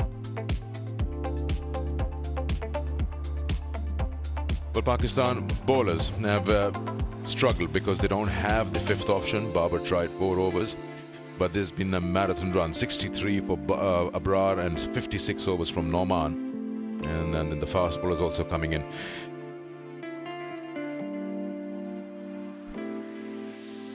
Match summary tells you 136 runs ahead New Zealand. That's the important part, with got a day and a session and a half to go in this test match. University Road and will resume play with Wasim Jr. in action. Pulled away nicely, and he's got hold of it, he's got it in the gap. The short ball, it was as if he was expecting that. You mentioned Issa Harris that he's been bowling those short deliveries for a while now. Yeah, and I thought with the field that Pakistan have set that it wouldn't be long before Sodhi took it on, and that was a wonderful shot. But you feel with the field that he's set, if he continues to play that way, he's going to create an opportunity. Pakistan have to be a little bit mindful that it also could cost some quick runs.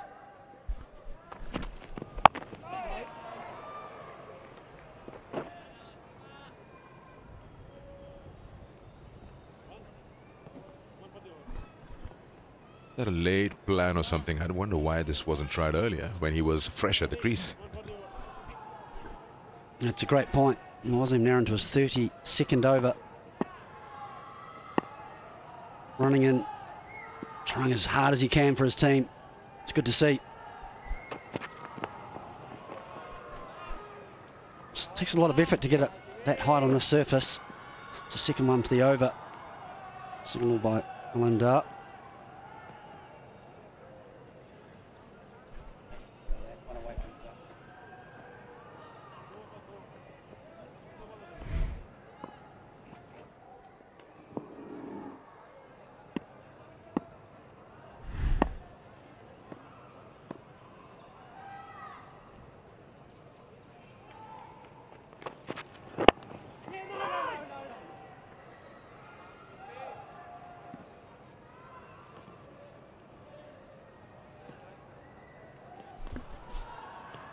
I like that.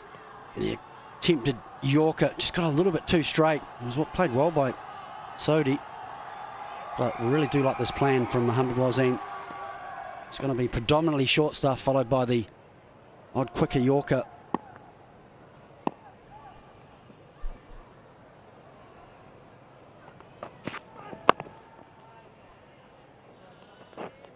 It's 578 for 6.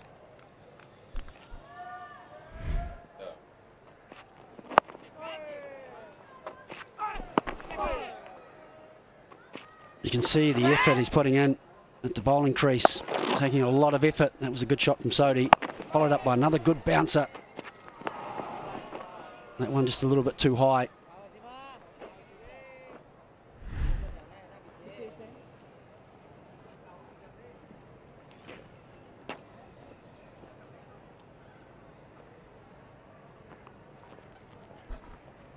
Just talking about how it's been difficult for the fast bowlers, not easy on this pitch. Basit was talking to Neil Wagner, was it today or yesterday? What did he have to say about the effort the quicks have to put in on this surface?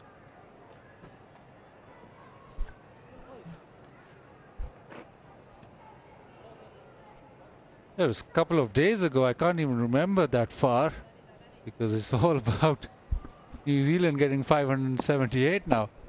Yeah, he talked about different surfaces and the challenges of the surface.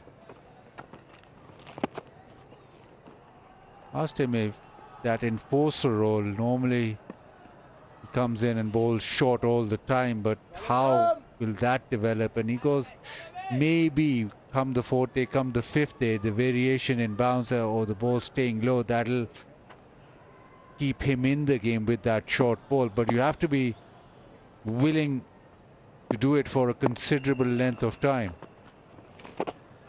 And as Harris mentioned, it does take a lot of effort, and sometimes you think this is not worth it. But if you've got a plan, you've got to stick to it. And as with everything in this test match, it happens slowly. So if a plan to develop, that also happens slowly.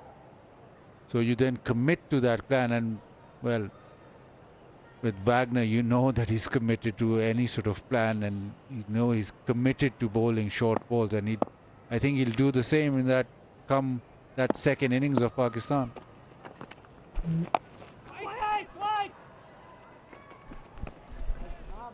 Yeah, I just like what I see from Mohammad Wasim. All of a sudden, you feel as though the game's changed. It's become a little bit more uncomfortable for not so much Williamson, but definitely for Sodhi. Men around the bat. If you play defensively and get it wrong, it's going to pop up. And if you do take us on, we've got some protection catching if you don't quite get it, and also protection on the boundary for the top edge. So it just feels as though it's going to make something happen. But because it's so hard and he's in his, I think he's bowled 32 overs, it's just how long can he continue to do it? It must be tough on Pakistan's bowling coach, Sean Tate, who himself is not used to these surfaces, and to tell your bowlers, I know that not much is available out there, but then to have them, keep them going, giving them plans.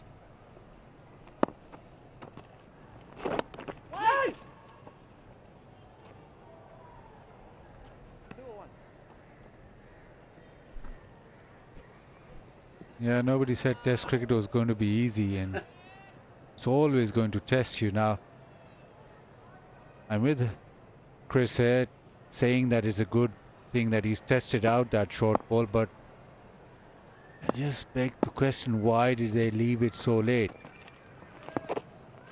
It's a tactic they could have employed much earlier in the innings. New Zealand lead by 140.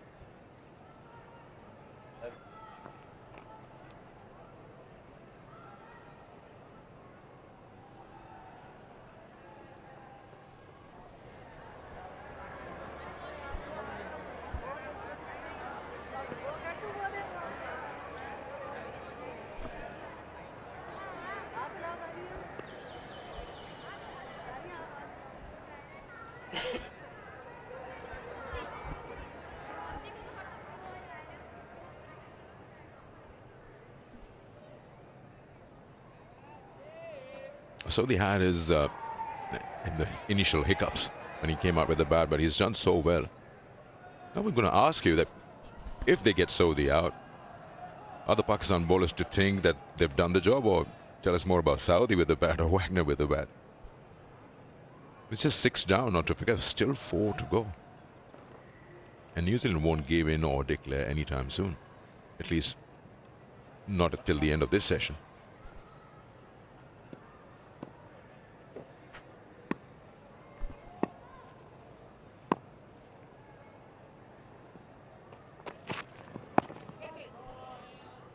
Yeah, you're absolutely right, and I think New Zealand will continue to bat for some time yet. And, you know, if they do lose a wicket, the Tim Southee, we know how he's going to play. He's a positive player. I think Baz had brought up a great point before. I think when Ish Sodhi first came in, no problem with you trying to get him out genuinely, because you've just got out Bracewell. You're a chance of getting through the tail quickly. But maybe 20 or 30 overs ago, when he had got in, this was perhaps the tactic they should have used then. It's nicely watched as he gets that full ball and works it through the leg side, which now gives him an opportunity to get to the non-strikers in and take a bit of a break from that short stuff. And I think the short stuff also, with the 2 men in close and the people out in the boundary, one, it controls the run rate, slows it down, and 2, you feel as though you're a genuine chance of getting a wicket.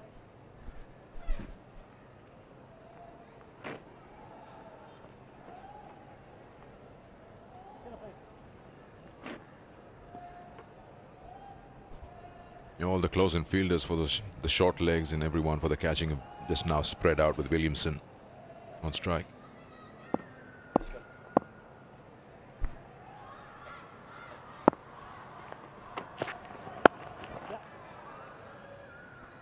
Not a problem. 100 comes up, but that's for Mohammad Wasim Jr.'s stats. They've bowled long spells. You can always visit the PCB shop. Go online, shop.pcb.com.pk, and you can wear your passion, choose from a variety of merchandise available. I like the look of those new strips. They look good. It's called the Thunder jersey from the World Cup. Just shows the effort Nazim's putting on that last ball. 140 kilometres an hour. Oh, good bouncer. Sodhi, sorry, having to jump to play that with soft hands. That's a good height. It's a tall man. He had it covered. And him being on his toes, keeps it down well.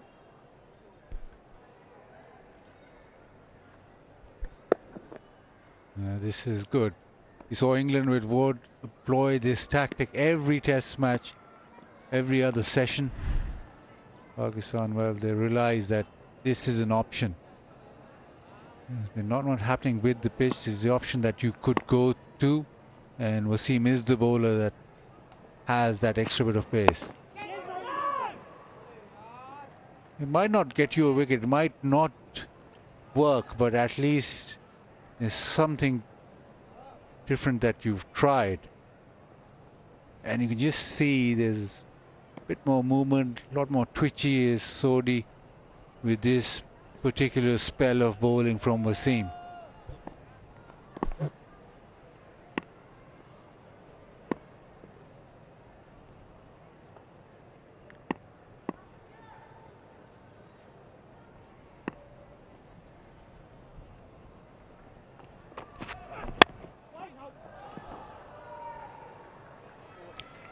Dot ball, 580 for 6.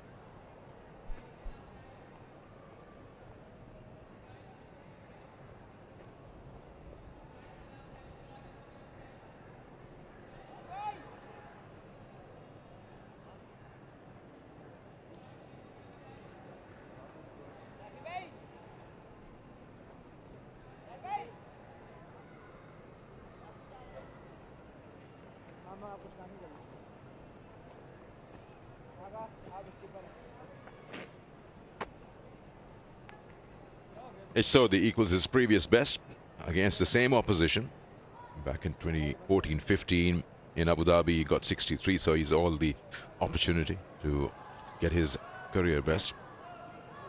His top scores in Test match cricket.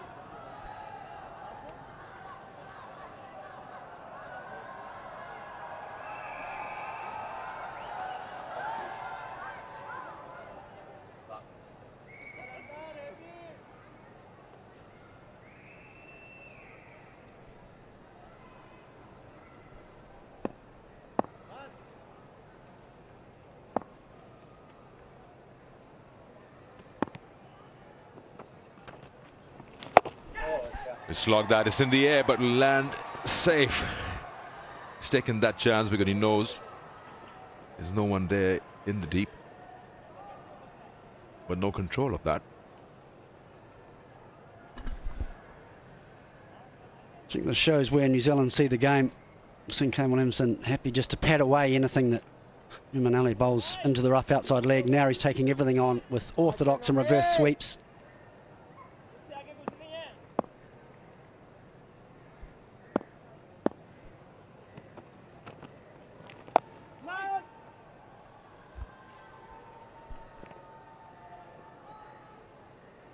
I think New Zealand feel now with a lead of 144. Runs are still important, but also perhaps the time's coming into factor now. I imagine they'd want at least 80 overs plus maybe 20 with the second new ball, so at least 100 overs.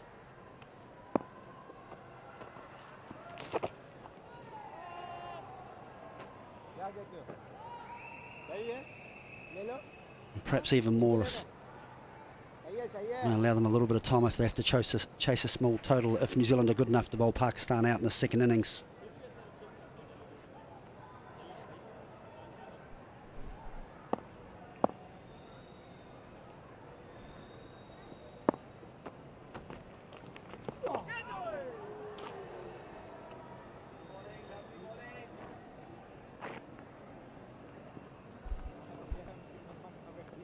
Babar's off for a while, so means that the wicketkeeper, Sarfaraz, is back, making all the calls here. Don't know for how long, but at the moment he's in command.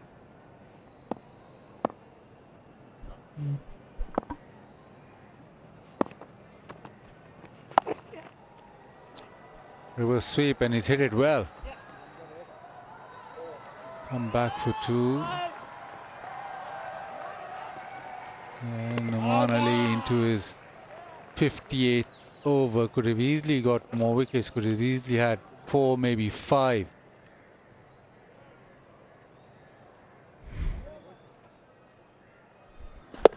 He certainly bowled better than his figures would suggest.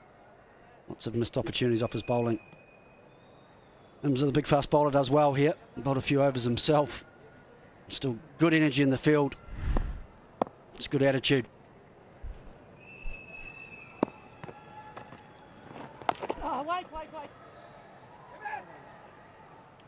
Score stays at 584 for 6.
Short ball strategies continues. How long can he do that?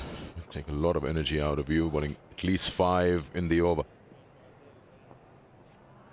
Just have a look at this, the previous. Look at where Sarfaraz is. That's a tough line to keep stumps from. A lot of Williamson blocking your view. And he's been keeping in that way for Noman through the over. Yeah, it's a tough job at the best of times, but made even harder when you have to stand outside leg stump. Sodhi again on the pull. This time he controls it nicely all the way along the ground.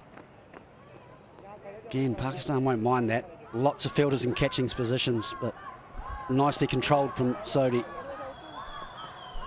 Again, that keeper, he's almost got that one-eye vision. He's peeping from behind Williamson to keep an eye on the ball. Well, he's been out there for 184.2 overs. It's a tough job, even if you're doing orthodox things, but yeah, standing outside leg, trying to judge the bounce out of the rough, extremely difficult.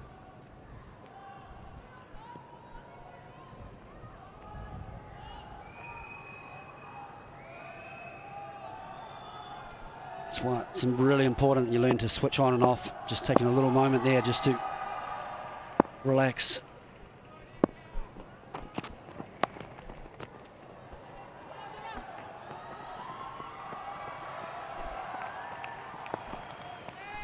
Yeah, with wicketkeepers and goalkeepers, it's the one that you don't catch or the one that you miss that stays etched in the memory. And Sarfaraz, well, the one that he missed has now cost 156. Williamson on 21 when he missed that stumping. But yeah, it's a tough job. And well, people will remember, and even us will remember that one that slipped away.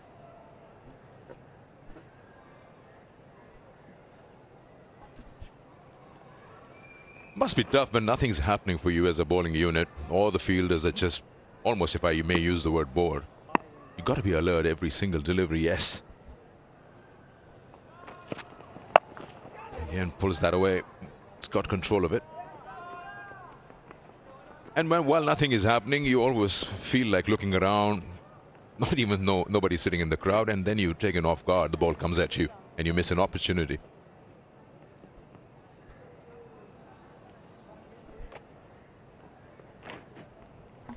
But not appealing. That's tough. There you go. Ish Sodhi getting his highest in Test match cricket, 65, beating the previous 63. And he's got more to score. He can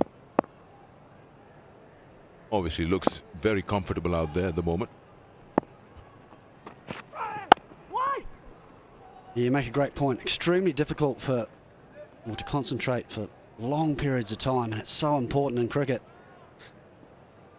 especially for Pakistan, of about their almost 185 overs.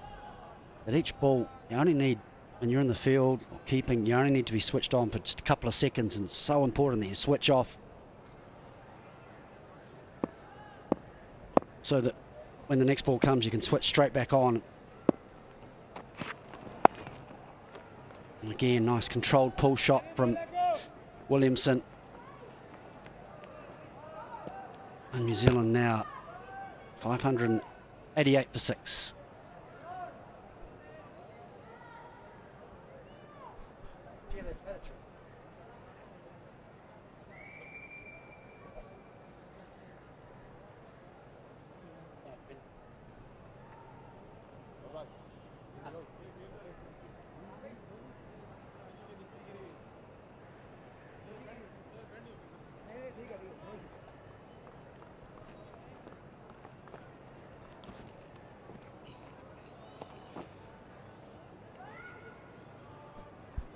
Captain's back on the field.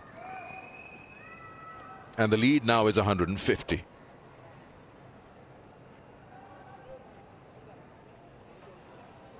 You're coming back to talking about long sessions out in the field, and especially when not much is happening. And you're talking about taken off guard with one opportunity comes or half an opportunity comes, but not appealing is something I don't understand.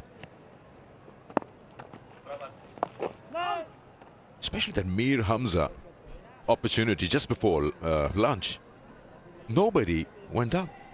I just know from my own experience, when it's this tough, which quite often Test cricket can be, and it's so hard to come by wickets,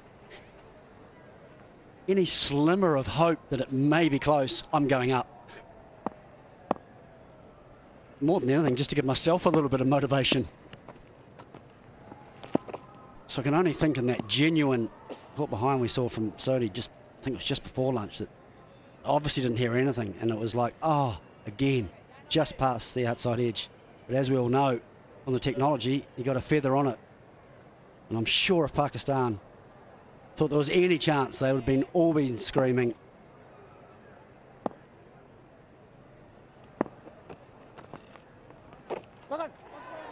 Oh, top edge from Williamson, just over the top of slip Salman.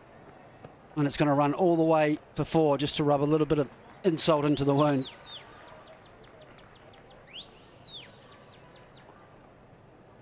It's funny, when you're down, all the luck seems to go with the opposition. A little bit of luck here for Williamson.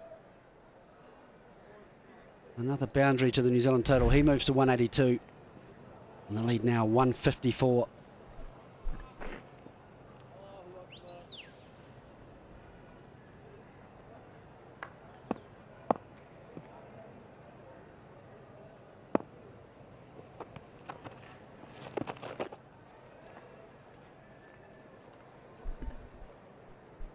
Don't think it's going to happen in this innings, but this is 186 over.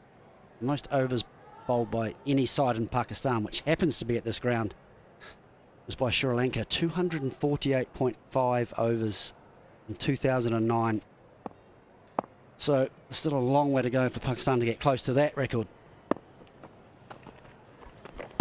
The good news is, pretty sure they won't get there, because first wide of the test match, because I think New Zealand would declare before that time. Promise me on that. Sure, I can safely promise you that.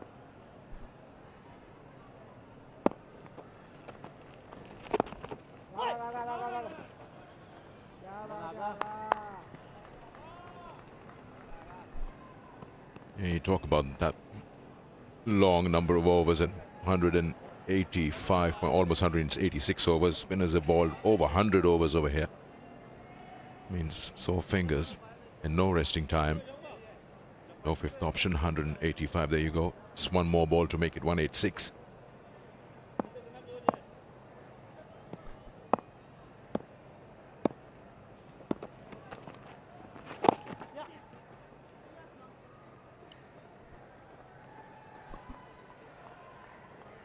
Lead now 1 56.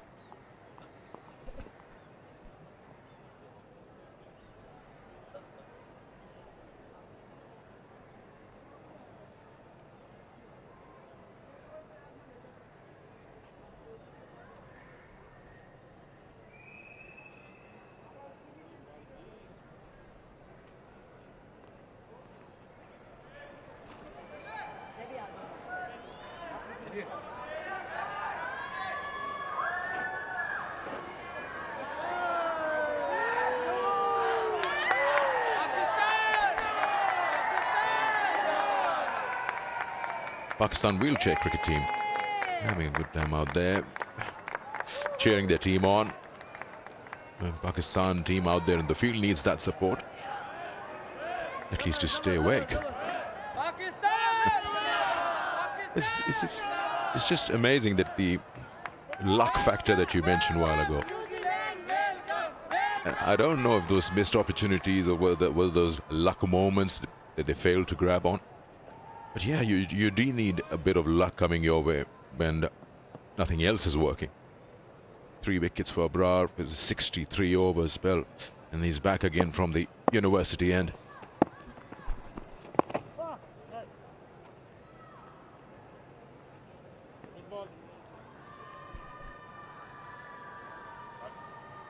He's played that pretty well, Kane Williamson, considering he got a bug in his eye just before the ball arrived.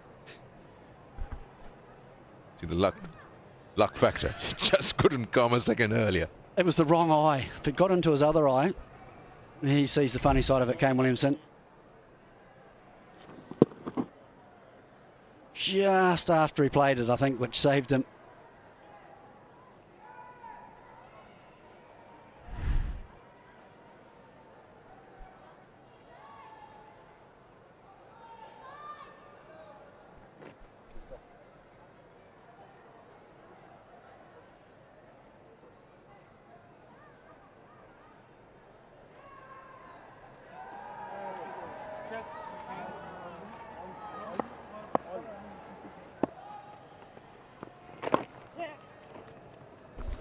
Going to push for the second one. No, decide against it.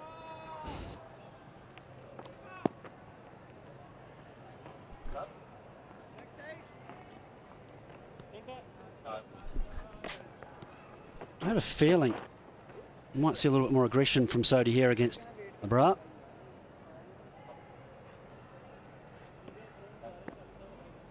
Perhaps may look to use his feet or perhaps sweep.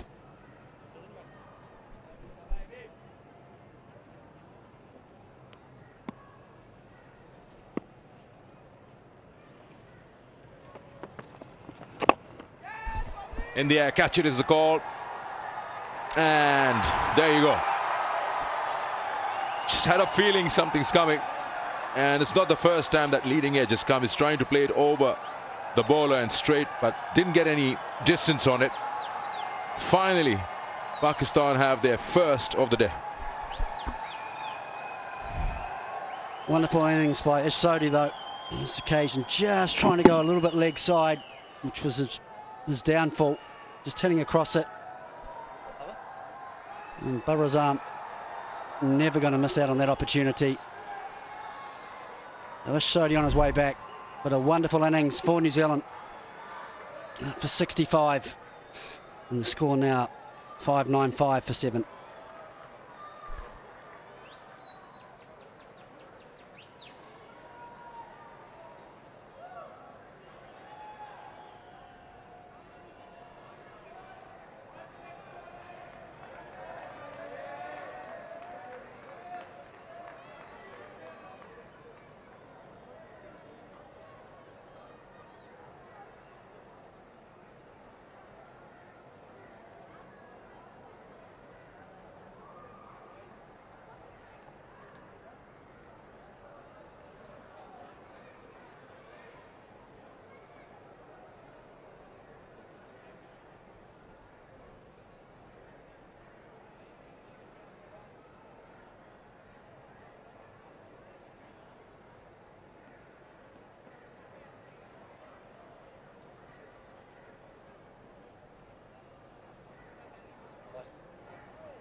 Captain walks out.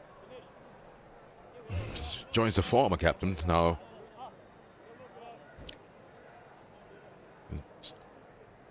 It's got to be Tim Southey to take strike. You can't cross anymore on a wicket, on a catch. No, it's irrelevant. I think that's why they were laughing about it. They're trying to work out whether they cross, but as you know, the new man has to take strike, so it didn't matter whether they crossed or not. That's what I think they were laughing about. Got two of the most experienced players in the New Zealand side, and I think that's why they're having a wee giggle. They perhaps should have known that.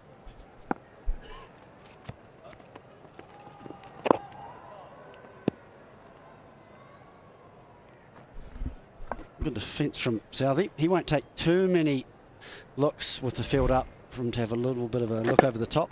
You can just see just trying to go leg side. You saw that a little bit in Lundell's innings as well. Solid forward defence. The only time we've seen batsmen be successful on the surface going leg side is when they've got right to the pitch of the ball, played it under their eyes. As soon as you allow the ball to bounce and then try and go across it, it's caused problems.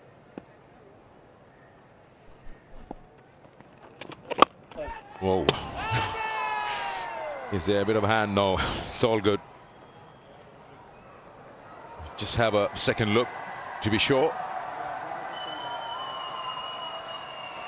That was hit hard. TV umpire to director. We have an umpire review for run out. Your best side on angle, please.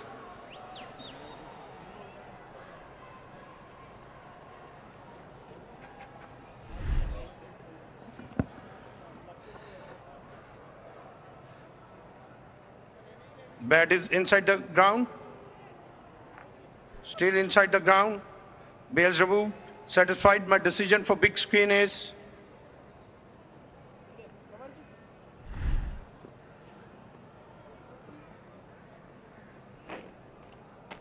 well, all is well. 5.95 for 7.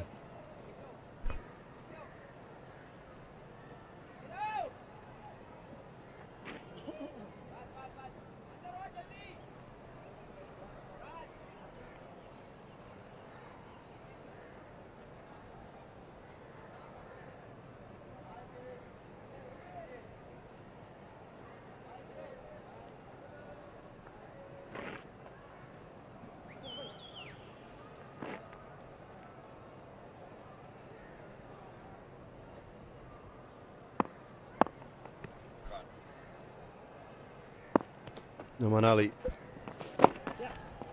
continues. And Kane Williamson continues, been joined by New Zealand skipper.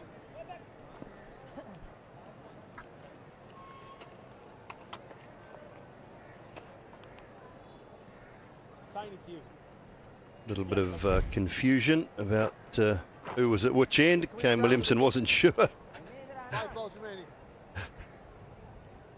Just had a little check, make sure everything was okay, whether they crossed or not.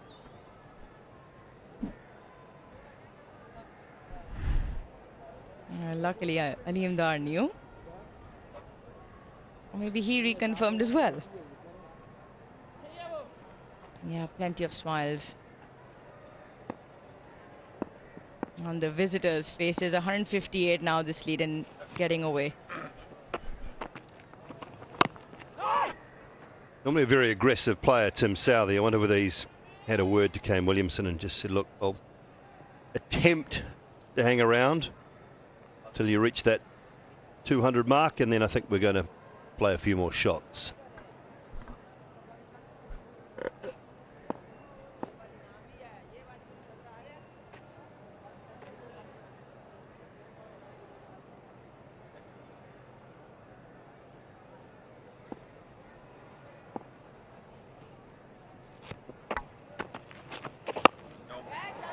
It's straight up and should be another one.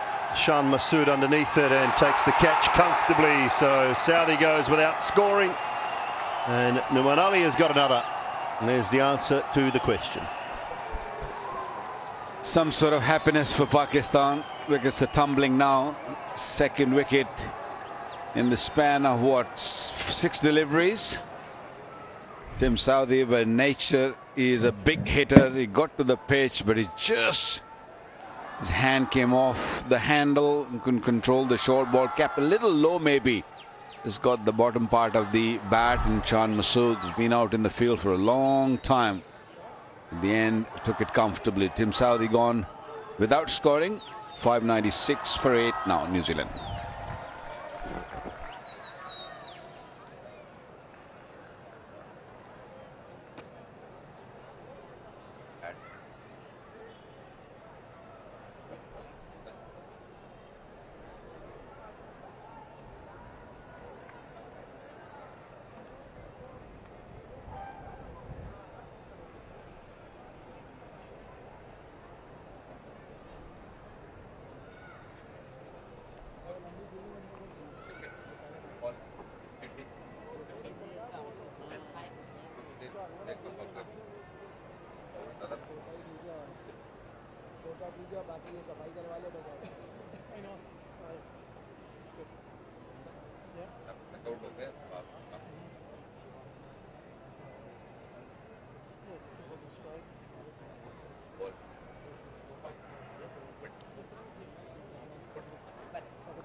Neil Wagner is the new man at the crease for New Zealand. Number 10, more than capable as well.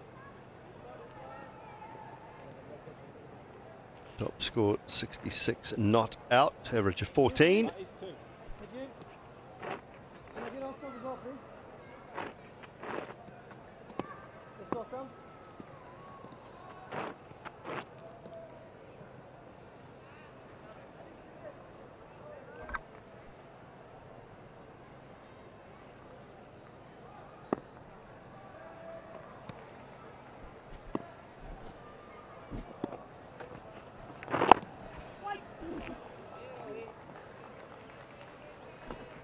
He's out there because Tim Southee couldn't quite get to the pitch of the ball. Still went through with a shot and got it right on the toe end. Comfortable catch. Yeah, he wanted to get on with the job, and that's the way he plays. Wagner for the first time in Pakistan, playing on these conditions. He's a decent batsman. He can bat, without a doubt. You can clearly tell by the way he faced first two deliveries.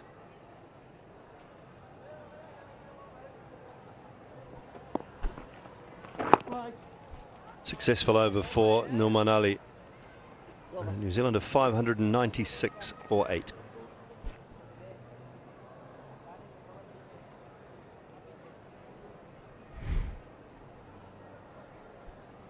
Finally, he says.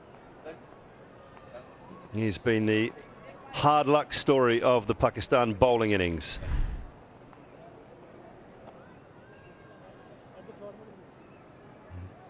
Numbers wise, he probably should have had 5 by now. Maybe 7.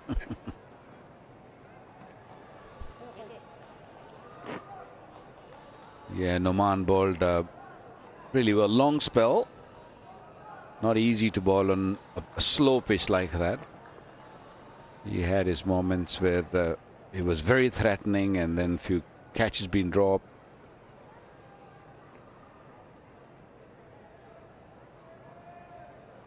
Abrar, on the other hand, also bowled a marathon spell. He'll probably be eyeing on his 5-wicket haul. He's picked up 5, 193 now. 4-4.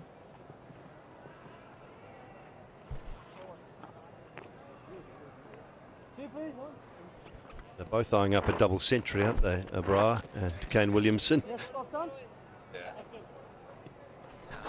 Well, Williamson's probably eyeing a bit more than Abrar. Abrar would like to avoid that.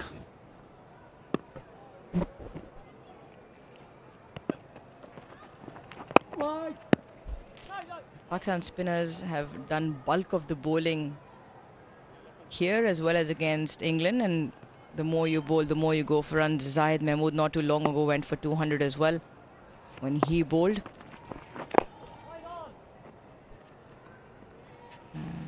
But that was in much quicker time and against an England onslaught which was quite relentless, and relentless all the way through the series.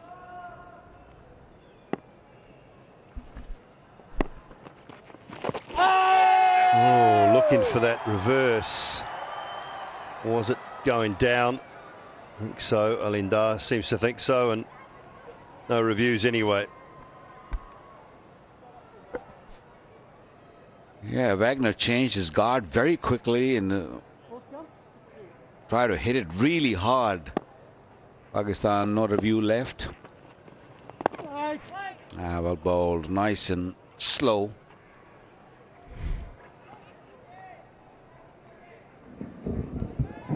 Oh, not bad shout actually, to be honest.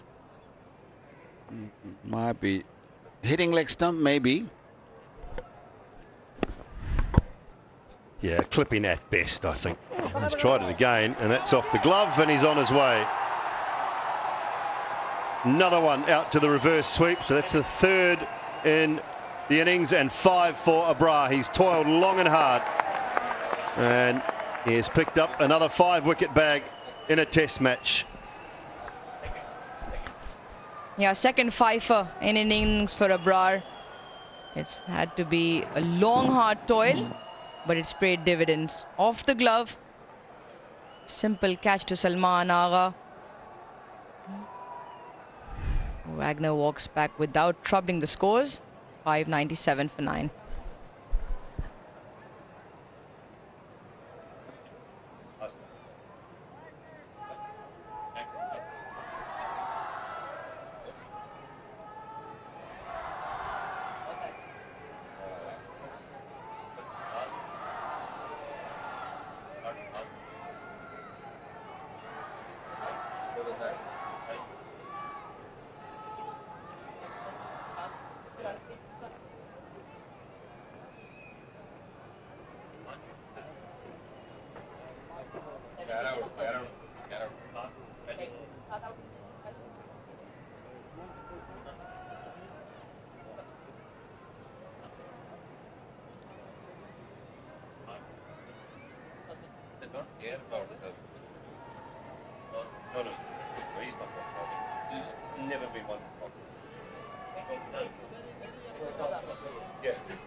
Nine wickets down, Ajaz Patel. Out in the middle now to join Kane Williamson. Best of 20, and that was the last ball of Abrar's over, his 65th over. He's picked up his 5th wicket in the innings, and Pakistan now looking to wrap things up. Noman Ali.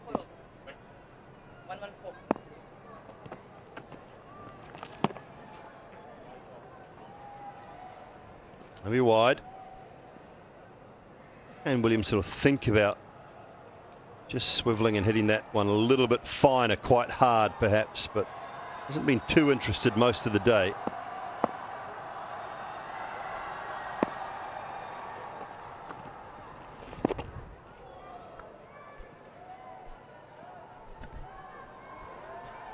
Yeah, got a bit of glove on the way up.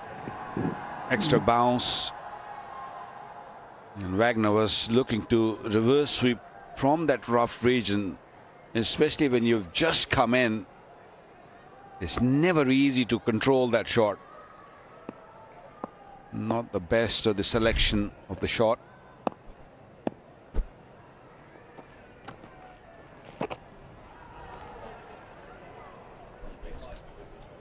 Yeah, Williamson 186 now.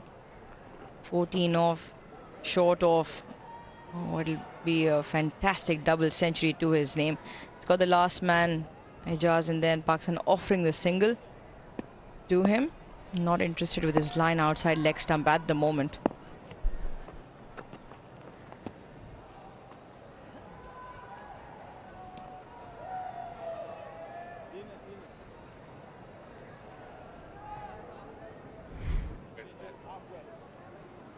Just come off the glove.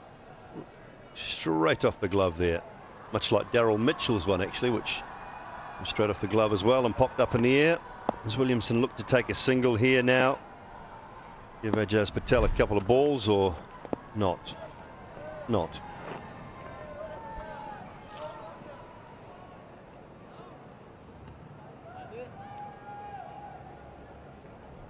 Okay, what is this man thinking now? He's on 186. Is he thinking of his double hundred, or is he just thinking that how many more runs we need? It'd be nice to get double hundred. He's already got 4. Get another one. And Pakistan bringing all the fielders in now to block that single.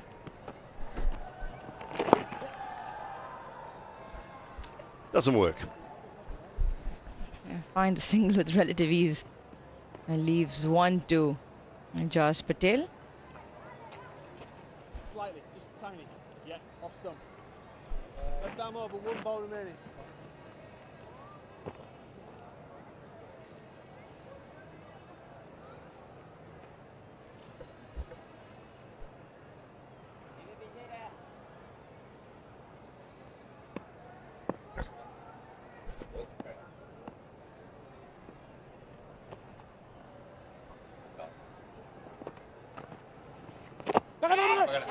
Oh, a little inside edge on that, is there? No, says umpire. And no reviews left. Ends the over. 5-9-9-4-9. Oh, Sarfraz is shaking his head. We all thought that there might be a little bit of inside edge on it. Ball popped up and catch taken. Just have a little look. No, it was nowhere near. Good decision. Very good decision by the umpire.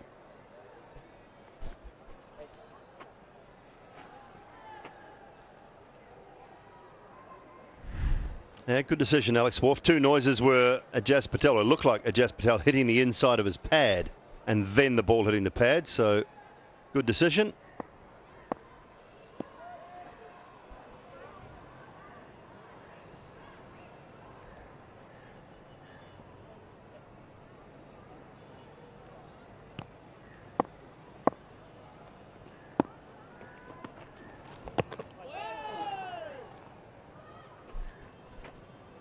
It's surely been a test for Abrar. Surely has his first 5-wicket haul. 7th for in the first innings against England came in 22 overs. 114 runs against his name when he picked up those 7. Contrasting story here in terms of the number of overs he's had to bowl and to pick up those 5 wickets. Williamson goes straight down the ground. That is a wonderful shot. It's gone all the way as well. 600 comes up. Williamson into the 190s. What a shot. What an absolute piece of timing. And yet so easy. He's come down to the pitch of the ball, given it the full face, and has gone all the way. Perfect. Absolutely perfect. 193 for him now.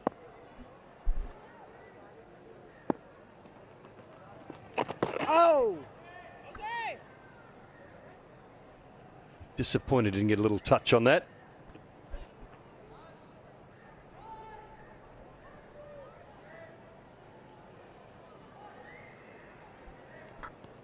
Those 4 double centuries. West Indies, Sri Lanka, Pakistan and Bangladesh. Looking for number 5.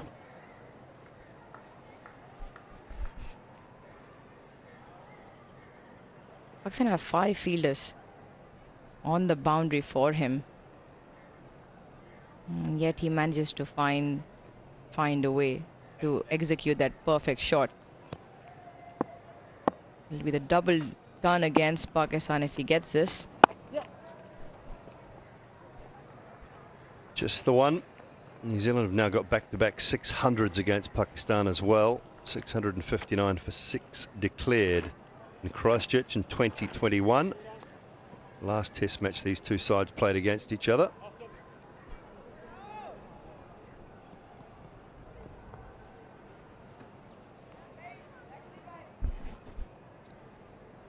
It was his double ton in that inning, in that match. 238 against Pakistan. It's a love affair that Pakistan is not going to like anymore. Williamson against Pakistan, New Zealand against Pakistan. They've gone up. The umpire wants nothing to do with it. No reviews left. Absolutely no point at staring at each other. Overdone, 606 for 9.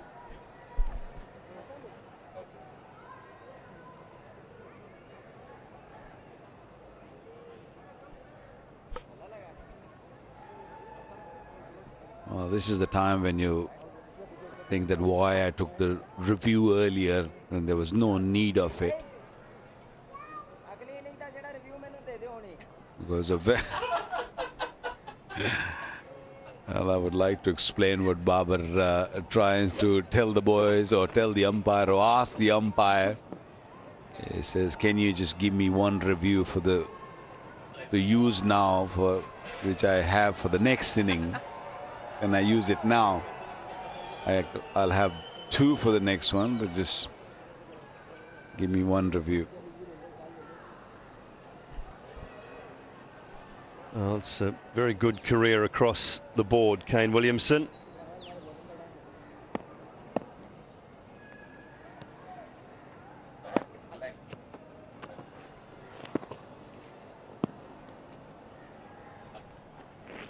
Is this the one that was going away from the left-hander? I think it was very close. Umpire's call on impact and umpire's call on wickets. So given out would have remained out. That's Bubba saying, just give me 3 next innings and I'll take that one now. In the end, the review wouldn't have been any good because it would have remained umpire's call. Just ticked over the 54 mark has Kane Williamson, his average in test match cricket as well. Over that 7,500 runs.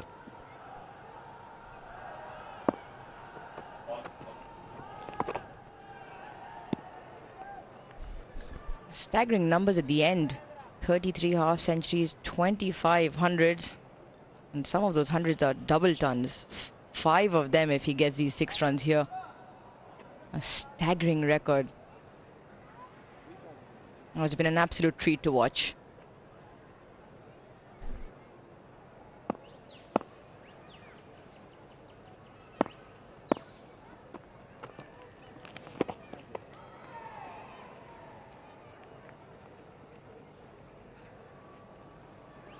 Five minutes away from a tuple tea time. They're enjoying it sideline. We'll enjoy ours in about 6 or 7 minutes. Sideline, I think. Yourself and I, Uruj. Yeah, Waka, you just put your feet up. Have another little nap if you like. We'll go and do tea. I need one actually. I've been working really hard since morning. You mean you need another nap? The one after lunch and now the one during tea. Well, that's the time when you just need a little break. Is one hit away. Will he take a risk? Let's play that reverse sweep for a single. It's the end of the over. 607 for 9 New Zealand.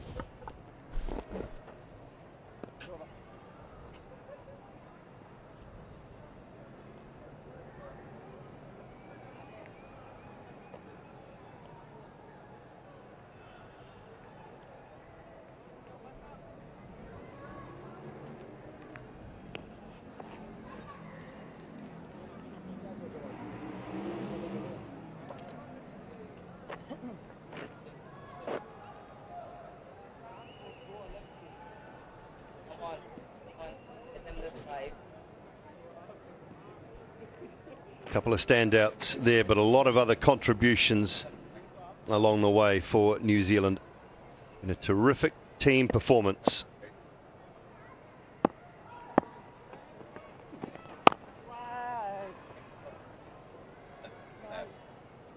Just get the feeling Kane Williamson feels more comfortable coming down the wicket to Abra. Long on is in place and mid-off is deep-ish. She's 3/4 of the way. And that is the option. That is probably his best option, going straight. He did that in the previous over, hit it for 6. Will he go again?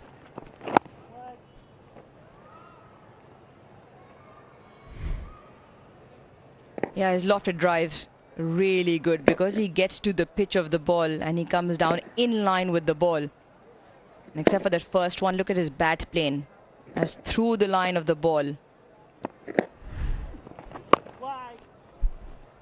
Yeah, and that high elbow as well. Just beautiful extension, high elbow.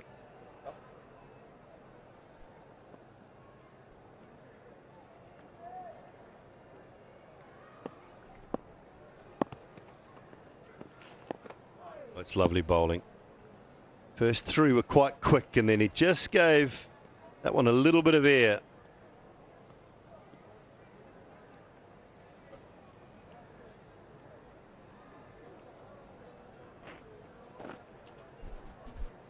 Just a change in the field. Long ons come up as well. Halfway.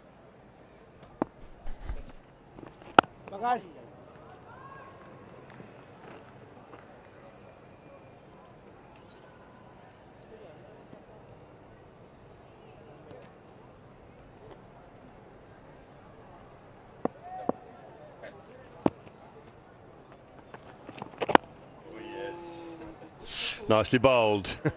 Just kept Williamson at bay. 6:07 for 9.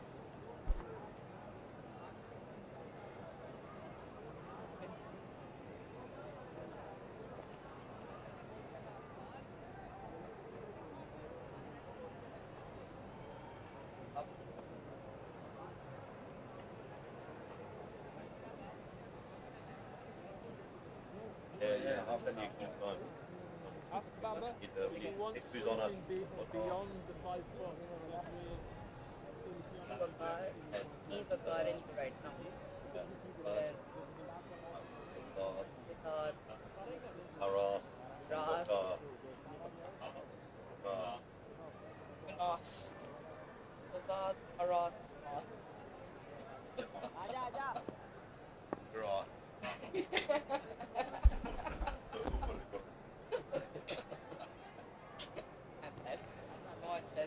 Come on, get out.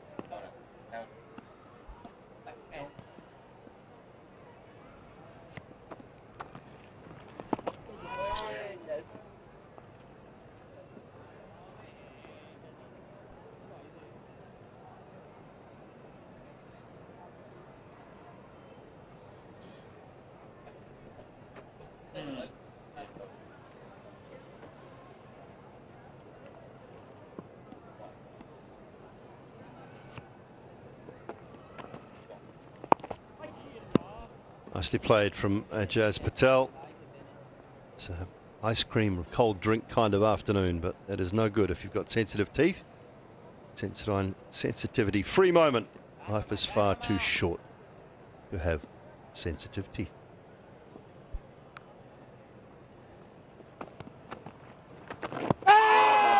Just outside the line. Just outside the line, I think. Alex Wolf agrees.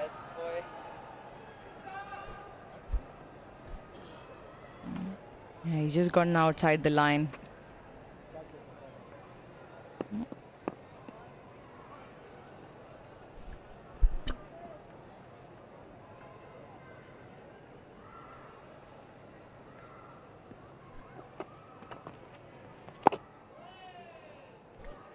I think the ball hit him on the back leg or the left pad. He wanted that ball to hit the right pad. Hit the right pad, that would have been out. That means the ball would have stuck him inside that line of the stumps.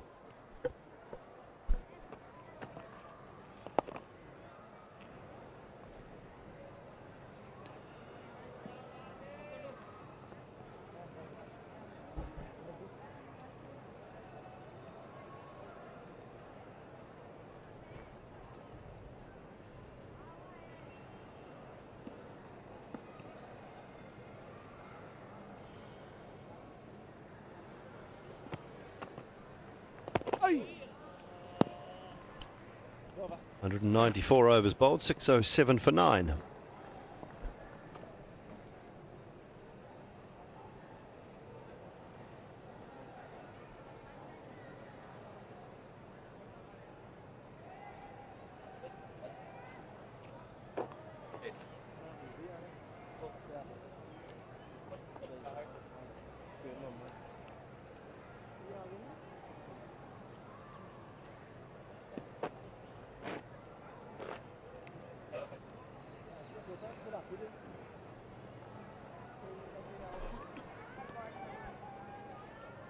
$169 runs ahead, New Zealand.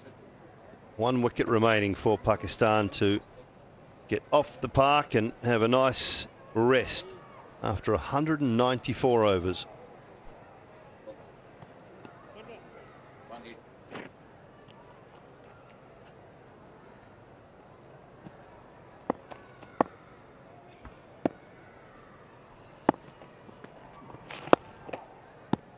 I'm not taking it. Deciding against taking that one too long off. Pakistan been in the field for 194 overs. 90 overs a day, that makes it more than 2 days. That's a long time in the field. Yeah, and as a bowling unit from New Zealand's point of view, it's 2 sleeps. Complete night's sleep without a bowl. And that is just, it's so good for you. As a bowler, you wish for these types of days, these types of innings. But then you got to come in and really bowl hard. You want to win the game then. We don't want to just go through the motion. Yes, rest is good, but then your captain, and of course, in this case, Tim Southee himself as a captain, is in the air, just wide of the man, the captain, Babar. What a beautiful shot, just opening the face of the blade and moving himself to 199.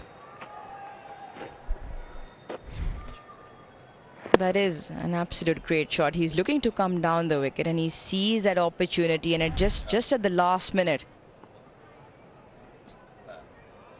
Quite amazing for him to maneuver and then time that. He's never trying to overhit. What timing. Yet another test match double century for this genius of a batter from New Zealand, Kane Williamson. He now goes past Brendan McCullum with 5 test match double centuries, the most for any player in the Silver Fern. That is some achievement by an exceptional talent. Unmatched brilliance. It's been a spectacle that everyone has enjoyed, and the applause has been from everyone around the ground.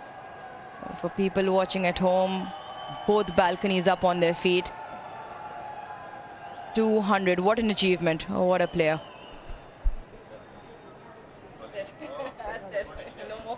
And Tim Southee has said that is enough. Kane, you can have your 200, you can have your not out. You can remain with that average above 54 in test match cricket. You have done a magnificent job for your side, along with Tom Latham, Devon Conway at the top, putting together 183. And then contributions throughout. Ish Sodhi's half century. 40s from Mitchell and Blundell. And New Zealand lead by 174 runs. Over 7,500 runs and a double 100 again against Pakistan. Last time he played against Pakistan in Christchurch, he had 200 there also. Deserve all the applauding. What a fantastic professional. Can bat long, being the captain of New Zealand. Simply the best, let's put it that way. On the other hand, Pakistan, it's been a tough couple of days. They have to really come out and bat really well to survive in this game. But first of all, this man, very, very well done. Great job. It's the longest or the most overs Pakistan have had to bowl in 7 years. So New Zealand have kept them out there a long, long time. Stand out there, Kane Williamson. New Zealand's number 3 with his 5th Test match double century. Tom Latham with 100, and then contributions all the way down the board. Lovely 4 over wide mid-off, and then a little tuck into the leg side was good enough to bring about that double century for Kane Williamson. A gem of an innings after a slowish, conservative start. And he just continued to prosper throughout. Long, hard toil for these gentlemen here. 67 overs and 5 balls for Abrar. He picked up 5 wickets, went for just over 200. Numan Ali with 3 for 185 from 63 overs. And good outings as well. Hamza was impressive, even though he didn't pick up a wicket, and Wasim Jr. kept on trying. 34 overs, 1 for 105.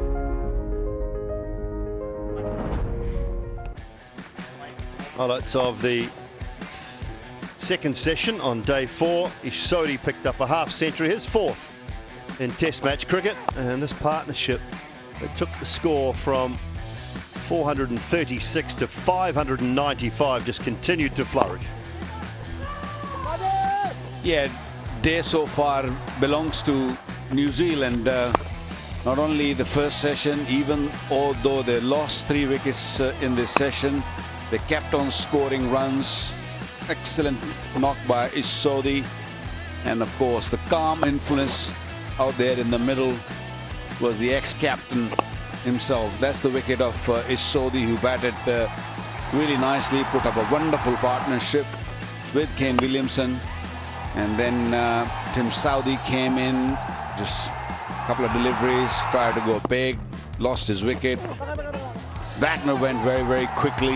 Pakistan picked up those 3 wickets in very little time, and then Williamson hitting a beautiful shot, nice and straight for 6.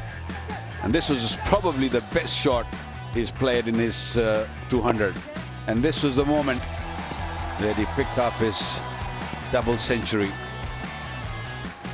Applause all round for New Zealand's master, Kane Williamson. Test match double century, number 5, 438 Pakistan in their first innings, 612 for 9 declared. New Zealand, we are at tea on day 4, and New Zealand lead by 174 runs.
Well, happening session finally. Some wickets and some prize for the Pakistan bowlers. Hard work pays off. And once they got Saudi, the doors opened up. Abrar got a fifer, second fifer in Test match cricket in no time. And this man is a run machine. Is his fifth double 100, 200 not out when Saudi decided to declare. 612 for 9. That's the first inning score for New Zealand. They are 174 runs ahead. And we'll ask our guests, where do we stand? Hello and welcome to Inverix Solar Energy Pitchside Studio. I'm Sikandar with you, and we are now down to last 4 sessions in this test match. How did session 2 go? Got Uruj Mumtaz and Simon Dool alongside. I'll start with you, Uruj. Of course, you don't take anything away. Williamson's innings has overshadowed the test match and overshadowed all the plans Pakistan may have had. Absolutely, and I think it's fair to say everyone across the world watching must have enjoyed it. The Pakistan camp, I'm sure, must have been on their feet because it was quite a spectacle. It was quite a spectacle in terms of the manner he constructed the innings and the manner in which he played his shots, up the tempo when it needed to be, and throughout was in so much command and control. So all you could do is sit back and watch and enjoy the genius at work. 5 double hundreds, Simon. And this, I mean, it's just no small achievement, and he just keeps going. Yeah, he does. And I just feel like we might see the best of him in the next year to 2 years without the burden of captaincy. And just without, look, he's never ever enjoyed the media side of things. He just wants to bat. He's been that way since he's about 13 or 14 years old. He set all sorts of records at school level. He came into the Northern District side at a very young age with huge expectations, came into the New Zealand side with huge expectations, and then he's just continued to deliver. I mean, he will be New Zealand's greatest ever batsman by a stretch. He'll finish his career, you would imagine, with an average well in excess of 50, the way he's going at the moment. And I just think that without that captaincy of the Test match side and the freedom to just bat and bat, he will continue to do that. And I think we'll see the best of him in the next 2 years. Yeah, indeed. Well, we had 3.5 hours of no wickets whatsoever on day 4, and suddenly then 3 fell until Saudi decided to declare. Let's have a look at the wicket. Yeah, Ish Sodhi, the first one, just a little outside edge. We've seen a few of those throughout this innings, haven't we? Just the ball turning or holding in the surface a touch. Then Tim Southee, the way he plays, I get that in this situation. He's looking for quick-ish runs, didn't quite get there. And then the third reverse sweep we have seen unleash a dismissal from New Zealand's point of view. This time it was Neil Wagner. Now, this is a quick turnaround tea break / innings break. So I'm going to come to the expert predictions. Expert prediction brought to you by Inverix Solar Energy. Okay, so expert predictions. I'm just going to ask you a question. I want you to answer this not according to you, but according to what you feel Pakistan would do. 4 sessions to go in the test match. Where do you see Babar Azam and men? What are they thinking? I think you still need to be positive. You still need to come out looking for runs. Yes, the 174 run lead is the first set of your steps or your goals. You need to knock that off and then put runs on the board. Now 174 is a lot of runs, and the opening bat it didn't go according to plan in the first innings, but the wicket's obviously playing a little bit better with the variable bounce in play. But for me, they have to be positive. They still have to come out looking for runs. For Pakistan, the problem is the results are not draw and win. They're draw and if not, then lose. So that's something that will obviously weigh down on them. How much it weighs down, it'll be a matter of time and we'll find out. You agree 174 up New Zealand's only one team who can win this? Yeah, I think so. I mean, it should take Pakistan till around about lunchtime tomorrow, you would think, to knock off this 170-odd runs. So to me, that puts New Zealand in the seat where it's a draw or a New Zealand win.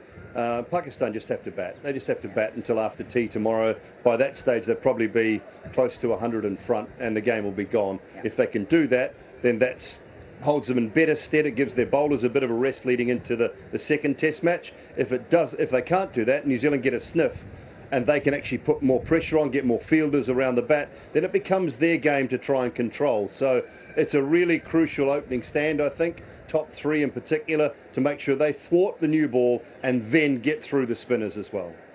Well, you heard them. Expert prediction brought to you by Inverix Solar Energy. Quick one before we wrap up, Simon. Do you feel that the New Zealand spinners would have a better say than the Pakistan ones? I think so. I think they've had a nice rest. I think Ajaz Patel will take the new ball along with Tim Southee, and they will see what happens for the first 20, 30 minutes of this session. And if they can break through once or twice, it might be, New Zealand's game. Not much time left. Just say Pakistan's Zindabad. Pakistan Zindabad. Okay, here we are. So time for us to now take you to session 3 on day 4. And it's going to be an exciting session. Can Pakistan just bat and enjoy some good batting on a good batting track? Or will it be the Kiwi spinners who'll have a say? Enjoy.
KFC presents Tougher News, Pakistan versus New Zealand Test Series, the first test, day 4, last session.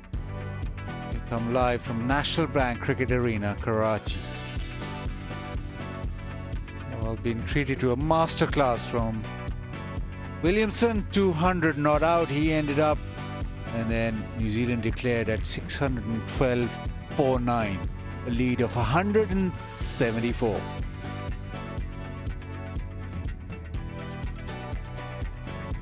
It was really tough.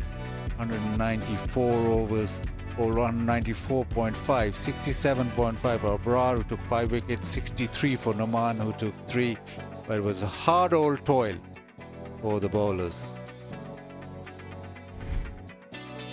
And the wickets, this was a long, long time ago. Noman getting convoy, a fantastic review.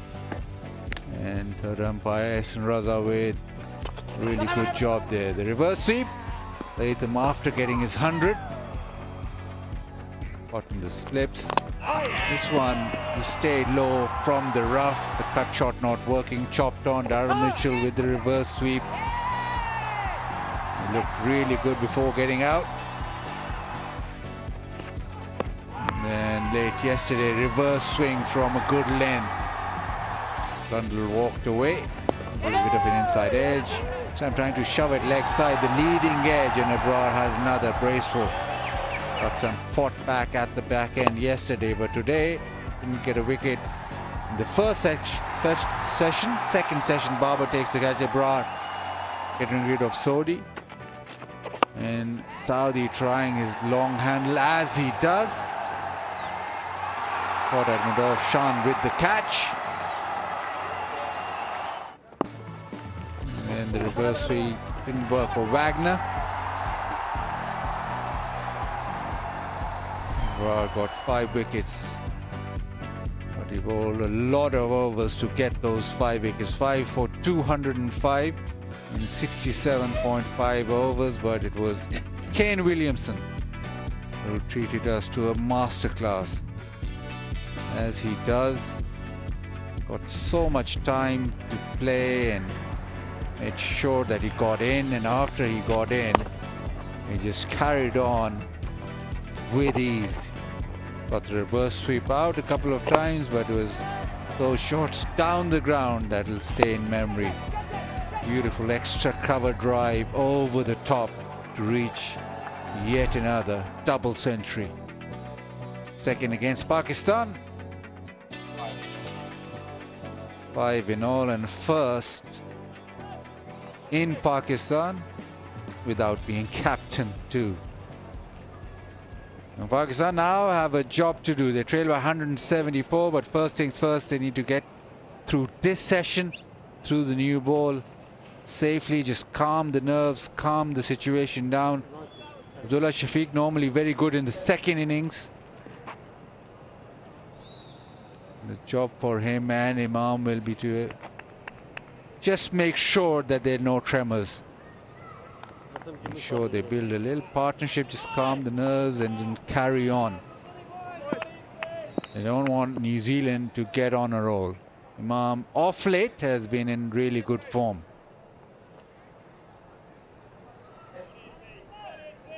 It'll be Tim Saudi as usual with the new ball. He's got a couple of slips, a gully, a short catching cover. Has been seen so many times with the new ball. Get the ball just to shape away. He wants the slips to come even closer. Now Pakistan trail by 174. Start of their second innings. Nicely bowled. Hits the seam. It's important for Pakistan to just make sure that this new ball is faced with comfort, and make sure that there's no problem going forward. If they lose a couple of wickets here, then all kinds of scenarios take place. It's absolutely key. These two out in the middle can give the rest of the dressing room confidence by starting well.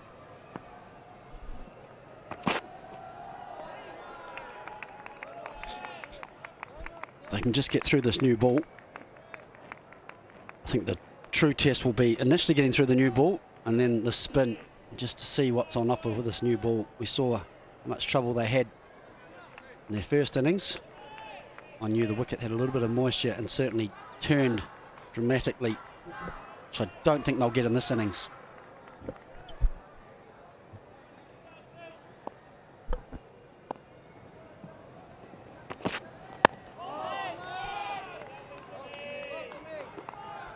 Very important couple of hours, very crucial couple of hours for both teams, I would say. If New Zealand have to win this game, they have to really make early inroads, pick up 1 or 2 wickets early with the new ball, and then gotta keep bowling those areas which we saw in the first inning. Pakistan will be under pressure throughout this game.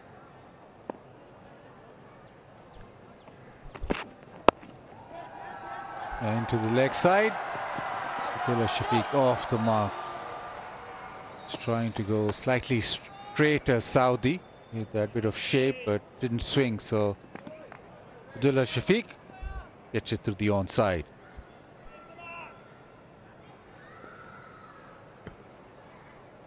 It'd be interesting also who shares the new ball with Tim Saudi. Will it be left arm spin? Will it be left arm pace?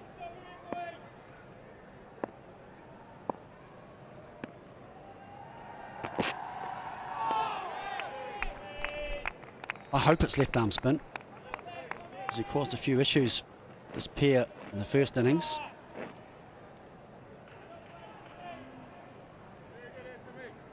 I think it's important that, especially with this new ball, while it's a little bit harder, even with the spin, get a little bit more bounce. And you know with Ajaz Patel how accurate he is.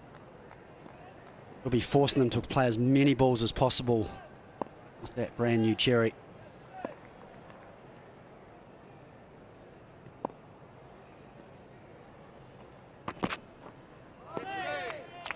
Decent start from Saudi. It's 2 without loss.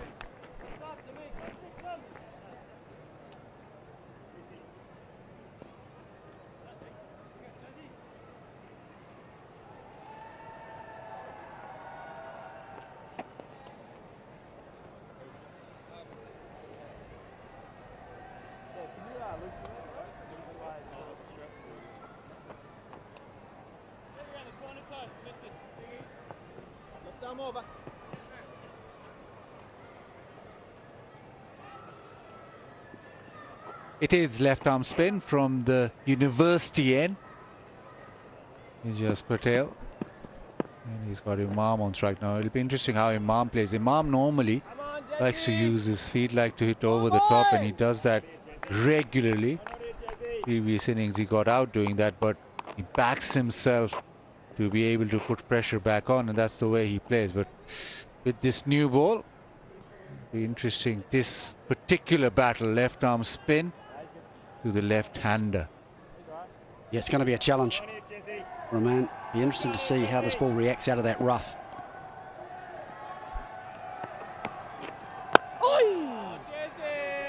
Straight away down the track. Have a look at leg slip, please. Ace, just come straighter.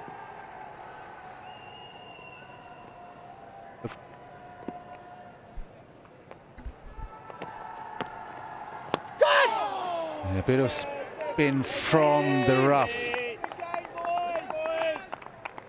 They'll like that as well, New Zealand. Man trying to force through the offside, which is working against the spin, which is a risk. What about that leg slip on his knees? Mom squeezes that out. He wants to just be a single. Lovely, Jesse. Lovely start, Jess. Yeah, a couple of deliveries ago, that ball landed in the rough and spun, and that is the reason why he's got that leg slip there. That one kept really low. So when you're looking to drive through that rough, got to be very watchful, very careful. Don't leave any gap between your bat and pad. Now this will be a challenge. Left arm spin has caused problem to Abdullah Shafiq. Both the inside edge and the outside edge, especially with the new ball. He's been a bit iffy against this kind of bowling. Jack Leach, Ajaz Patel in the first innings. How does he go about playing? That one just tucked away leg side, but yeah, it'll weigh on his mind. It weighed on his mind in the first innings, that ball coming back in, and he was almost confused when he come down the track and the ball spun away.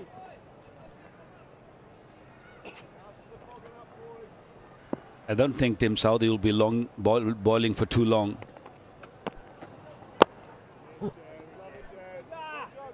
Because you do want to see your spinners bowling a harder ball. 4 without loss, Pakistan.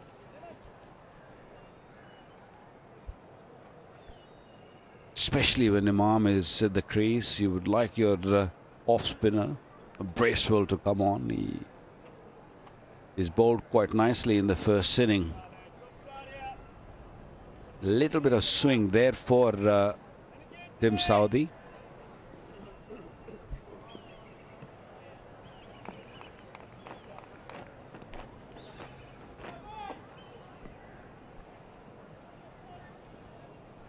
Most of the swing or any movement off the surface is from outside the off stump, nothing sort of from the line of the stump. Such a clever bowler. He'll work himself into a position where he'll target that off stump and then just come closer and go jump wider of the crease. And as he's gone on in his career, he's developed these subtle little changes or subtle little movements, being able to use the crease and then exaggerate whatever angle or whatever swing that he's getting.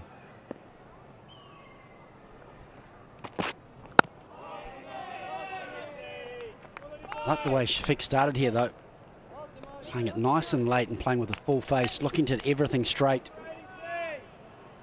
looking compact, looking solid. I think it's important in this situation, much easier said than done, just to take out the situation of the match. Just go out and play your natural game, which is normally your best chance of survival. So I think it's important that they're positive.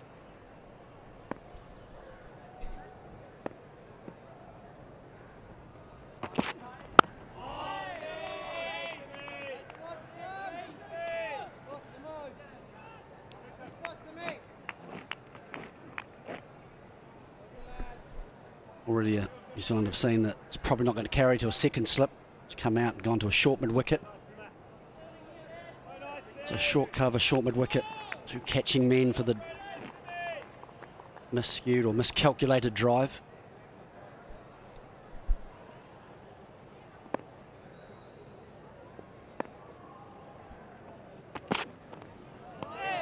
That's the tempter, just throwing Shafiq wider.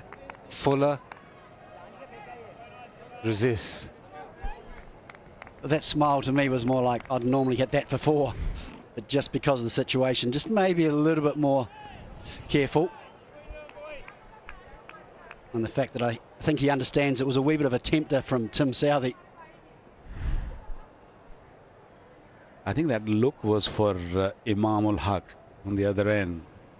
It was there. Is normally a very free-flowing batsman.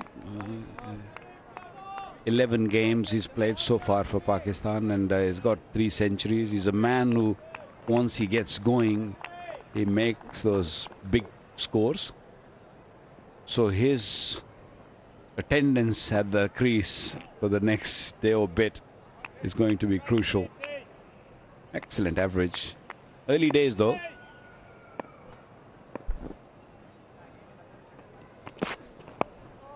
The outside edge found, but straight to ground and to the fence. First boundary of the innings. Pakistan 8 without loss.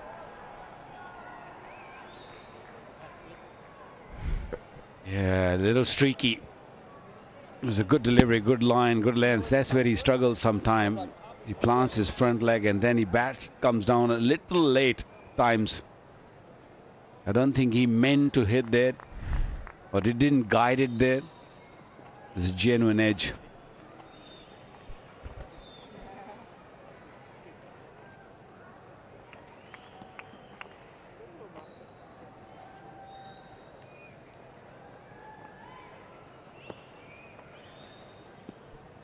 Bigger worry for Pakistan is Ijaz Patel, I think. I think both these openers, they're not that concerned about Tim Southee. It's this man.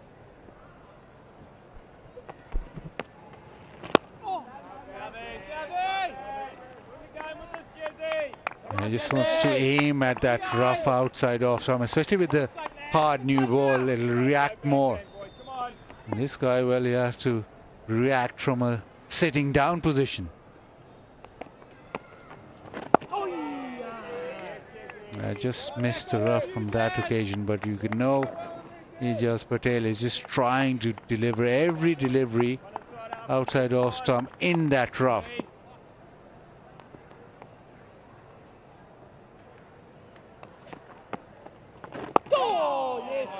Staying on the back foot, Imam.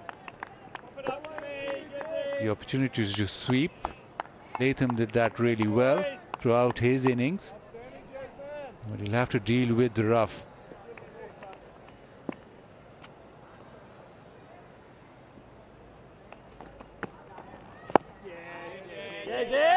Well, when you're on your knees on any field positions, we saw that leg slip fielder is on his knees, he's got padding on, so it's not going to really hurt his knees.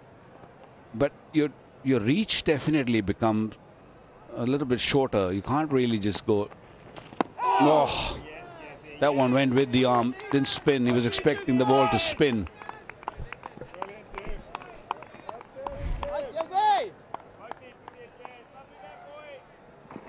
Oh, that's lovely. Yeah, I think Henry Nicholls, that leg slip position's down on his knee, so he stays down and he's very close.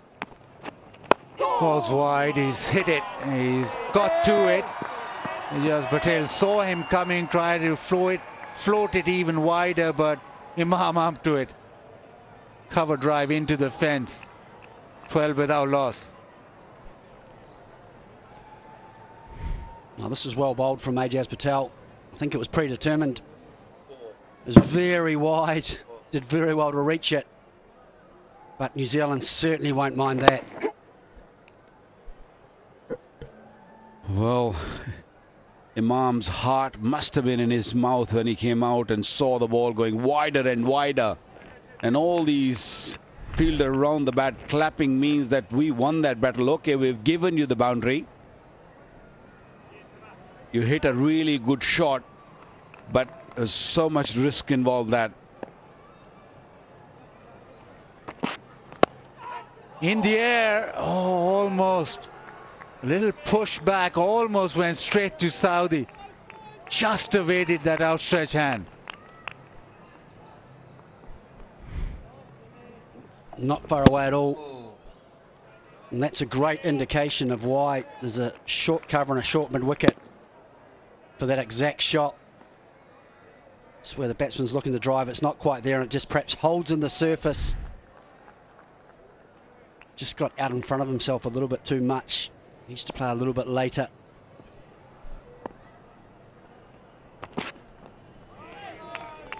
You just hear through the stump mic Abdullah Shafiq inquiring of Imam if it was a slow one, if it was a cutter.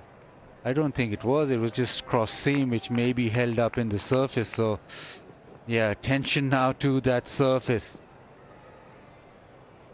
This is a passage of play. There's pressure building. It's a bit nervy, especially for the openers.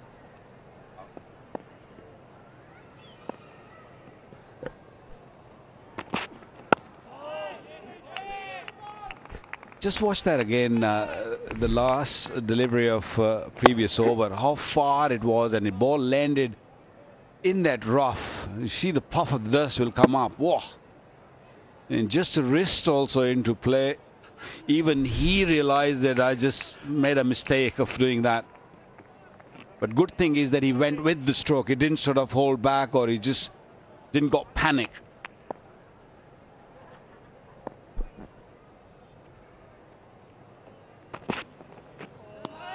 This is good bowling from Saudi as well. He's just banging away roundabout off some. The length's been good. And it's not that simple right now for Abdullah Shafiq either. He's has left a couple. He's had a dart at one which has gone almost towards Saudi, but the lengths in this spell, as always, Saudi so consistent. Just even on this docile track is testing the technique. Slightly fuller this time around. Yeah, it's one of Tim Southee's real strengths, how to control his line and length. And he'll make both batsmen try and play as many balls as possible. Hasn't really been any swing. No, it doesn't swing for long, but normally he gets a little bit of shape the outswing, but I think he's perhaps working a little bit against the breeze. So perhaps he doesn't mind angling into the right-hander.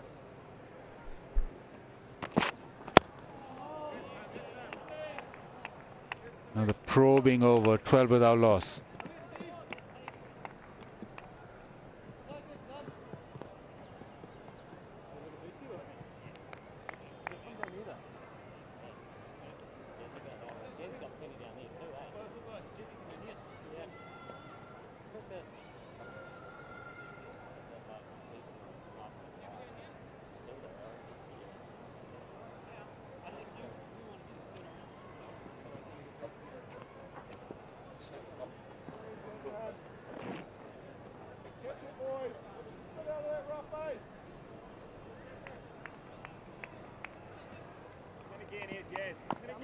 Now this is the battle. Go Jesse, me and you, boy. How he'll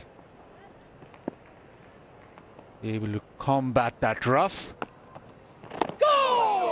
That is good bowling. He's just going towards the ball and it's spun back. Yeah, that's a perfect line and length. Ajaz Patel, good speed as well, just a little bit quicker with this new ball. You can see the dust and how much bite there is.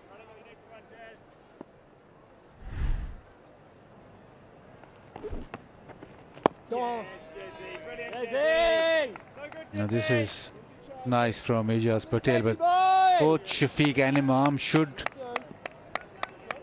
keep it in mind that this hard new ball is reacting more off the surface. We've seen it throughout the test match. As it goes softer, even with the rough present, that reaction lessens and lessens. The exaggerated spin or bounce also goes away. So important that they get through this. Looks as though he's a little bit concerned about that silly mid-on and that man that's close at leg slip, making him play perhaps with slightly harder hands than he'd like to.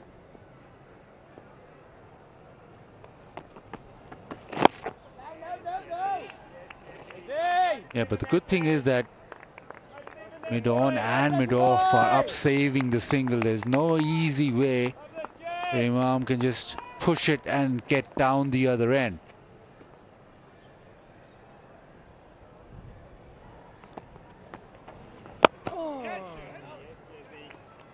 I think that's the best way for the spinners to apply pressure, is to try and bowl it one batsman for a period of time and build that pressure up.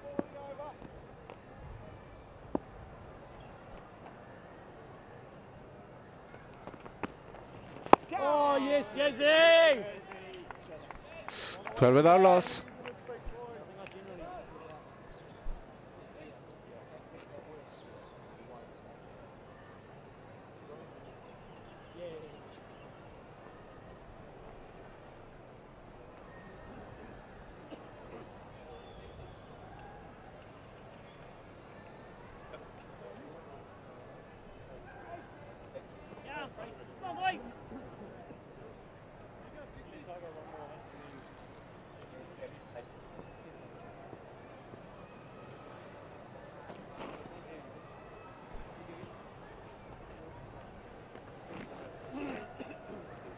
A couple of overs for Tim Saudi.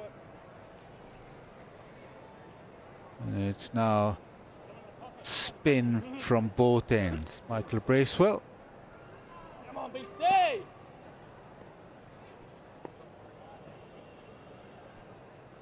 And 3 overs from Saudi, and now it's Bracewell from the media end, the end where a bit more bounce.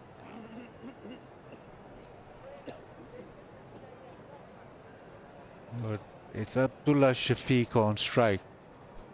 The field set on the leg side. A leg slip, a short leg and a short mid-wicket.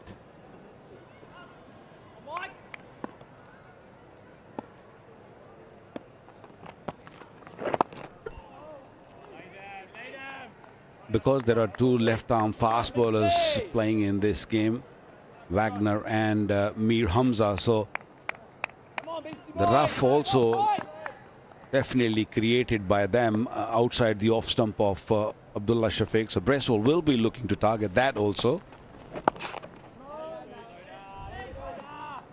It'll be a very similar situation to what Imamul Haq facing Ijaz. Maybe not that bad, but definitely there will be rough outside the off stump of Abdullah Shafiq.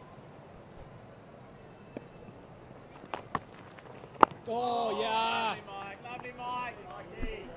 It's a better length from Bracewell. Love it, Beastie. 87 kilometres an hour. First two a little bit too short. Could have given him a little bit of time to find his areas, and that last one was perfect.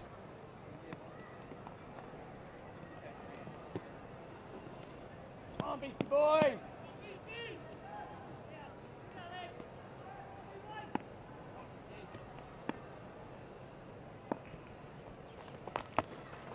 Oh, yeah. Nice, Mike. Nice, Mike.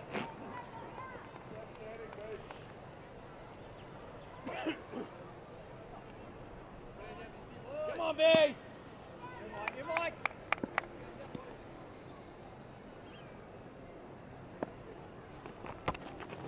Go! Just slightly keeping low. Abdullah Shafiq happy with one.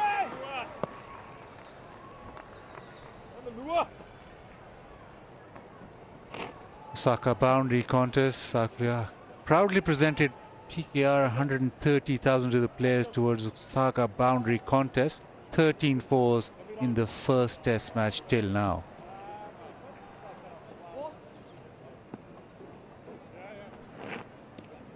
And the off spin now to Imam.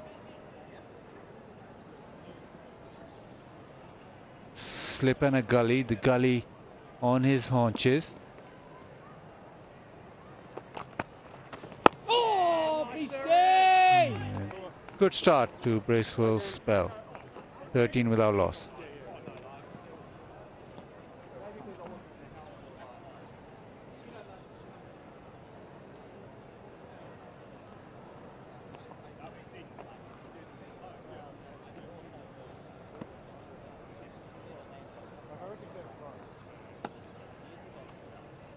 Come on, Jesse boy!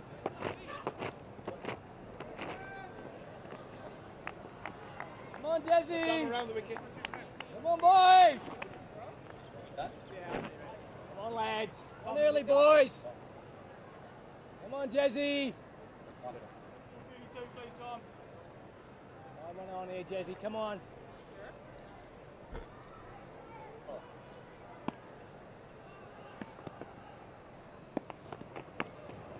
Oh, yeah, Yeah, Jesse! Ijaz Patel will hone in on that front pad, try and get the ball to skid back in.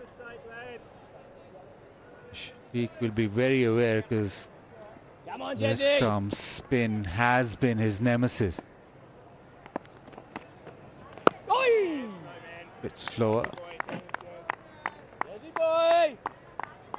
But he'll work his way through, will Ijaz Patel, just getting a couple to spin and then maybe a quicker one or the one that doesn't spin.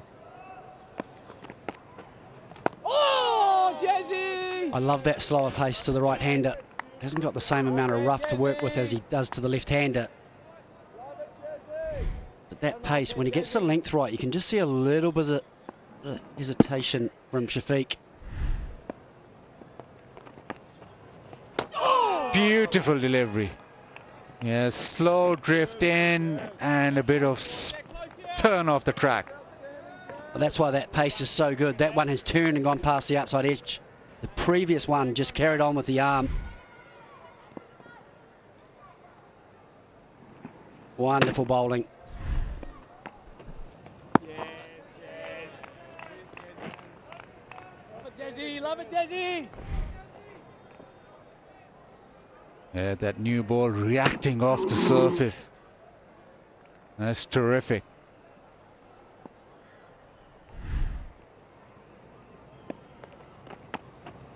Oh. Wants the single just into the leg side. It does. 14 without loss.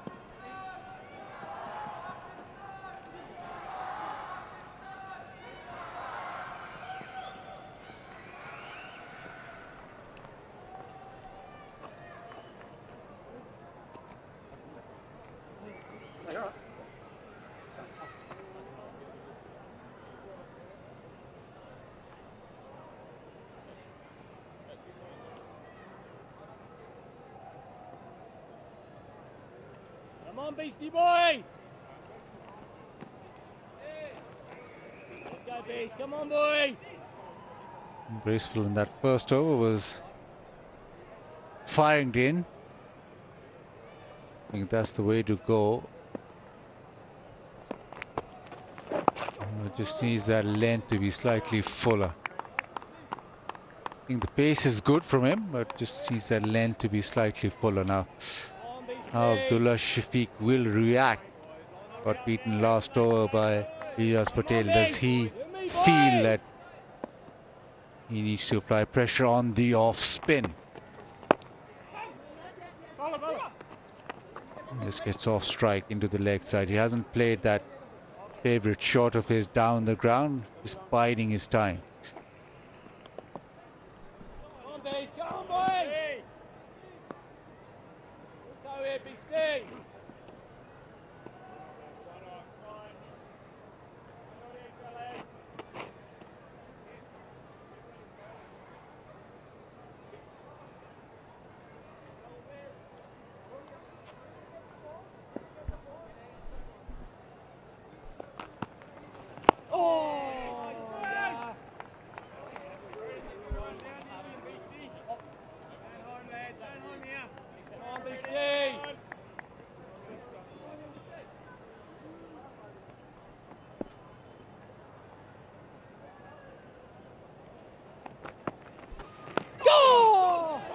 Another one past the stumps on the inside edge.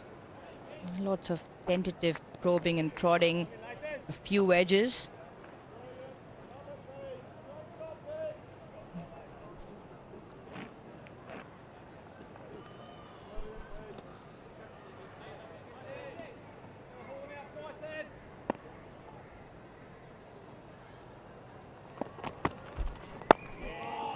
Stay!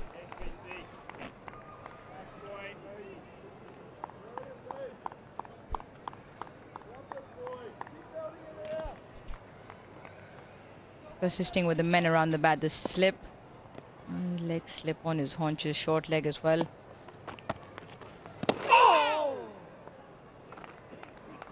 Lets that one through. 16 for none.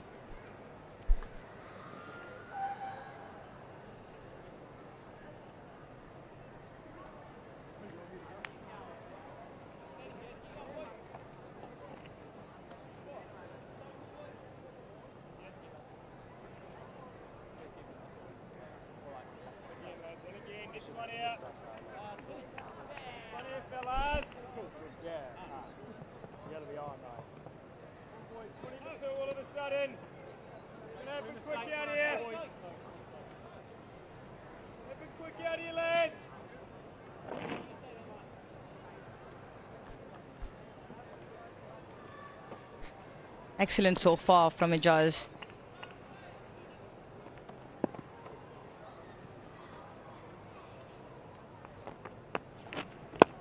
Down the wicket. Careful, he'll have to be careful, mindful of that. Let's not forget, both openers were stumped using their feet. Imam as well lost his wicket too, using the feet. This would happen in the first innings. Abdullah Shafiq came down, didn't cover the line of the ball. Wonderful delivery that came in and then left him, and Sha'an Masood as well. Came down the line, wrong line, and went on with the shot. This one nicely timed by Imam. Getting to the pitch of the ball. Much better using his feet this time round.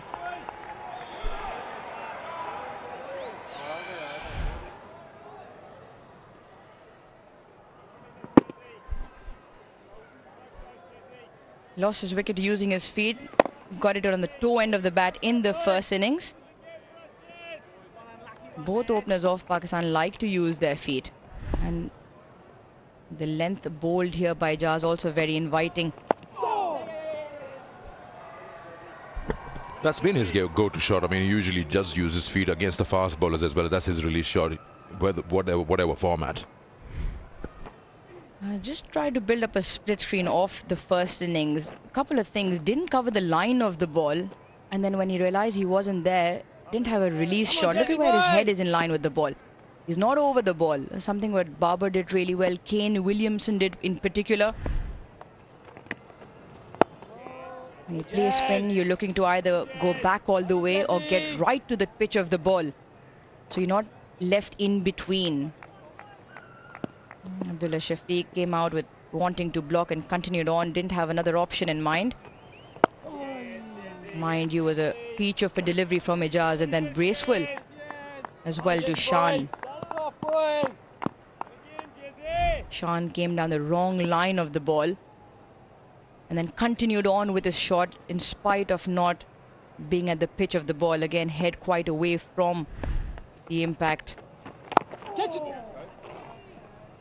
Has come in sharply. 21 for none.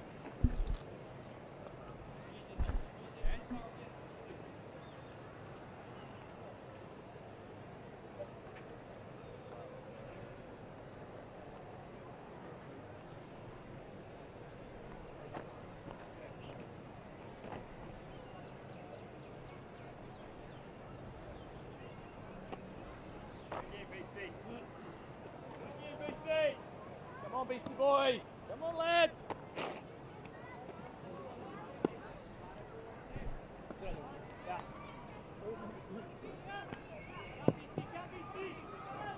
Come on, Beast.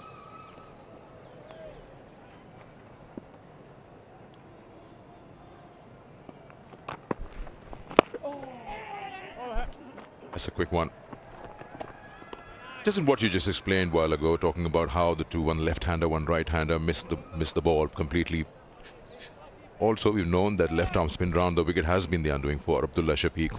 And probably you, both two, can probably explain what you've noticed, because his left foot just gets planted. You seem to feel that his bat is just way behind. Leach got him. And that's the ball that just pitches in line and straightens up. That's where Abdullah Shafiq struggles. This dismissal in the first innings was completely different from what he's been struggling with. Yeah, it could be a reaction to that, because we saw Leach getting him with the one that drifts in or continues to slide on into the right-hander.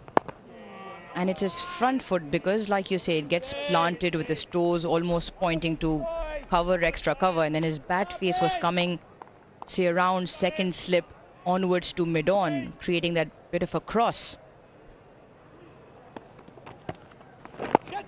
And in both the dismissals, the ball obviously turning away. In the first innings, both dismissals, the ball obviously turning away. Ijaz to the right-hander turning away. Shan, Bracewell to the left-hander turning it away. But in both occasions, both failed to reach the pitch of the ball. So for Abdullah Shafiq, it could be something that was playing in his mind, considering Ijaz with the left arm angle. Preferred using his feet. Yeah, so you're saying, or maybe Bazik would also add on to it, that he used his feet and came down and the ball spun away, but he was trying to do that to avoid what has been his problem, where he stands still and just brings his left foot forward. He decided, let's go down the wicket, and then completely beaten by turn. Oh, yes, base. Come back to that after this over. 22 for no loss.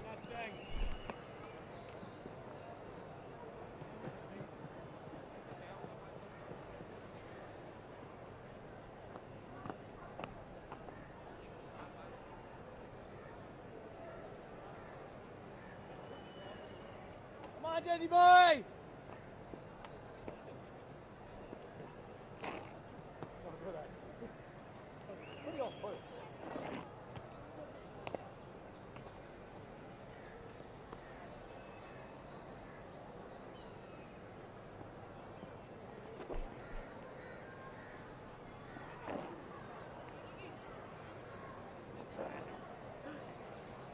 Come on, Jazzy boy.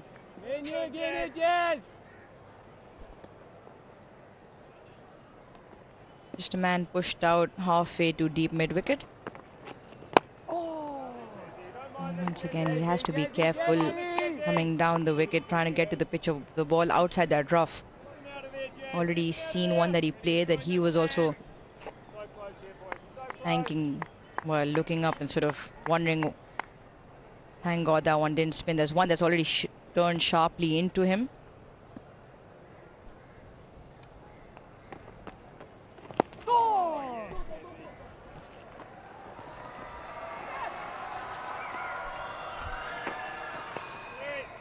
picks up a couple of runs. The way that Imam tackles spin is coming down the track and hitting over the top, or getting those boundaries straight, and he'll continue doing that. And as his innings progresses, he's more efficient with coming down the track and reading length. But that is one of his strengths. He practices all the time of being able to come down the track, and even with that rough, that's how he's going to tackle it.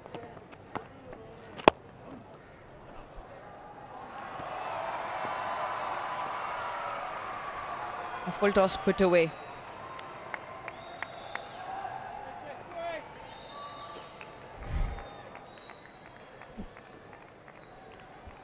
So important, right? When you go and get stuff and you get a gift, you accept it immediately. No problems whatsoever. Come on, Jesse boy!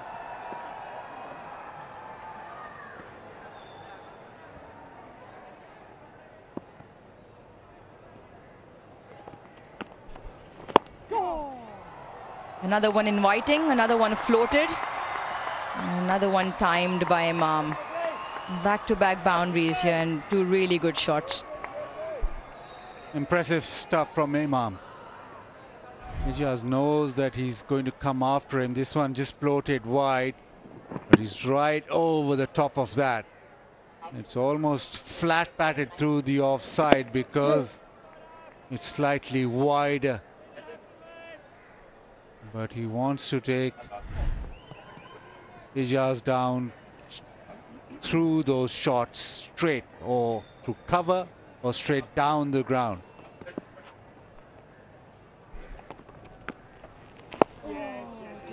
Jesse. Nice, Jesse. On the boy.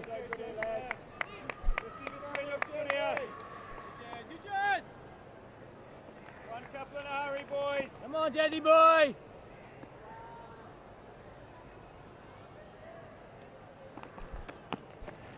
Yes, Jesse. Quality, Jesse. Solid in defense as well. 32 for no loss.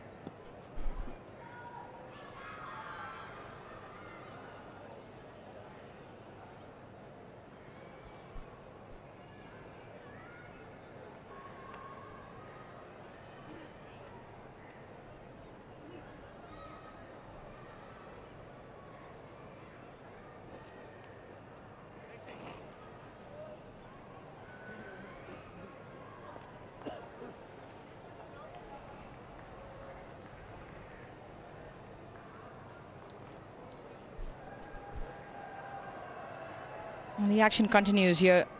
Day 4, and Pakistan trailed by 142. They've gotten off to a good start. 32 for no loss at the moment. 22 for Imam, 10 for Abdullah Shafiq.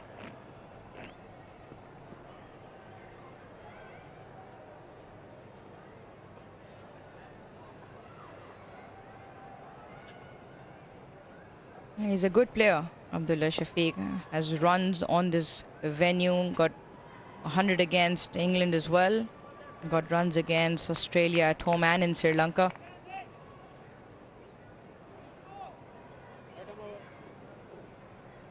Tim Saudi. Change in bowling from the pavilion end.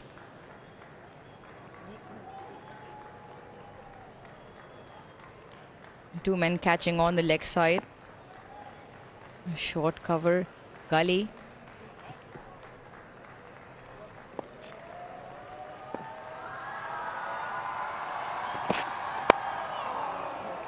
Slightly on the up.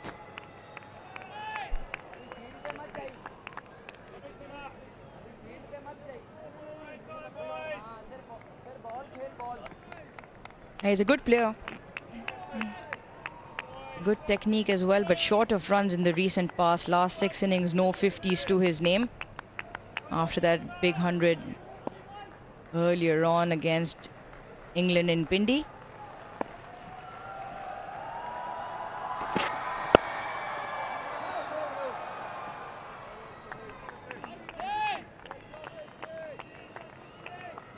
The action here from Karachi National Bank Cricket Arena going all around the world. You can watch it in Pakistan, live on TV or live stream, or outside Pakistan, Sky Sports in New Zealand, Fox in Australia, Flow Sports in the Caribbean. You can even watch it on YouTube and Facebook for PCB, official radio partners as well.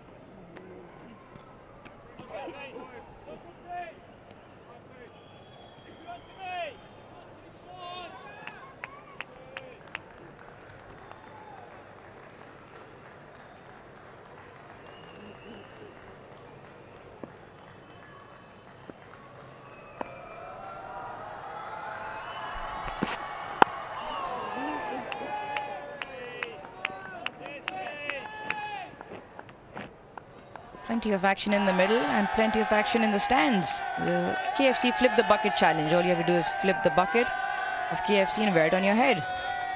Get finger-licking good prizes. There we go, the gentleman to the left of screen.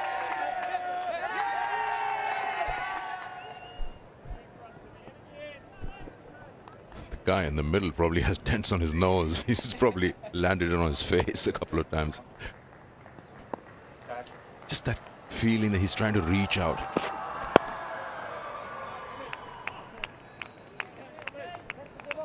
Couple of occasions getting the inside part of the bat, and he's trying to work it through covers. Got two men waiting short mid-wicket for that extra bottom hand.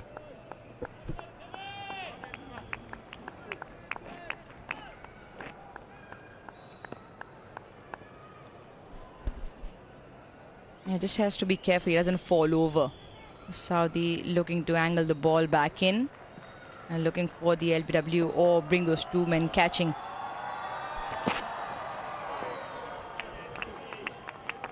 .32 for no loss.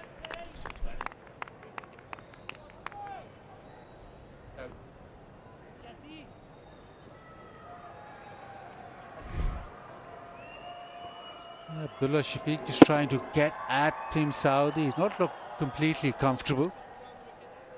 He likes bat on ball, likes to get the boundaries away. Imam just going up to him and suggesting that just play the ball. Don't look at the field. If there's there to drive, commit to it.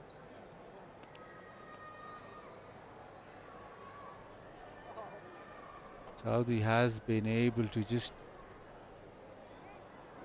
couple of occasions get into Abdullah Shafiq's mind.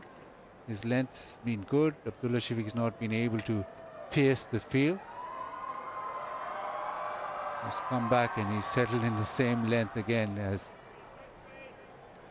Saudi. Now Bracewell, he changes ends, so maybe we'll see Jaz Patel from this end. Bracewell coming round the wicket from the university end now.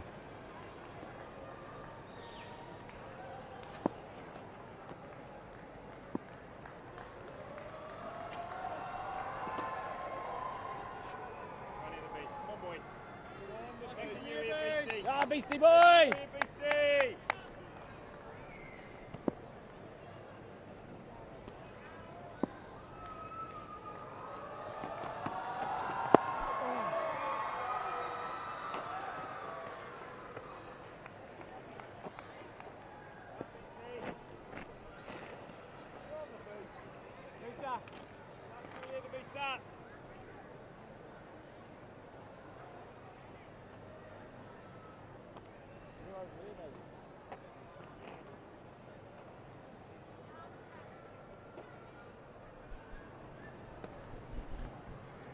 A predominant leg side field here.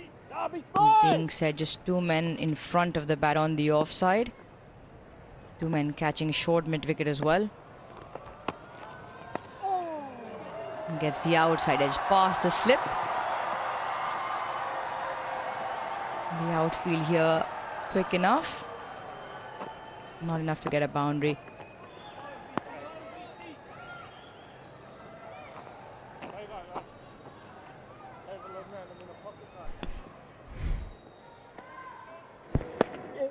Yeah, Bracewell wouldn't mind seeing that, because just that certain indecisiveness in Abdullah Shafiq is just outside edges, inside part of the bat. Just gives the sense to the bowler that something's out there for them. Happen anytime unless Shafiq starts feeling comfortable out there.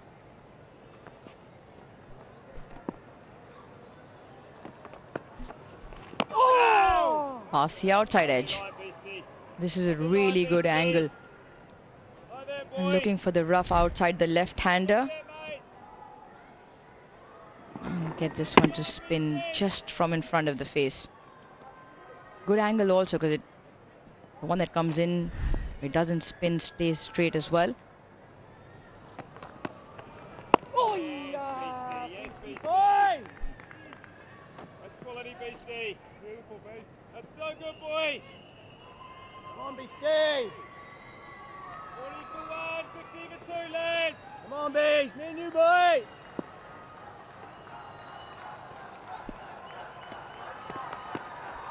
Go! Oh, Beastie. That's brilliant, Beastie.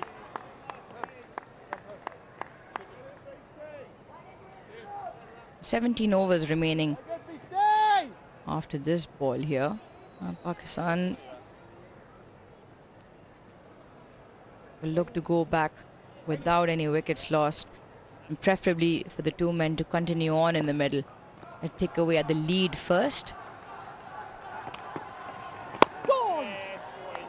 Lovely, Beastie. 36 for no loss.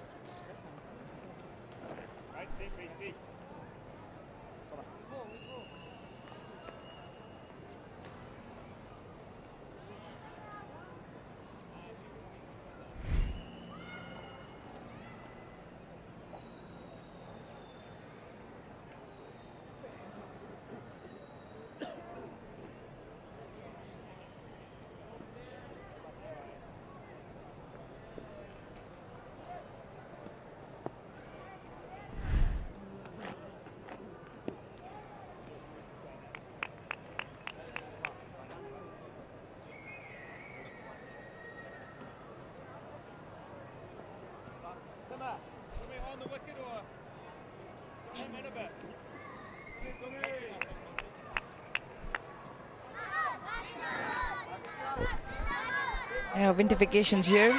Now schools are closed. It's good to see kids come out. Good fashion sense as well.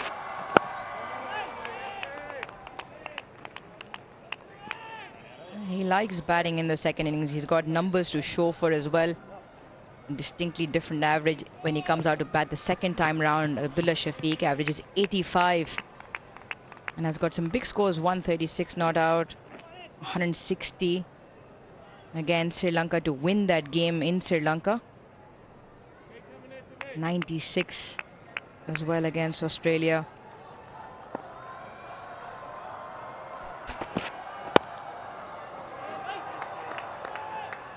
And he can take his time. The way the game is set up, there's absolutely no rush for Pakistan. While New Zealand are looking for those 10 wickets, Pakistan in absolutely no rush. Just get a measure of the surface, get your eye in, get the feel of ball on bat and bat long. Good opportunity for the two openers who missed out in the first innings. And Babar, Salman Agha, Kane Williamson, Tom Latham all showed the more you spend time in the middle, it got a lot easier and there was plenty of runs on offer. Yeah, he came into the forefront with a performance in National T20. And he selected in the Pakistan T20 side, only to be dropped later, and then realization that he's probably more suited for red ball cricket and he likes to bat long. As you said, technically sound, and he's proven that on various occasions on different conditions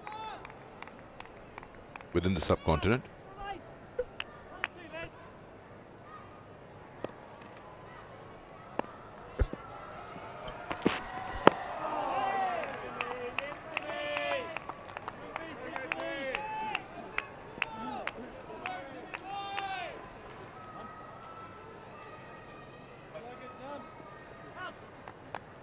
Yeah, he's looked good. Every time he's gotten himself in, he just looks a lot more comfortable, looks a lot more composed at the surface, at the wicket. It's a wonderful opportunity that he has, and he's almost become a permanent fixture now in that opening slot with Imam. Saudi just put a man right off the surface. Very short, straight, mid-on. It's a good start to a test career. 11 innings, just shy of 1,000 runs now. A very healthy average, and the numbers there as well. 3 conversions, 3 big hundreds. So he's got it in him. He's got the temperament for the longer version of the game.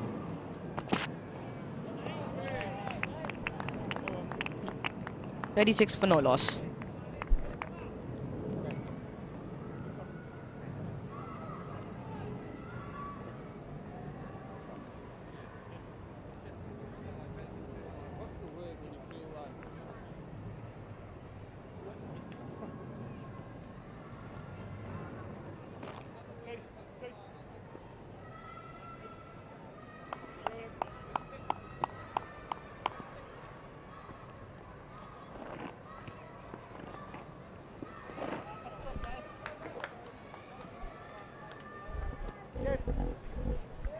Top scores in Test cricket for Abdullah Shafiq, and we were talking about this a little while earlier, all in his second innings.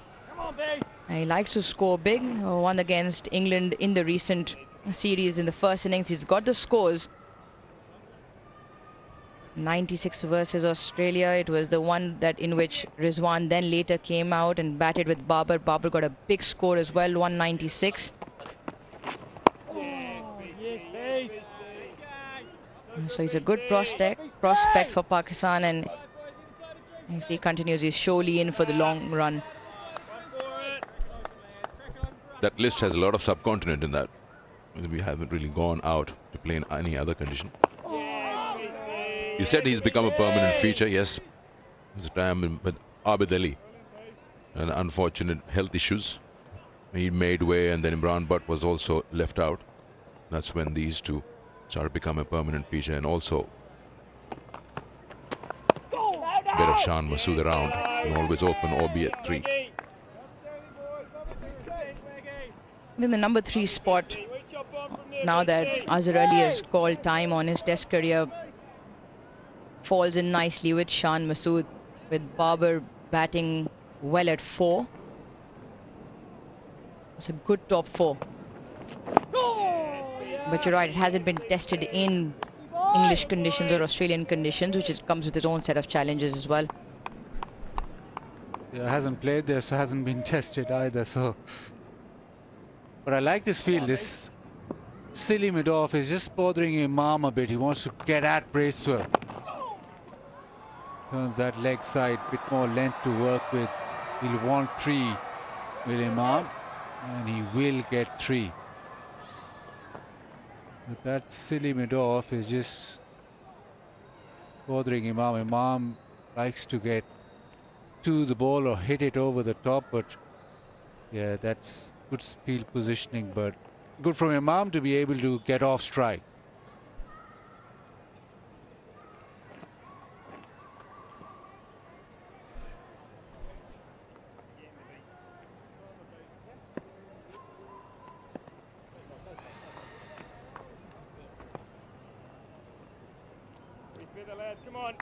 And this should be the last ball to Drinks.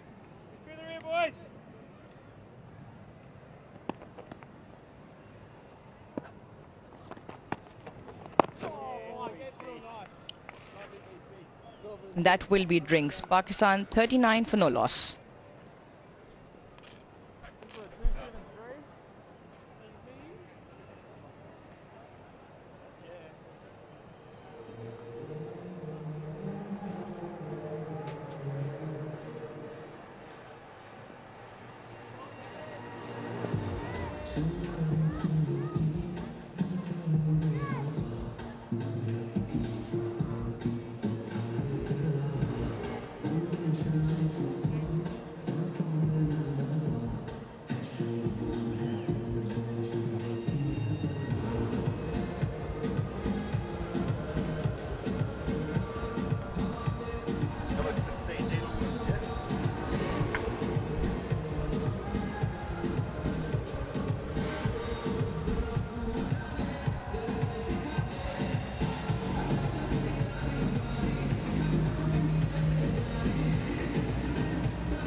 39 without loss. Pakistan going along nicely. The start of their second innings, still trail New Zealand by 135 runs. Shafiq 13, Imam ul Haq is 26.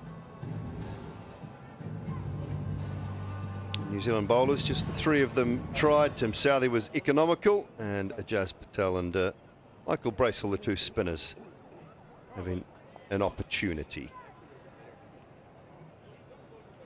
135 runs, that's the bottom line for Pakistan. Has continued to bat, and bat is their job at the moment.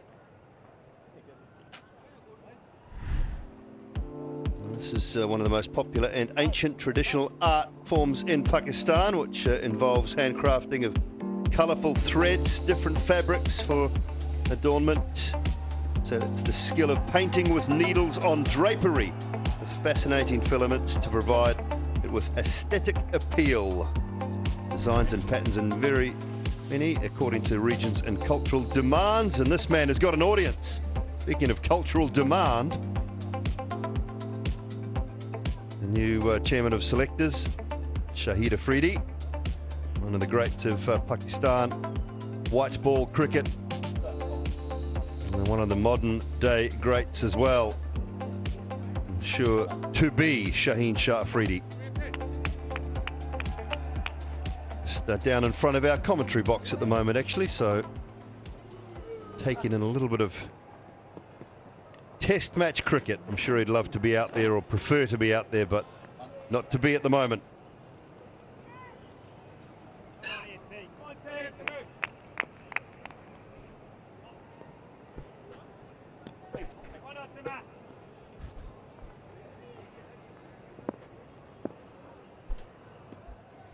Southee around the wicket after the break. Afternoon, Chris Harris and Waqar Yunus. Good afternoon, Durley. Pakistan handled the first 16 overs with decent comfort. There have been few deliveries beating the bat and a few threats, but that is going to carry on happening. That's not going to change much. Bowlers are going to keep coming at you. All you need to do as a Pakistani openers is just build a partnership and bat as long as you want. I guess the best news for Pakistan, not only not losing a wicket, but not giving any opportunities in the first 16.2 balls.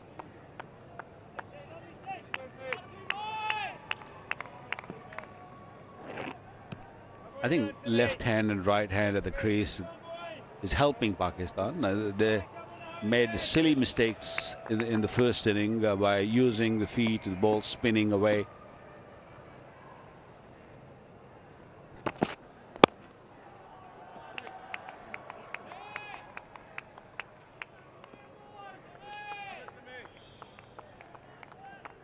It's a very different way of holding the ball. He's not really in his fingers. He's just keeping it very deep in the hand. I don't know if he's trying to bowl a cutter or bowling cross seam.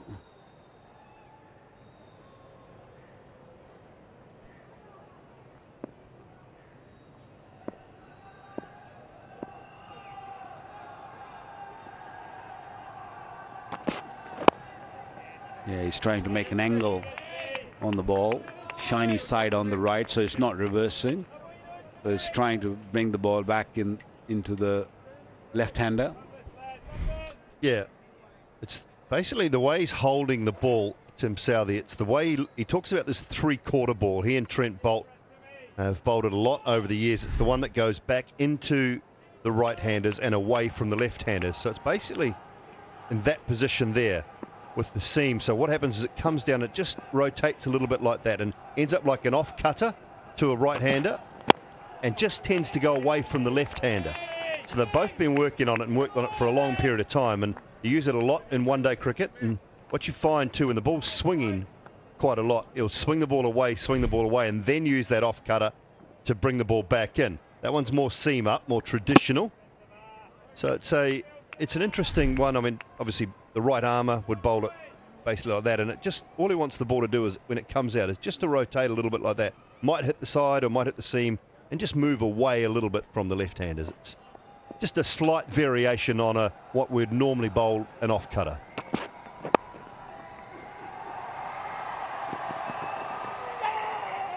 Come back for 2. It is good running as well. 41 without loss.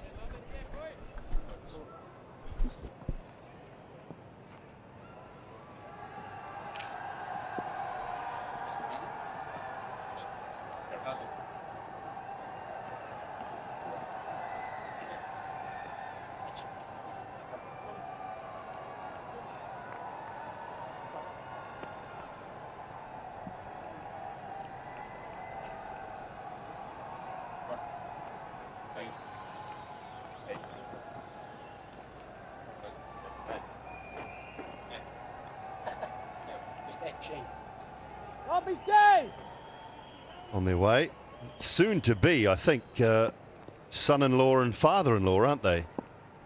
Quite convenient, I guess, when you don't have to change your name. Oh!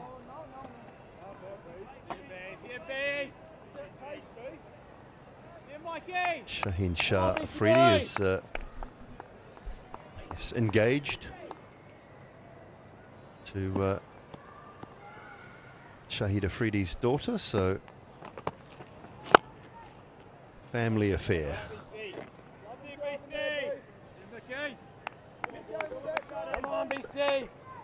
It's a big tribe.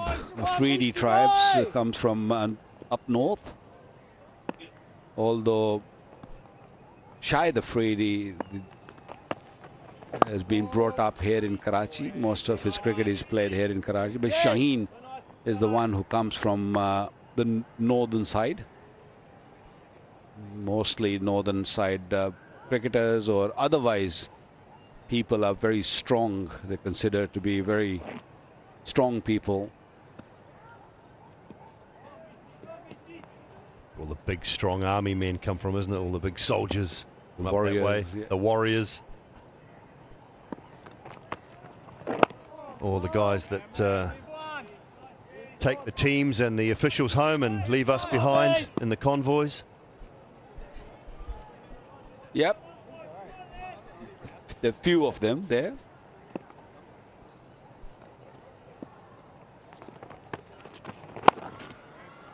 Nicely played. Just waited on a little bit of width and cuts it away behind point for 4. Yeah, just a little bit too wide from Bracewell. Nicely played, though. Just waited and played it as late as he could, knowing there's a cover. No one in the point region. Good positive batting from Shafiq. Now moves to 17. Oh, yeah, 45 without loss. A good sign from Pakistan's point of view also is that they are being positive. Any loose ball they get, the opportunity to score, they put it away. They must remain positive, even though you would think that they're possibly only the 2 results in the game, unless New Zealand had an immense collapse in the last innings. Now they must remain positive, continue to put the bad ball away, keep scoring runs.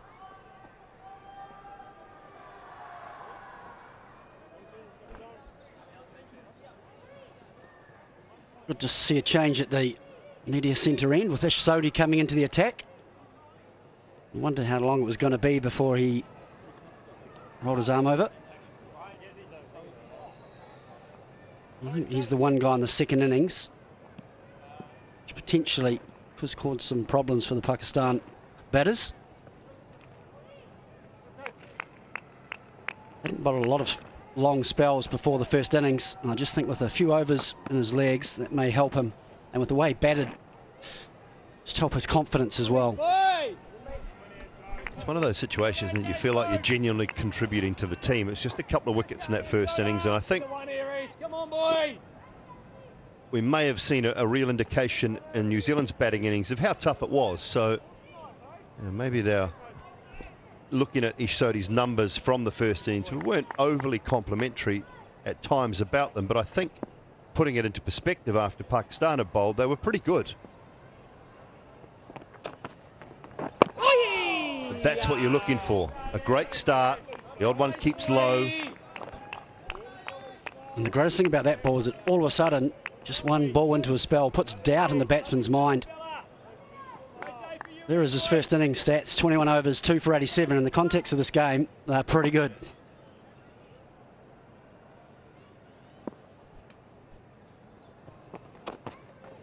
Yeah, nice. Great start. Well, the history suggests that right arm leg spinner here in Karachi in the second inning has had a lot more success than any other spinner. Shane Warne picked up 5 wickets. Shahid Afridi, when he first played in his debut, picked up 5 wickets here. Just recently in the previous match, Rehan Ahmed picked up 5 wickets, right arm leg spinner, in no time. So there you go, something to cheer about for the Kiwis.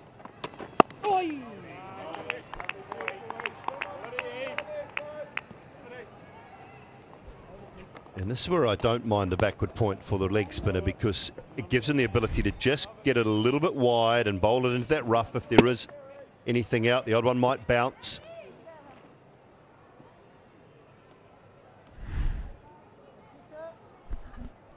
It's nice just to give them a little bit of protection as well while they'll settle into their spell. And even Shane Warne used to do that early on in his spell, have a couple of boundary sweepers just to let him settle. I don't mind that at all.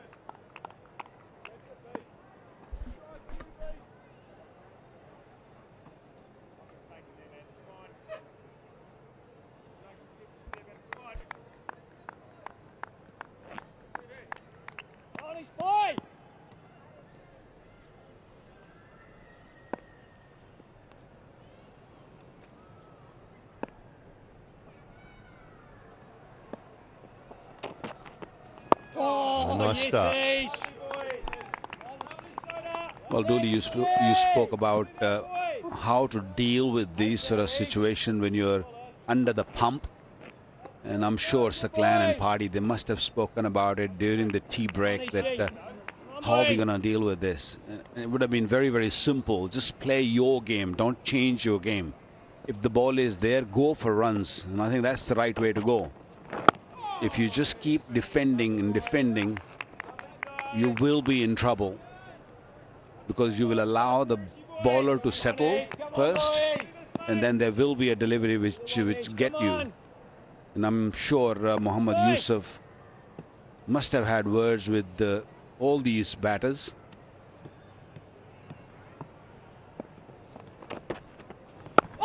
Nice start for Ish Sodhi. 46 without loss.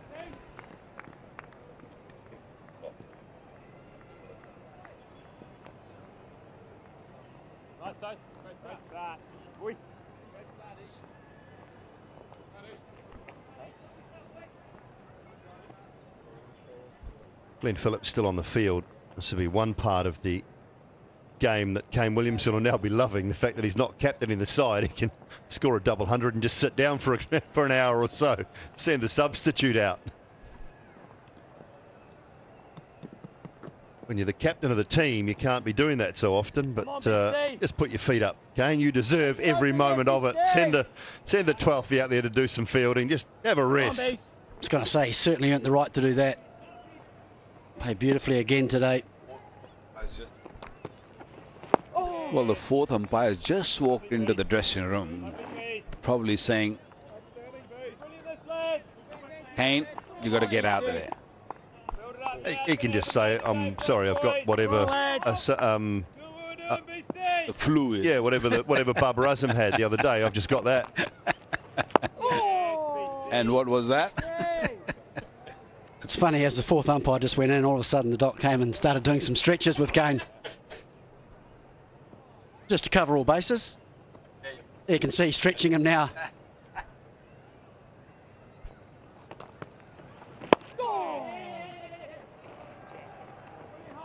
Yeah, just say, look, I'm sorry, but I must have shaken hands with Aga Salman, and I've picked up whatever he's had.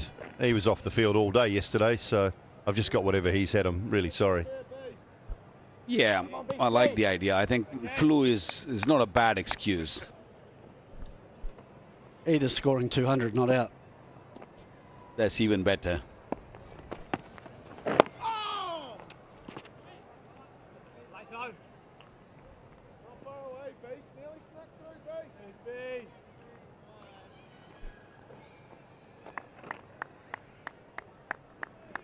on, base. Come on, boy.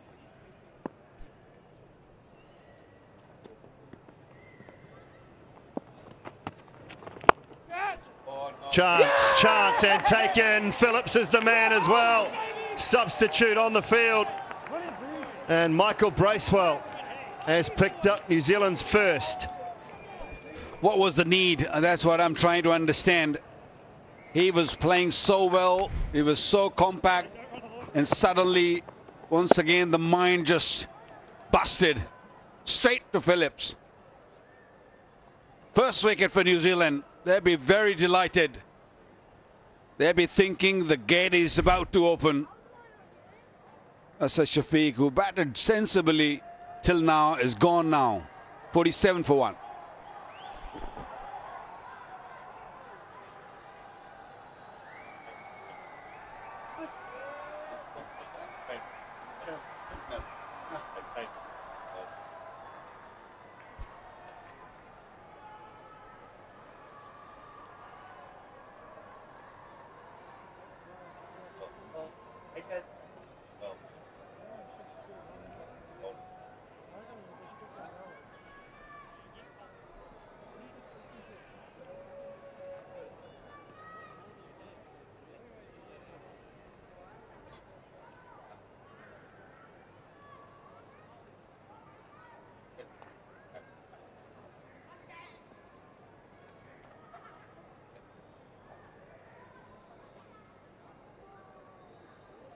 Right time around the wicket, one ball remaining.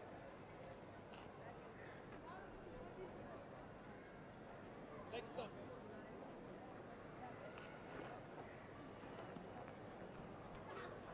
Abdullah Shafiq gone, and Shan Masood is in at number 3. 27 test matches have been over a course of quite a few years, quite a few different spells for Shan Masood. That average at 28.7 needs work. The issue is he just scores runs at domestic level and looks so good. Hence his reselection again now. New Zealand will be thrilled with that. They've been gifted a wicket, one would say.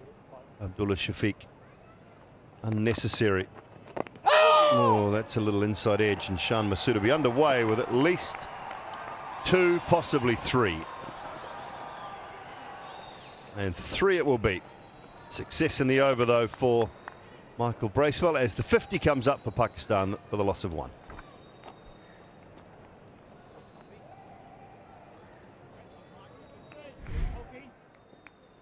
Well, Shafiq felt unnecessary because he was playing so comfortably. I feel as though he needed to take that risk, especially with Phillips being a little bit deeper.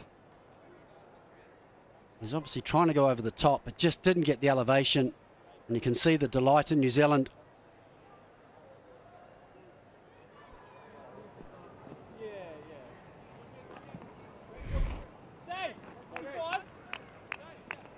The last 3 runs brought Pakistan 50.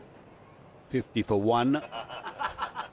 Somebody please fix that. Oh, they do it that way because they're behind by 124 runs. So. That's better, sir.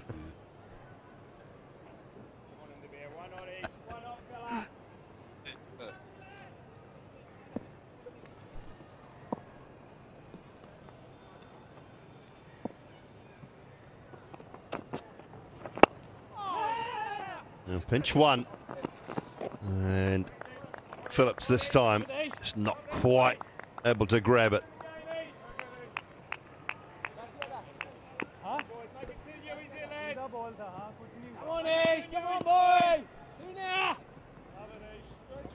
Fourth evening, should I say. Ball keeping a little low. I think that shot Abdullah Shafiq played too much risk involved in that. Yes, he wanted to go over the top, but when the ball's keeping low at times, you know, that's a higher risk shot. He tried to reach for it. He Maybe just got too close to the ball. Couldn't really go high enough. Couldn't get the elevation he was looking for. Phillips, such a good hands.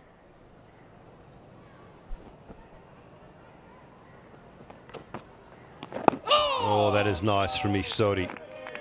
Yeah, you think about the comparison, Wakar, between what we saw from Kane Williamson with the high elbow and just hitting the ball with a really nice straight bat down the ground, compared to Abdullah Shafiq just getting a little bit high and just dragging a little bit. Just have a look at, see the elbow goes away to the left-hand side of his body. It pulls away. It's not staying high and hitting the ball straight.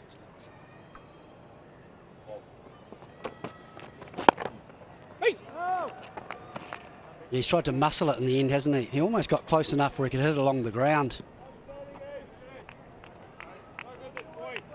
But I think you're right, Walker. He got a little bit too close to it and then just tried to muscle it over the top.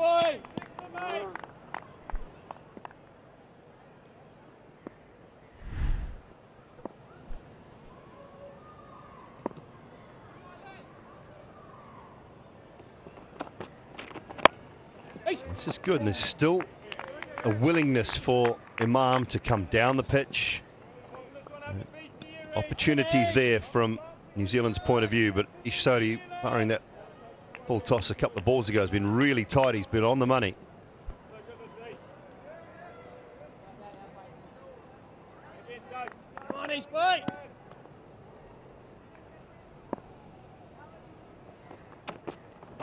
Oh, it's outside the line.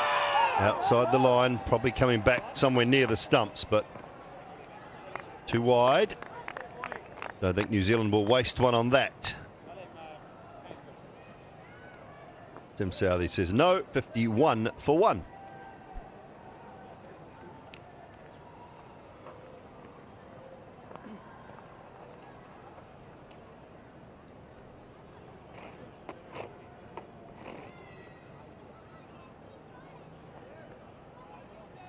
I think Ishodi has enjoyed that previous over because he's getting some purchase out of that rough and he's getting a little bit of rhythm going for him.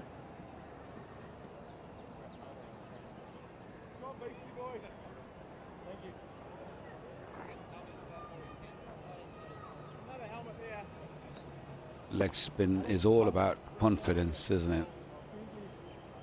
You start getting the rhythm right, you start landing the ball in the place where you want to, you suddenly become a threat for the entire team.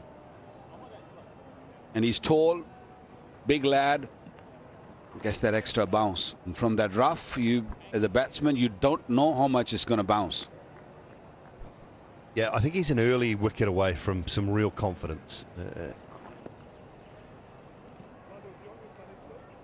He is, in general terms, a confidence player. Just have a look at this last ball of Sodi's over. Definite turn. Not sure about whether it was coming back to hit the stumps, but it was certainly hit outside the line.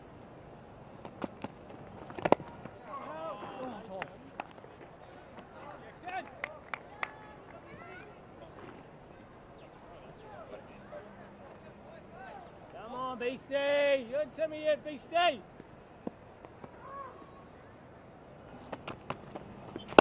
No! Good ace! They won't mind that at all, as we don't mind. Tapal tea, Pakistan's #1 brand of tea. And we're all enjoying it throughout this Test series and ODIs as well.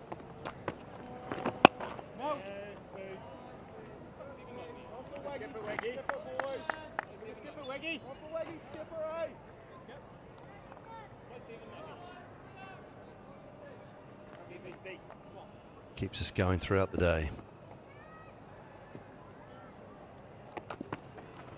Oh, lovely. Lovely line and a bit of turn as well from Bracewell. Shan is a nervous starter. We've seen it in the 6 deliveries he's faced. He's trying to use his feet. He just want to just take a single, go to the other end, which is a good thinking. But you got to just let those nerves go. You're a far better player than that. Okay, you think he's a nervous starter? The bloke in between us, I can give you the tip. He was one of the worst I'd ever seen. I'm feeling nervous for him. It's just reminding him. It's reminding me of my own career. It's terrifying starting. I've never known a bloke more fidgety. I'm fidgeting for him. Just want him to get through.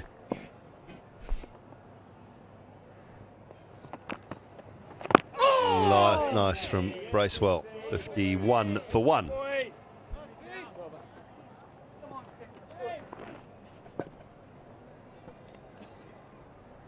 I tell you, another gentleman who was a very nervous starter, but one of the best one we have produced in Pakistan was Saeed Anwar. Yeah, he used to get migraines, he used to get headaches and vomited at times before going in. But all he needed was the one delivery.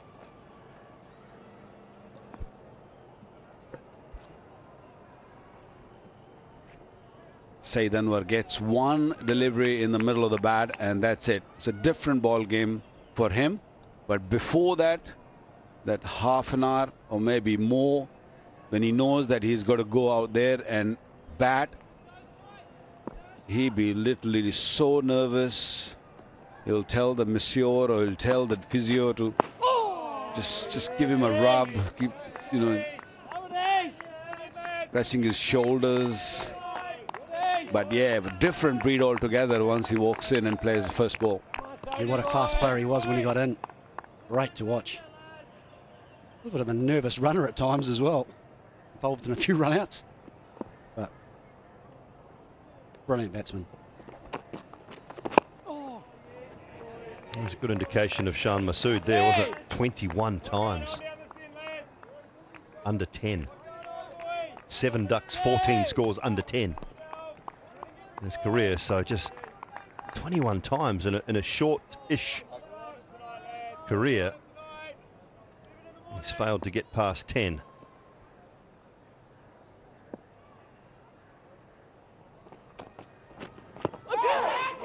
Oh, it's really good from Ish Sodhi. This Imam is continuing to try and come down the pitch.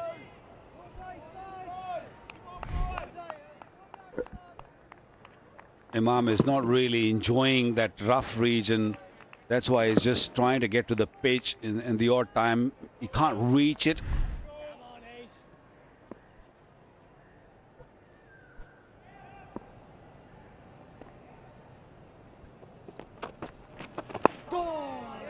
I feel like he's using his feet because he's worried about that line from Southey and it keeping low. And if he knows if he stays on the crease, there's a chance, as we saw in the previous over, he may get trapped LBW.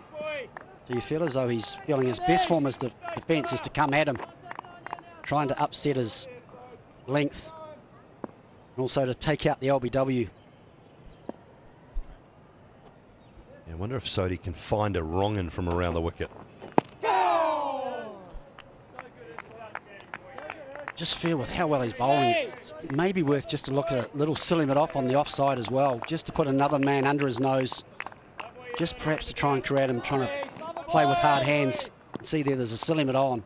I think there's a great case for a silly limit off.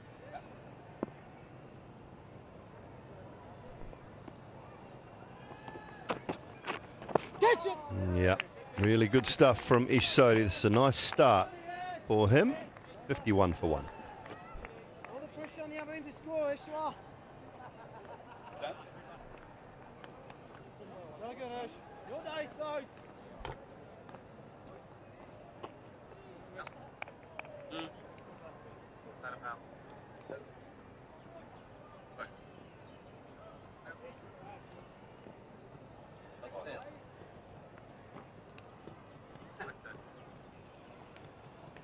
Come on, B, stay in the game, boy. 51 for 1. They trail by 123 still, Pakistan. They've lost Abdullah Shafiq not long ago, caught by the sub Glenn Phillips.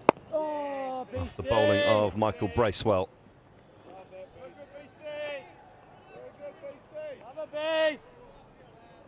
Come on, B, stay.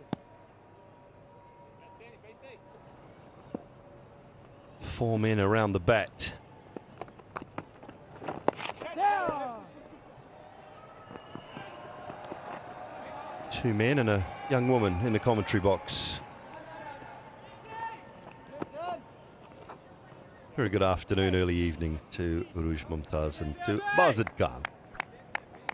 Thank you, Dooley. Baz is not smiling. I am. Come on, Beastie.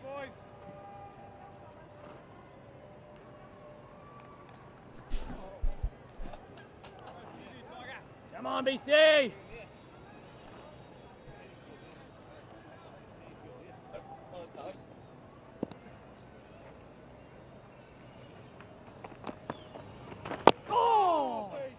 This has been challenging for Pakistan. The pressure's been exerted on by the spinners.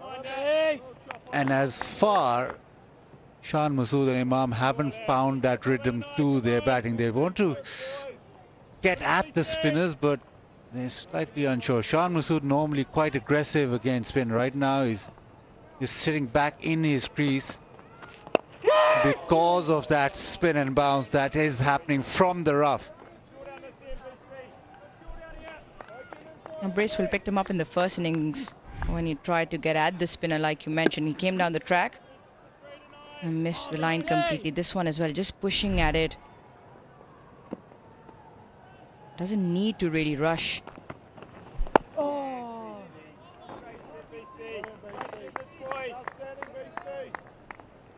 Shah normally goes at the ball, so even when the off spinner is bowling outside the off stump, he wants to get bat on ball. So with the rough, that's probably playing with a bit of danger. That sort of line he's quite comfortable with because that can roll away leg side. 55 for 1.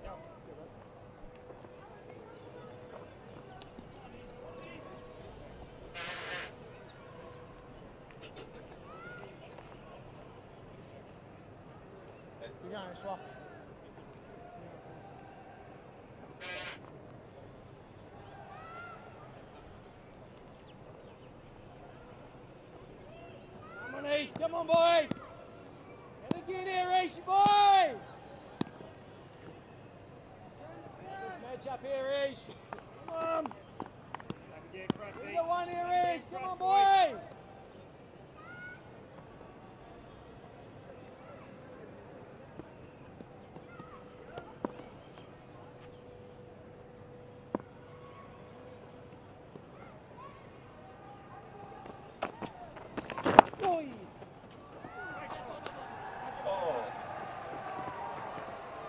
We'll get back for 2.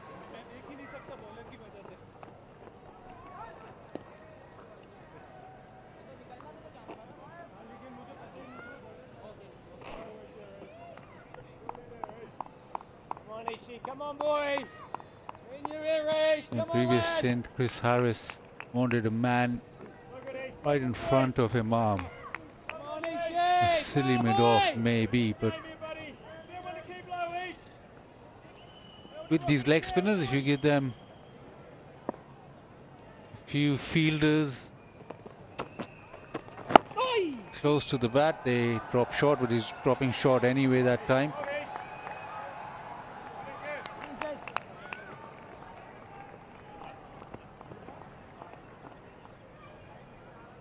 With a couple of overs that Sodi's bowled, he's got under the skin of Imam with that rough outside off stump. Imam trying to tackle that by coming down the track. So he's hit with a good chance, even if he has a little short cover maybe, with Imam pushing forward.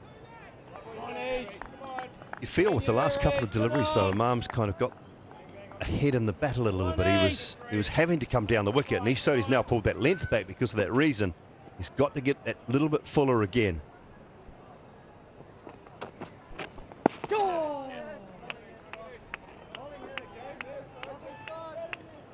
Yeah, the speed's good.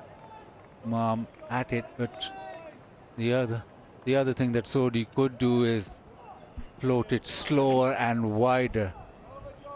Most white ball bowlers, leg spinners especially, to the right-hander, when they attack him, the right-hander, they go wider. This could be an attacking option for Sodi if he can float it up wider outside off stump.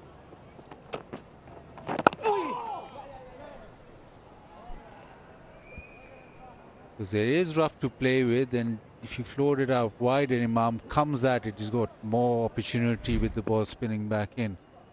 A little bit of shadow batting prior to Ish Sodhi's first ball for Imam to get down. Went back deep in the crease.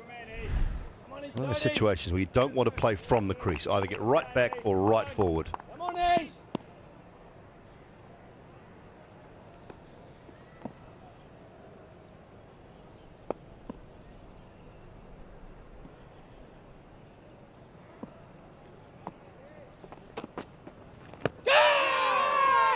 Outside the line, but this is good. Good from Sodhi.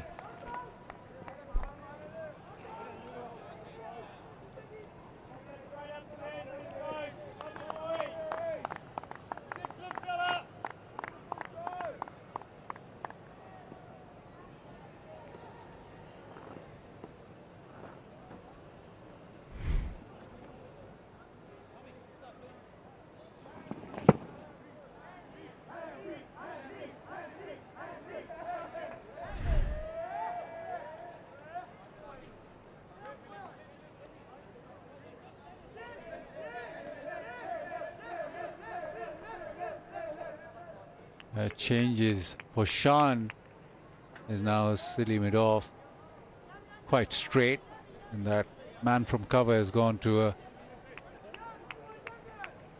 short fine leg, or just round the corner for maybe the sweep shot, the mistimed sweep shot.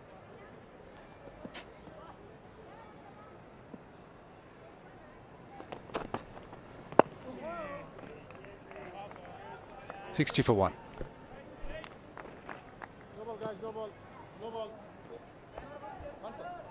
No ball, I think he'll have to come back. He does push the boundaries a little bit, Ish Sodhi, on a regular basis.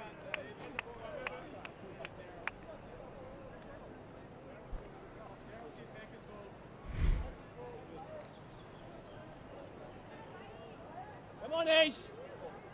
Hey, new boy. Get on here, Ace.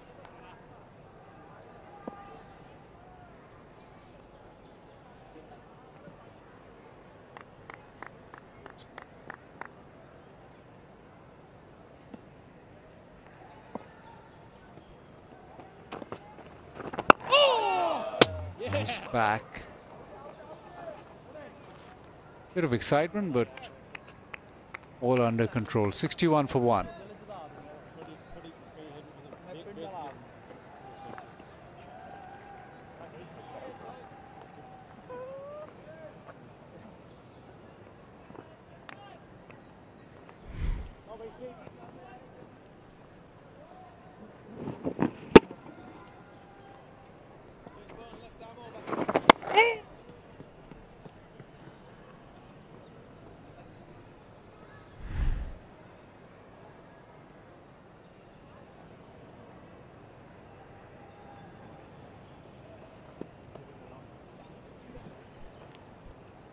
A left arm spin now. Discussion with Saudi definitely about the field that's going to be set. Two left-handers in, so maybe Jas Patel will think about bowling from round the wicket.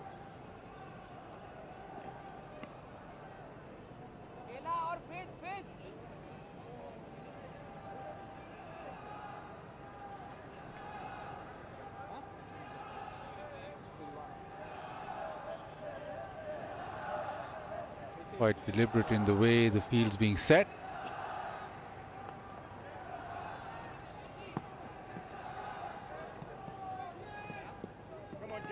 Man halfway at deep mid wicket. Man out offside. So if Imam wants, the single is available on the offside.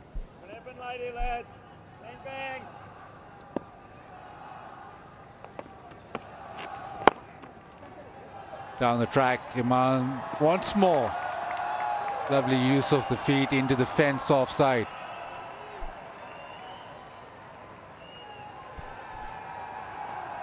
He likes to use his feet. And he does well. He comes down to the line of the ball and gets to the pitch of it as well. And it's a matter of timing after that. Right on top of the pitch of the ball. Good here, obviously, with that rough outside. Still willing to come down.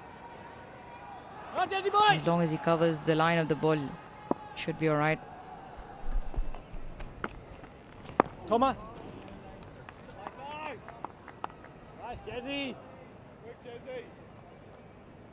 Lovely, Jazz, man. Good for there, Jazz. Lovely boy. Mistake, boys. Come on, take a mistake, lads. Come on, Jazzy boy.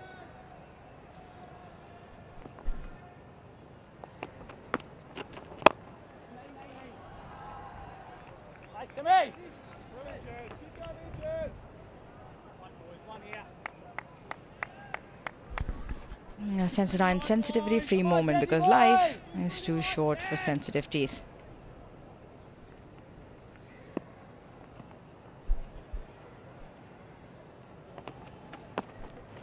Oh, Jazzy. Come on, away, lads. Come on, boys. There's still a twist in it tonight here. Come on, Jazzy. Big twist tonight, boys. One more, Jazzy. Come on. We beat it one, Jazzy.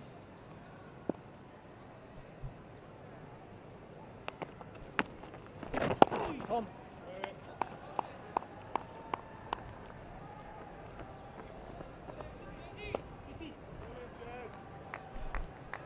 When he gets into a groove, Imam, he's a really good player against spin, because he likes to use his feet and he gets right to the pitch of the ball. But when he plays back, just as that previous delivery, goes right back as well.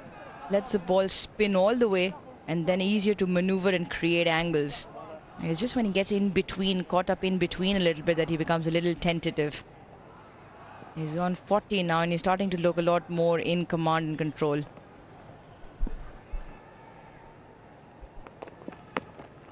Oh, yeah, Jazzy. That's so nice, 66 for 1.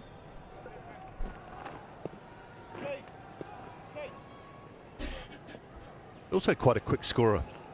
And the spinners are on as well. And, scoreboard can tick over quite nicely when he's up against the spinners. Which is always a good sign. You want to keep moving the game along. And even under a pressure situation, if the ball is there, most often than not, he does like to play his shots.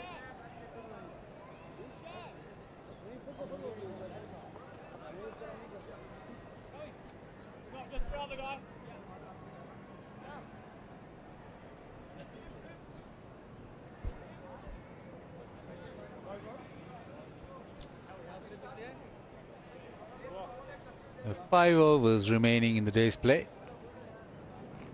Pakistan still trailed by 108, but importantly just lost that 1 wicket. They'd want to go into stumps. Just 1 down. And for that to happen, they've got to survive another 30 legal deliveries.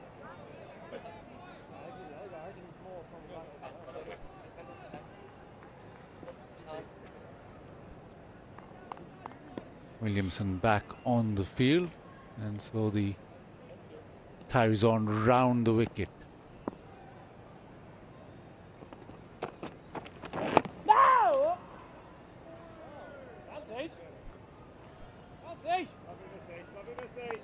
Finish. Brilliant, lads. Since that last over has looked a lot more comfortable Sodi, come on, in boys. dealing with Sodi from this angle.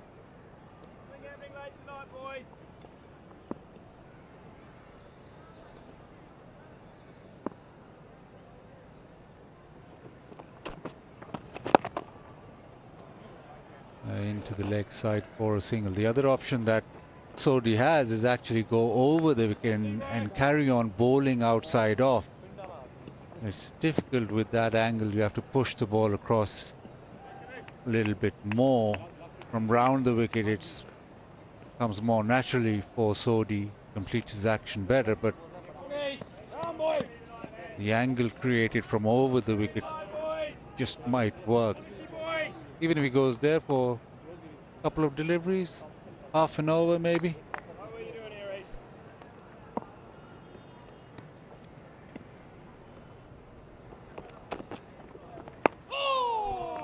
googly. I think he picked it off the surface to Chang.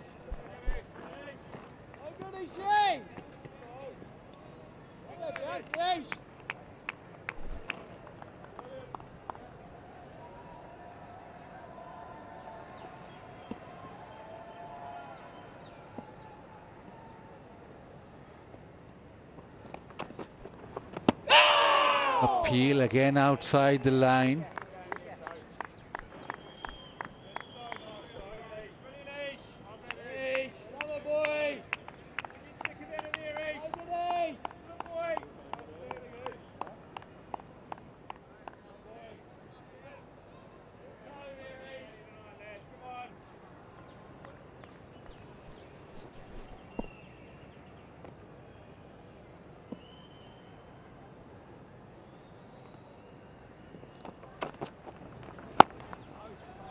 Too short. Masood good enough to punch it offside, come back for the second.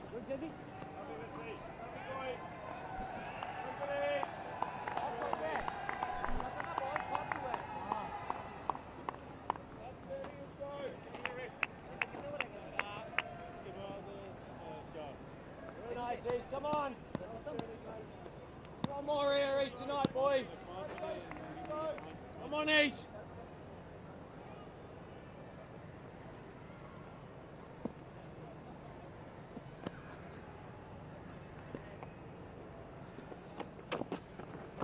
Oh, yes, East. 69 for 1.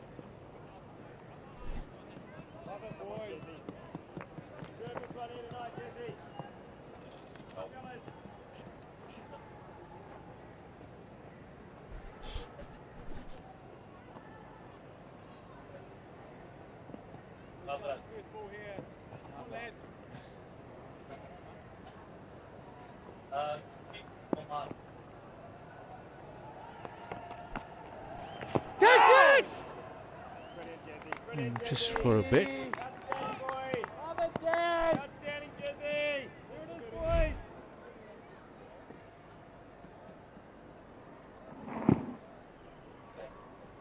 Was an inside edge, but it didn't go to that short leg, went straight down the pitch.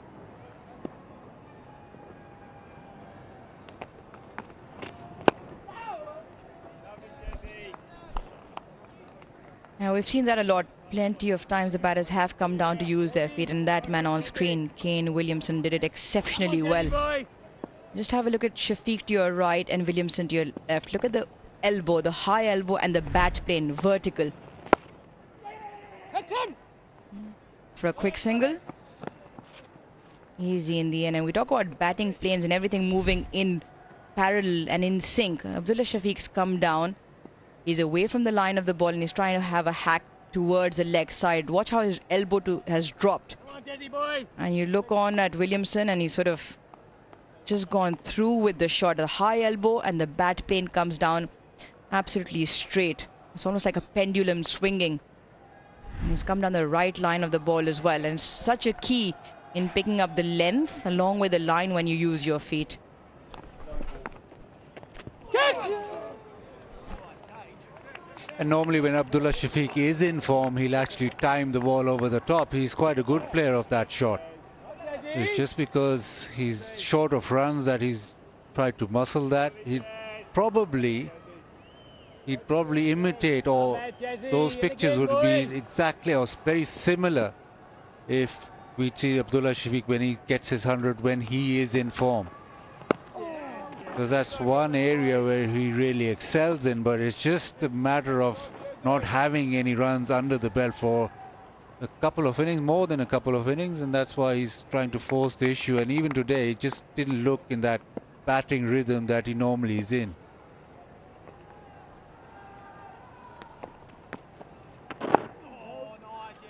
defends again. So 3 overs now remain in the day's play.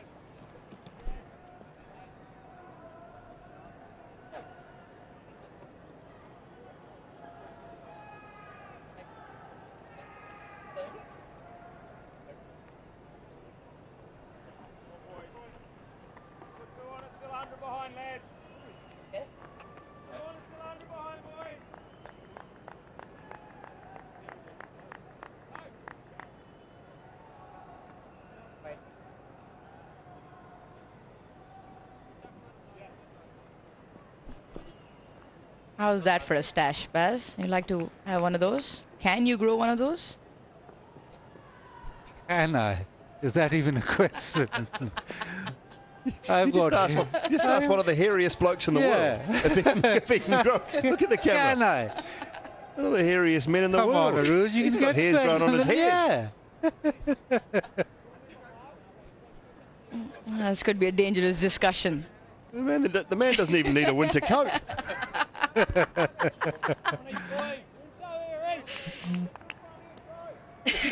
Right. Let's focus on more important things here before the two men get carried away. That's the end of that.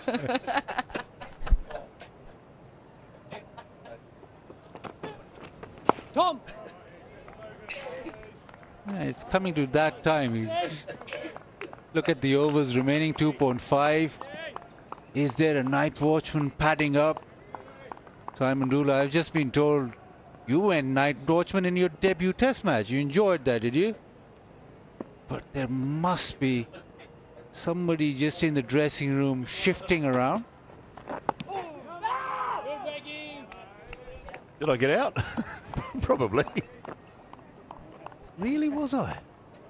Yeah, you had a hack leg side. Wouldn't surprise me, Baz.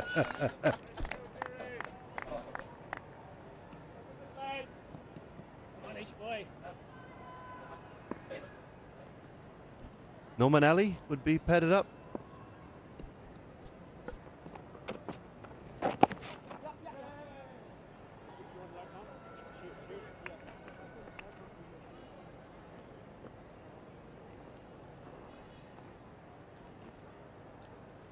For news cricketing fact, Shan Masood has scored 1,139 runs in first class cricket 2022, the most he's scored in a calendar year.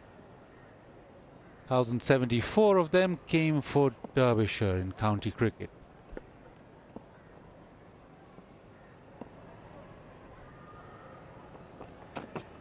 Appeal, he's gone back. Aleem Dar, yes, and looked very adjacent from round the wicket. Shan Masood has gone back onto his stumps, and Sodhi celebrates. Discussion. He does go upstairs. TV umpire to director. We have a player review for LBW. Original decision is out. Front foot is a fair delivery. Front on spin vision, please.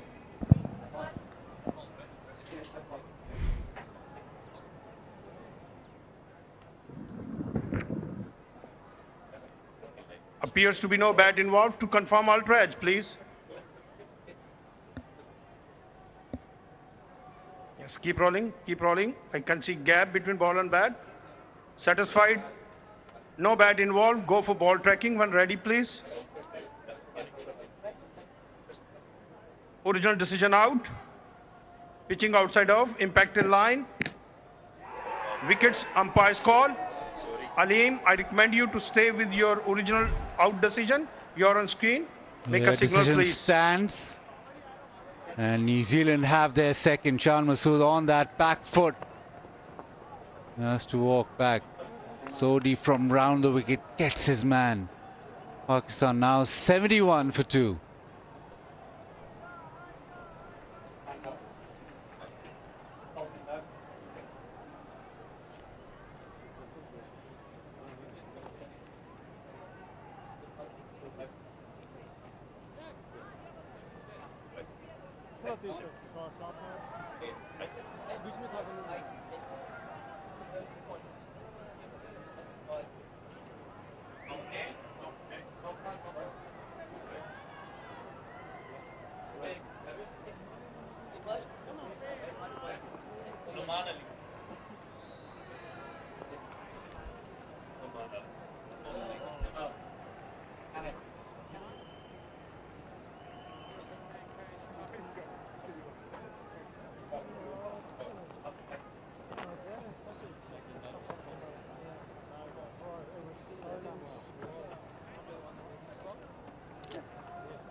Noman Ali, the night watchman, walks in.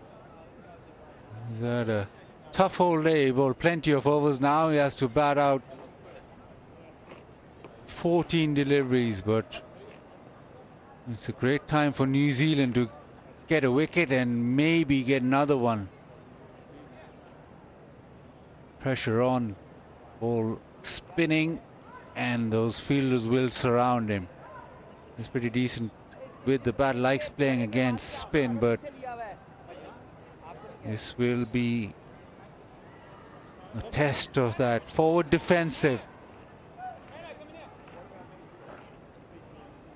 But it's been good from Sodhi. The pace has been good, and from round the wicket, once Shan Masood went back, then he was in business. As long as he was playing forward, he was getting outside the line of the off stump. But Sodhi, with his pace and with his length, has succeeded now. Got 1, 2, 3, 4 surrounding him. Now 5 even. 5 surrounding him. A short mid wicket and another one. Squarish short mid wicket as well. Round the wicket. Sodhi to Noman Ali. Appeal! Big appeal. He's gone forward. Will they go upstairs? Will they go upstairs? Outside the line. Again, outside the line. Don't bother. Don't get convinced. No. No. 2, 1. No, don't do it. It did turn.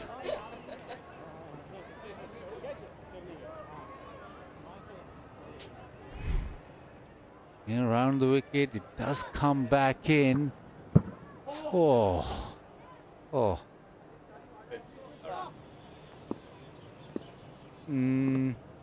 Worth a try, I reckon. Goes again. Oh, Googly beats him. Oh, he's done him with the Googly. That is terrific from Ish Sodhi. 71 for 2. Well, he's just gaining in confidence, and Chris Harris mentioned the fact that the batting innings might have done him a world of good, and a good bowl in the first innings that actually was made to look a lot better than we thought it probably was by how New Zealand batted and how Pakistan bowled in their first innings. So he's gained a lot of confidence and really hasn't bowled maybe 1 or 2 loose balls in this short spell so far. He's been very good.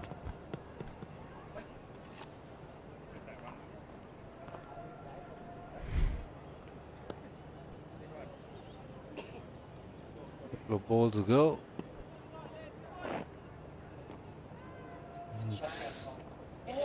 It's impact in 9 and just missing leg.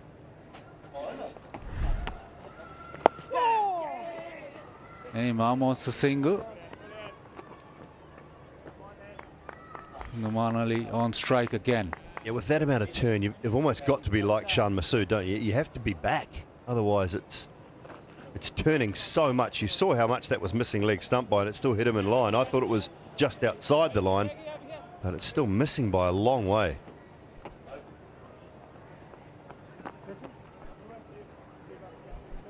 Pressure on here for Noman. He's got 2 really good deliveries from Sodhi, and now still has 5 from this over. 2 full, drives it away. So just counting down deliveries now. 10 remain.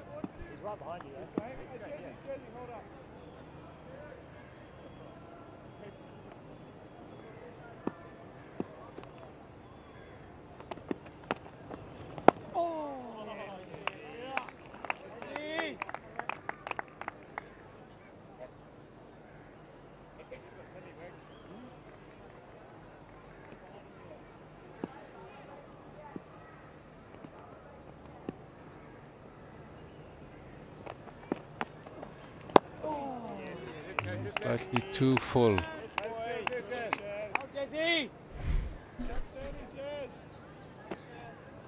Yeah, once he went back, then the umpire's in business. Once you go on to your stumps, And that's exactly why Aleem Dar gave it out, and it stayed with New Zealand. Catch, Tom. It's better. The length, just pull that length back. Noman's lunging forward every delivery. Good, Jesse. Almost slow it up, but make sure that the length is slightly shorter. Wide legs here, boys.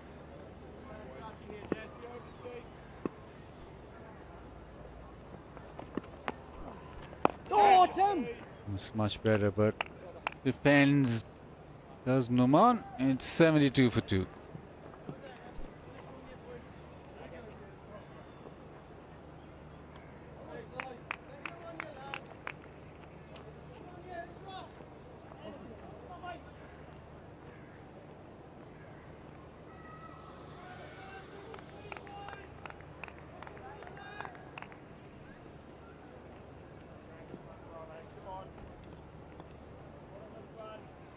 On each boy.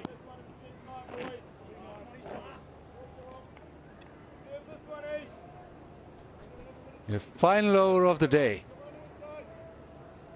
Pakistan have lost 2 wickets. Imam batted well, 44 not out. He'll want to just get a single and camp himself on the non-strikers then. Like Watchman in, but he's not facing at the moment. Ish Sodhi round the wicket. Oh, yes.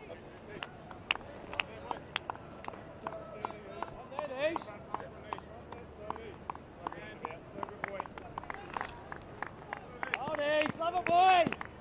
Love your rhythm, Irish. Love your rhythm, boy.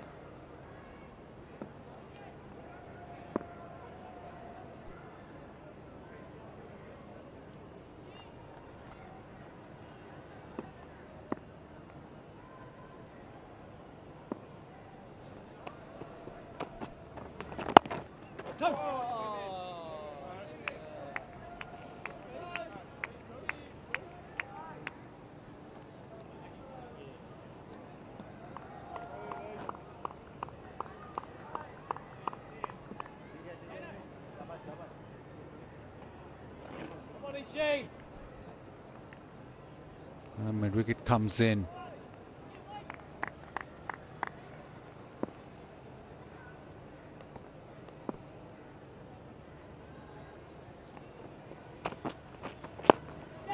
Whips it away, wants a single. Oh! Oh! If that was a direct hit, I think Imam would have walked back. He wanted to get to that other end. Desperation in the end. It wasn't a single there, I don't think.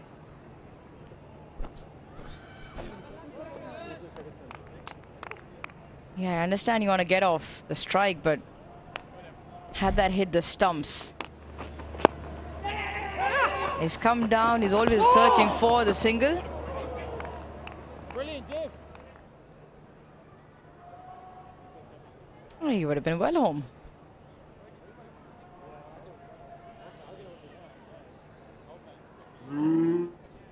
Yeah, I think maybe the other end might have been an option because Simam had actually come a few yards down the pitch already, courtesy of advancing.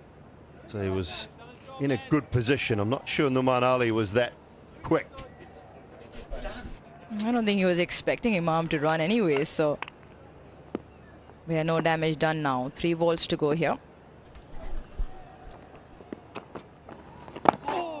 Goes back, defends. Couple of deliveries remaining. What does Sodhi do? Does he go to that googly? He didn't pick him.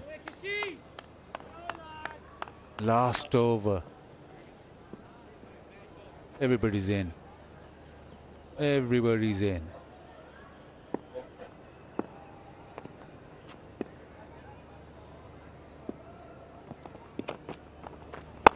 Hit it. Oh, almost hit it straight to the man. But it's gone to the fence for 4. He's actually gone the wrong way here, Neil Wagner. He was expecting to go to his left, and I think he's actually made a move to his left, and it's gone just past his right hand. Watch Neil Wagner. Watch him move. Yeah, just a little bit weight left. Would have been a terrific catch had he got anywhere near it. And just hit too hard. Oh, defense survives. So, an end of a fine session. Spin in operation. New Zealand applying a lot of pressure. It's been a good day for them. Pakistan 77 for 2, Imam ul Haq 45 not out, but it's all been about New Zealand, the way they batted through the day, got a huge lead, and now put Pakistan under pressure. Kane Williamson with a double century. Imam walks off. He'll come back tomorrow, but it's all been about the way New Zealand have set up this test match. Yeah, been very good. Pakistan will have work to do tomorrow, but conditions for batting are still good enough for them to get through. There is no worries about that, but you would imagine they'll have to be batting through until tea time at least to save this test match. Yeah, 2 wickets in the session. Pakistan have ticked away 77 from the 174 lead that New Zealand have. 97 runs trail. Imam has done well, 45 to him, and Oman, the night watchman, walks back for 4. The star of the show, the star of the day, was no doubt Kane Williamson, and rightly so, being walked off by his team. 5th double ton to his name, 2nd against Pakistan, deserves all the applause. Absolutely superb. New Zealand record now of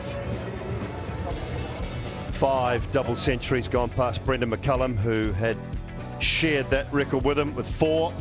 And this is the way it stands as we look forward to day number 5 of this first test. Imam ul Haq has been very good, 45 from 83. Shafiq out for 17, and Shan Masood trapped LBW by Ish Sodhi for 10. 4 bowlers used and a wicket apiece for those 2 at the bottom, Michael Bracewell and Ish Sodhi. Jazz Patel with 9 overs, and Tim Southee, the skipper, 6 very tidy overs for 8. Abdullah Shafiq and Imam ul Haq started things off for Pakistan. It was a nice opening as well. 47 runs they put on for the first wicket, and very rarely looked in trouble, to be honest. Jazz Patel was a little bit full early on, just searching a touch. Bracewell holding a wide one there, which was clipped away, and then Glenn Phillips got in the way of this from Abdullah Shafiq. That was the first wicket to fall.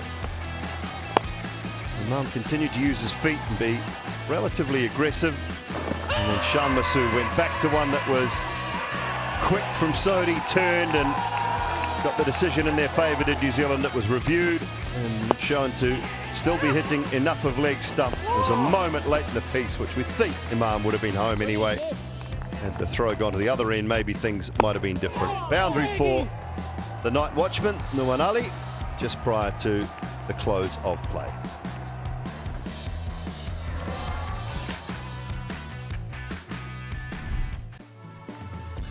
A match summary so far in this first test. Pakistan first innings 438, plays New Zealand 6-1-2, declared after Williamson reached his 200. Pakistan now 77 for 2 as they still trail by 97 runs. The way the day has gone, New Zealand picking up 2 wickets. They will feel they are in with a sniff of victory here. So don't forget to join us tomorrow at 9:50 AM local time from the National Bank Cricket Arena in Karachi. Till then, it's goodbye.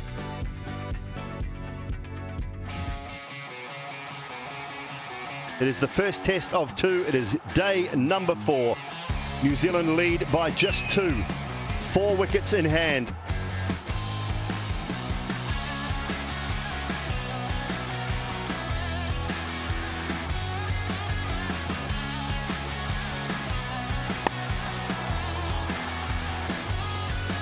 There's lovely timing. Nicely driven. He picks up a boundary.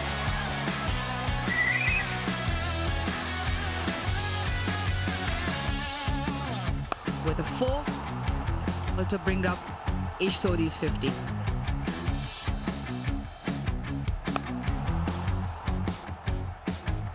Shan Masood underneath it and takes the catch comfortably. And that's off the glove and he's on his way. Yet another test match double century for this genius of a batter from New Zealand, Kane Williamson.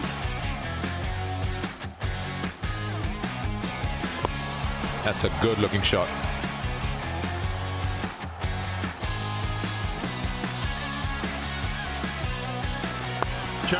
Chance and taken. Phillips is the man as well.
Well, I mentioned before, I'll say it again, the run machine, he's got another 200, that's his fifth double 100. And then celebrations with the ball. First to Bracewell, and then the next one goes to Sodhi. 2 wickets down for Pakistan, under pressure at the moment. Quick look at the match summary at the end of day 4. Just, we know that Pakistan won the toss and decided to bat first, posted 438. Babar getting a big 100, 161. Salman gets his first, 103, helped Pakistan to get to that score. In reply to that, New Zealand wasn't behind. The opening partnership between Latham and Conway was a brilliant partnership, 196. And Latham got to his 100, 113, and then the big one from Kane Williamson, 200 not out. That was the time when Tim Southee decided that they will declare with 174 runs ahead. Pakistan, in reply to that, started off well. Few hiccups, but they were being cautious. 77 for 2 is what they have managed. They're still 97 runs behind Pakistan.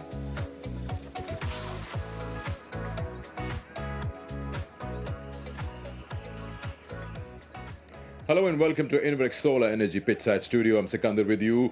Had a long day in terms of bowling. Bowlers have struggled. Pakistan, especially long spells. They tried to get breakthroughs. Only got successful at the second session when they managed to get 9 wickets, and then the declaration came about with 174 ahead. Bazid Khan is alongside me, and Bazid, it's been hard work for the bowlers, and then with 2 wickets down, Pakistan is somewhat against the wall at the moment. Yeah, I think it went all the way to New Zealand. They started off really well with the bat, and then a couple of wickets. That wicket at the back end with Shan Masood, that would have given them quite a bit of confidence now going into the last day. Indeed. We're talking about how they managed to get the 600 plus, the man responsible to create those double hundreds. 5 of them. He's here with us. Kane, thank you for joining us. It's been an excellent knock in testing conditions out there. You started off taking your time, and then we saw what we saw. So just run us through that knock of yours. Yeah, it was just personally, as a collective batting unit, trying to get the pace of the surface, the low nature of the bounce, and try and keep the scoreboard ticking over. I thought there were some really good partnerships throughout, which were really helpful. I thought Pakistan were really accurate, bowled really straight. Obviously, a good batting surface, but as we've seen, it's starting to deteriorate a bit, and there's a bit of rough to play with. So, yeah, looking forward to tomorrow to see what unfolds. When you talk about the surface out there, and we saw that it was a bit tough from the other end when the bowling was happening from the University Road end, phase-wise, were you keeping a particular target in mind, or were you just looking to bat along with, of course, Southee? You had a good partnership with him. Yeah, just tried to keep batting, really, and knowing that if the new guy coming out to bat, you could try and build a little bit of a partnership, and it wasn't always easy to start in terms of fluency, but if you could work together and even just sucking up a few dots if that was required, which is part and parcel of Test cricket, and then try and get a little bit of momentum and take the innings a little bit further. So it's a fantastic knock by Ish. Yeah, the one question the whole of Pakistan is asking, not just me, is why it is Pakistan every time? You've got so many runs against Pakistan. This is your second double century against us. Yeah, yeah. Look, I mean, it's always a really tough challenge. I know as a team, we always look forward to it, playing all different conditions, and and it's great to be here in Pakistan and playing, and it's being really welcomed, and it's shaping up to be a really good game of cricket. And was it slightly different not being captain and batting out there? Has that had an effect, or it's too early to tell? Not heaps different, a little bit different in the field, in a few different fielding positions, but Tim's doing a great job, and he's been a leader in the team for a long time as well, so it's great to see him out there, and in terms of the job with the bat, it's trying to stick to your plans and your job as best you can, and try and build partnerships in the role that you have. Well, Kane Williamson, 200 not out. He's our top performer of the day. While he's here with us, let's have a look at his performance, at his innings in a glimpse. Top performer, brought to you by Inverex Solar Energy. Ken, there was a lot of talk about the mystery spinner Abrar. Were you picking him up straight away? How long did it take for you, or how easy or difficult was it initially? Yeah, I thought Abrar bowled nicely, and didn't get a lot of spin initially because of the surface. It was a good wicket, and then it started to take a little bit more turn when you hit the rough. So clearly a really talented bowler. Talk about your highest scores, and quite a few of them. And when you talk about those 5 double hundreds, mean a lot to you. I don't know where this one stands in there, but look at that. And as Bazid mentioned, you've got Pakistan right there. West Indies against them, 251. Against Sri Lanka, 242, no doubt. It's just amazing. We'll talk more about the 200 not out, which is right there in that list. Top performer, brought to you by Inverix Solar Energy. That innings of a partnership of yours with Daryl Mitchell, that was something that also allowed you to just get that breathing space initially, because he just came on, started hitting it all over. Yeah, Daryl came out and really had a presence and grabbed some momentum, which was really nice. And I thought all the guys that came out in the partnerships that were built, you know, it varied a lot, whether the ball was new, whether it was old, change of plans, and required a lot of adjustment. But I thought the players that all came out in the partnerships that were built were really, really important. I think when you get a first innings total like that, it's certainly never up to an individual or two. It's a real collective contribution, and we saw that throughout, which was great to get that score. And now we've got a tough job with the ball in hand, trying to get, you know, a bit of purchase out of the rough and try and take a few wickets tomorrow. Yeah, looking forward to that day tomorrow. Yes, a lot of sort of thought about the spinners attacking. Is there a role maybe for an enforcer like Wagner, or maybe Saudi with reverse swing in between? Yeah, absolutely. I think they'll definitely get a go tomorrow. And as we've seen, the nature of the conditions here is often with the slightly older ball and getting a little bit of reverse is the best bet for them. And I don't know if we saw a little bit tonight, but we were hoping it would start to go. So I'm sure tomorrow the ball will keep getting aged, and I'm sure that we'll see them come into the attack. Ken, captain's responsibilities off the shoulders are lesser things to worry about and more focus on how you played. How did you feel at just playing just as a batter? Yeah, I mean, I suppose whether you're captaining or not, you very much have a job to do with the bat, and you try and apply yourself and prepare as well as you can. So it was nice to spend some time out there and be a part of a number of partnerships where we saw guys come out and play really, really well in a fantastic opening partnership, which really set the tone. Tom Latham and Dev Conway, and like I say, the partnerships that then followed, which you know were really applied themselves well, because yeah, the bowling was accurate, and it didn't mean that you could get sort of momentum straight away. So it meant that you sort of had to suck it up a little bit and then and try and keep the partnerships long. So it was nice to be a part of a number of partnerships. Final question, 174 lead, and we were just all discussing and predicting where would New Zealand leave it. And it was right, they were saying around T. You got Pakistan where probably you've planned, wanted them to be. What do you actually see the final day, and how are you planning as a team to go ahead with the day? I mean, that's because you're the only team probably who can win this. Well, you know, I think all results are on the table. As we've seen, the wicket is deteriorating, so whatever happens, it won't be easy, but we know that as a bowling unit we want to apply ourselves well and put the ball in the right area to ask as many questions as we can. There is some assistance out there, but we know the strength of the Pakistan batting lineup, so for us it's just trying to stay patient, and you know, in Test cricket day 5 things can change quickly and unfold in all different ways. So just one more question. Leg slip on his knees. I've never seen that before. Yeah. How does that work? Well, it hasn't worked yet, so yeah, we'll have to see. Obviously, there's not a whole lot of bounce, and they're trying to get as close as they can, and I don't think they're quite flexible enough to get low to the ground. So yeah, he's trying that. Wonderful watching that innings. Thanks for joining us. Get some rest. Thank you. Well, here we are, taking a short break. When we come back, we'll talk about how day 4 went by and what to expect tomorrow.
Welcome back to Inbrick Solar Energy Pitchside Studio, and we are being joined by Aruj Mumtaz. Let's bring her in on to how she sees the final session and the overs that Pakistan have faced, 77 for 2.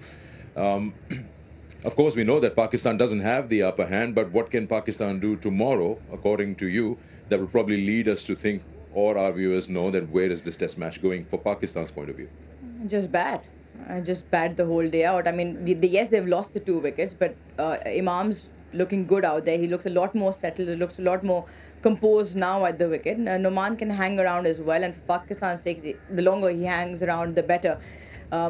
Like we were discussing earlier, for Pakistan, it's a potential draw, and if they lose too many wickets, then a loss. The win probably isn't an option anymore. So for them, and they've got a good batting tail with Salman batting the way he did when he came in at the number he does.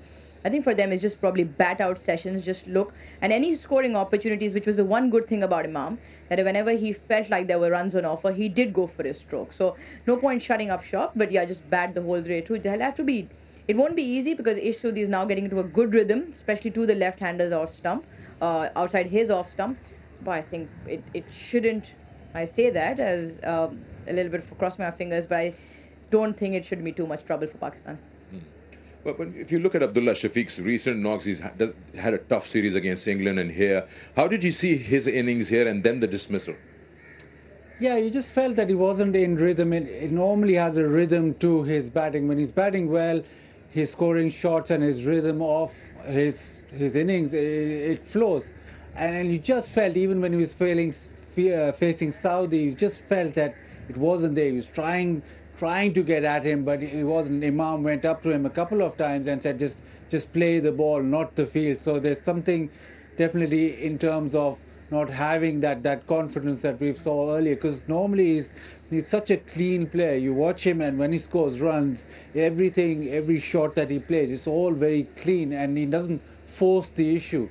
And today it just felt that he was trying to force the issue, trying to get at the bowling, and just a bit out of rhythm. It could just be a coincidence, but various formats we've seen that usually his dismisses have come around mid-on, mid-off, catch, and today again tried to attack and lost his wicket. We'll get Bazid again and Uruj also. Let's have a look at the 2 wickets that fell today. Abdullah Shafiq was first, and then of course Shan Masood. Fall of wickets, brought to you by Inverex Solar Energy. Yeah, he tries going over the top. In the end, the ball's too close to him, and he's not been able to hit it over the top. Dragged it leg side slightly, and it's gone straight to the man. So it's not got the elevation to go over the top, and that's why he's been dismissed. Shan Masood goes back. There was good spin on it. He turned back in. Alimdar stays out, but it's because Shan Masood has gone back onto the stumps that the decision stands.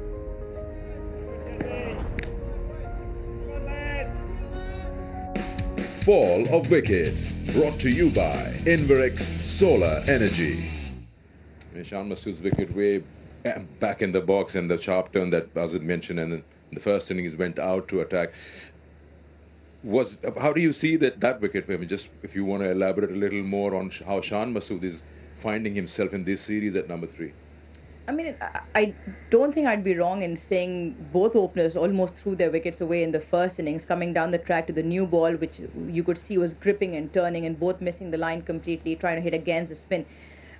This wicket is probably, obviously, the bowling was really good, bowling into the rough and the ball spinning sharply. We saw Devon Conway fall a similar way, but I think you're tentative, because when you've got men around the bat, you're tentative to lunge forward in trying to avoid that bat and pad. But sometimes in the ball spinning that sharply, you're out of form, you're a little tentative, and what cost him was because he was so far back, very little time or very little space for the ball to travel. It just makes it that much more easier for the on-field umpire to give it out. Also, when you're short on runs, cricket's a funny game and makes you do funny things as well. Abdullah Shafiq's dismissal, from what I remember, Lyon got him in a similar fashion against Australia as well. Things sort of play up in your mind when you're short of runs, but it's a wicket that's gone, and they've fallen in different manner. So probably more dismissal areas that are now showing up for the Pakistan openers, which can be a slight worry. Let's take this discussion further ahead in Have Your Say. That's the hashtag Have Your Say, where you people send in your questions for our guests through, of course, the Twitter handle. So let's have your say. Have your say.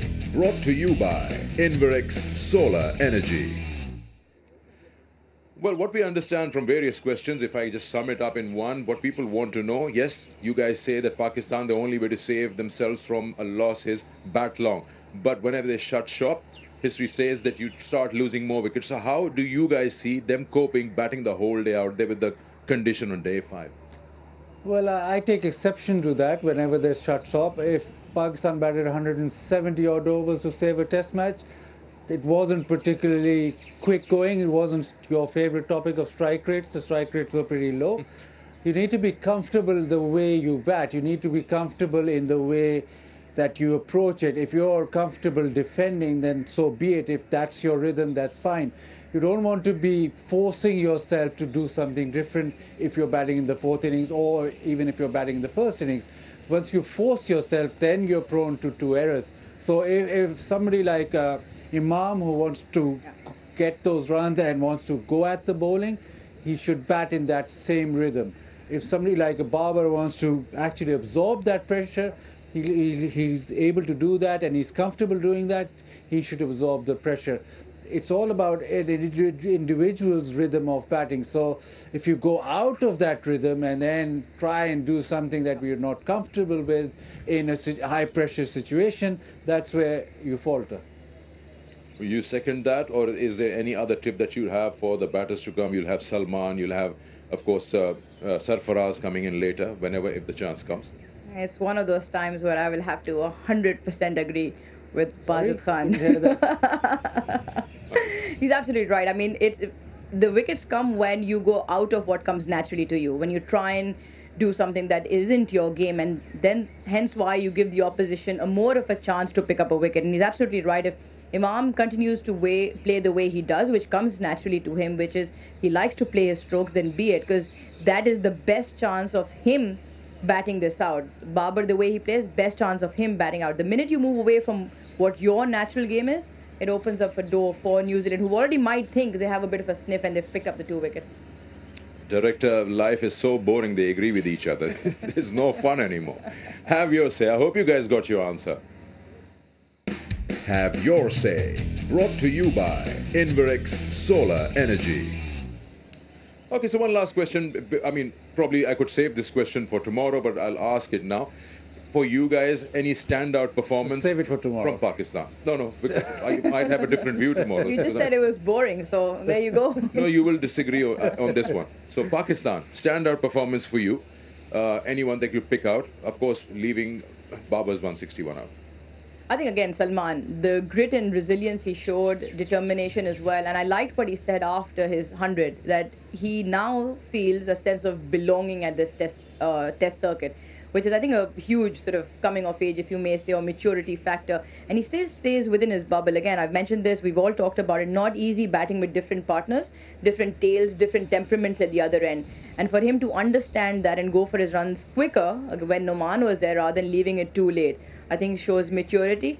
I think him providing that depth in Pakistan. Not his keeping, but the way that he batted Sarfaraz coming back into Test match cricket. There's a lot of pressure once you're out of the game, and obviously playing for the first time in Pakistan. The way that he batted, he talked about almost batting in his debut is so tense, but the way that he batted and made sure that Pakistan progressed, I think that innings was quite high quality. Not just the fact that he got runs, but the occasion, the sense of occasion that he had. The keeping, well, maybe let him down a little, but I think the batting was quite outstanding. Okay, so here we are. Pakistan trailed by 97 at the end of day 4. We got a full long day tomorrow of the first test match. I'll thank Uruj, I'll thank Basit for joining us. Time for us now to look ahead into the last day, and we'll be coming in again tomorrow. KFC presents Dafa News, Pakistan versus New Zealand. First test, day 5, tomorrow morning. Join us at 9:30 a.m. from National Bank Cricket Arena. Until then, it's goodbye and good night. It is the first test of 2. It is day number 4. New Zealand lead by just 2. 4 wickets in hand.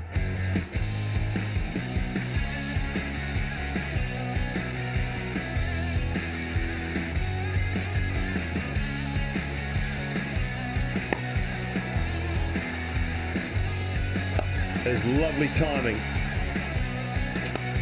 Nicely driven. He picks up a boundary.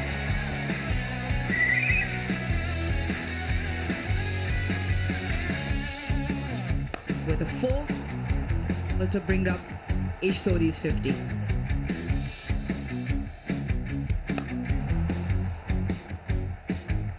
Shan Masood underneath it and takes the catch comfortably. And that's off the glove and he's on his way.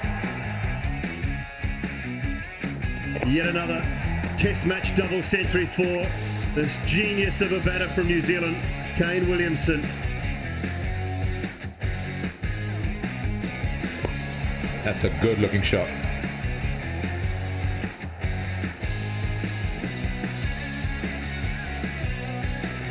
Chance and taken. Phillips is the man as well.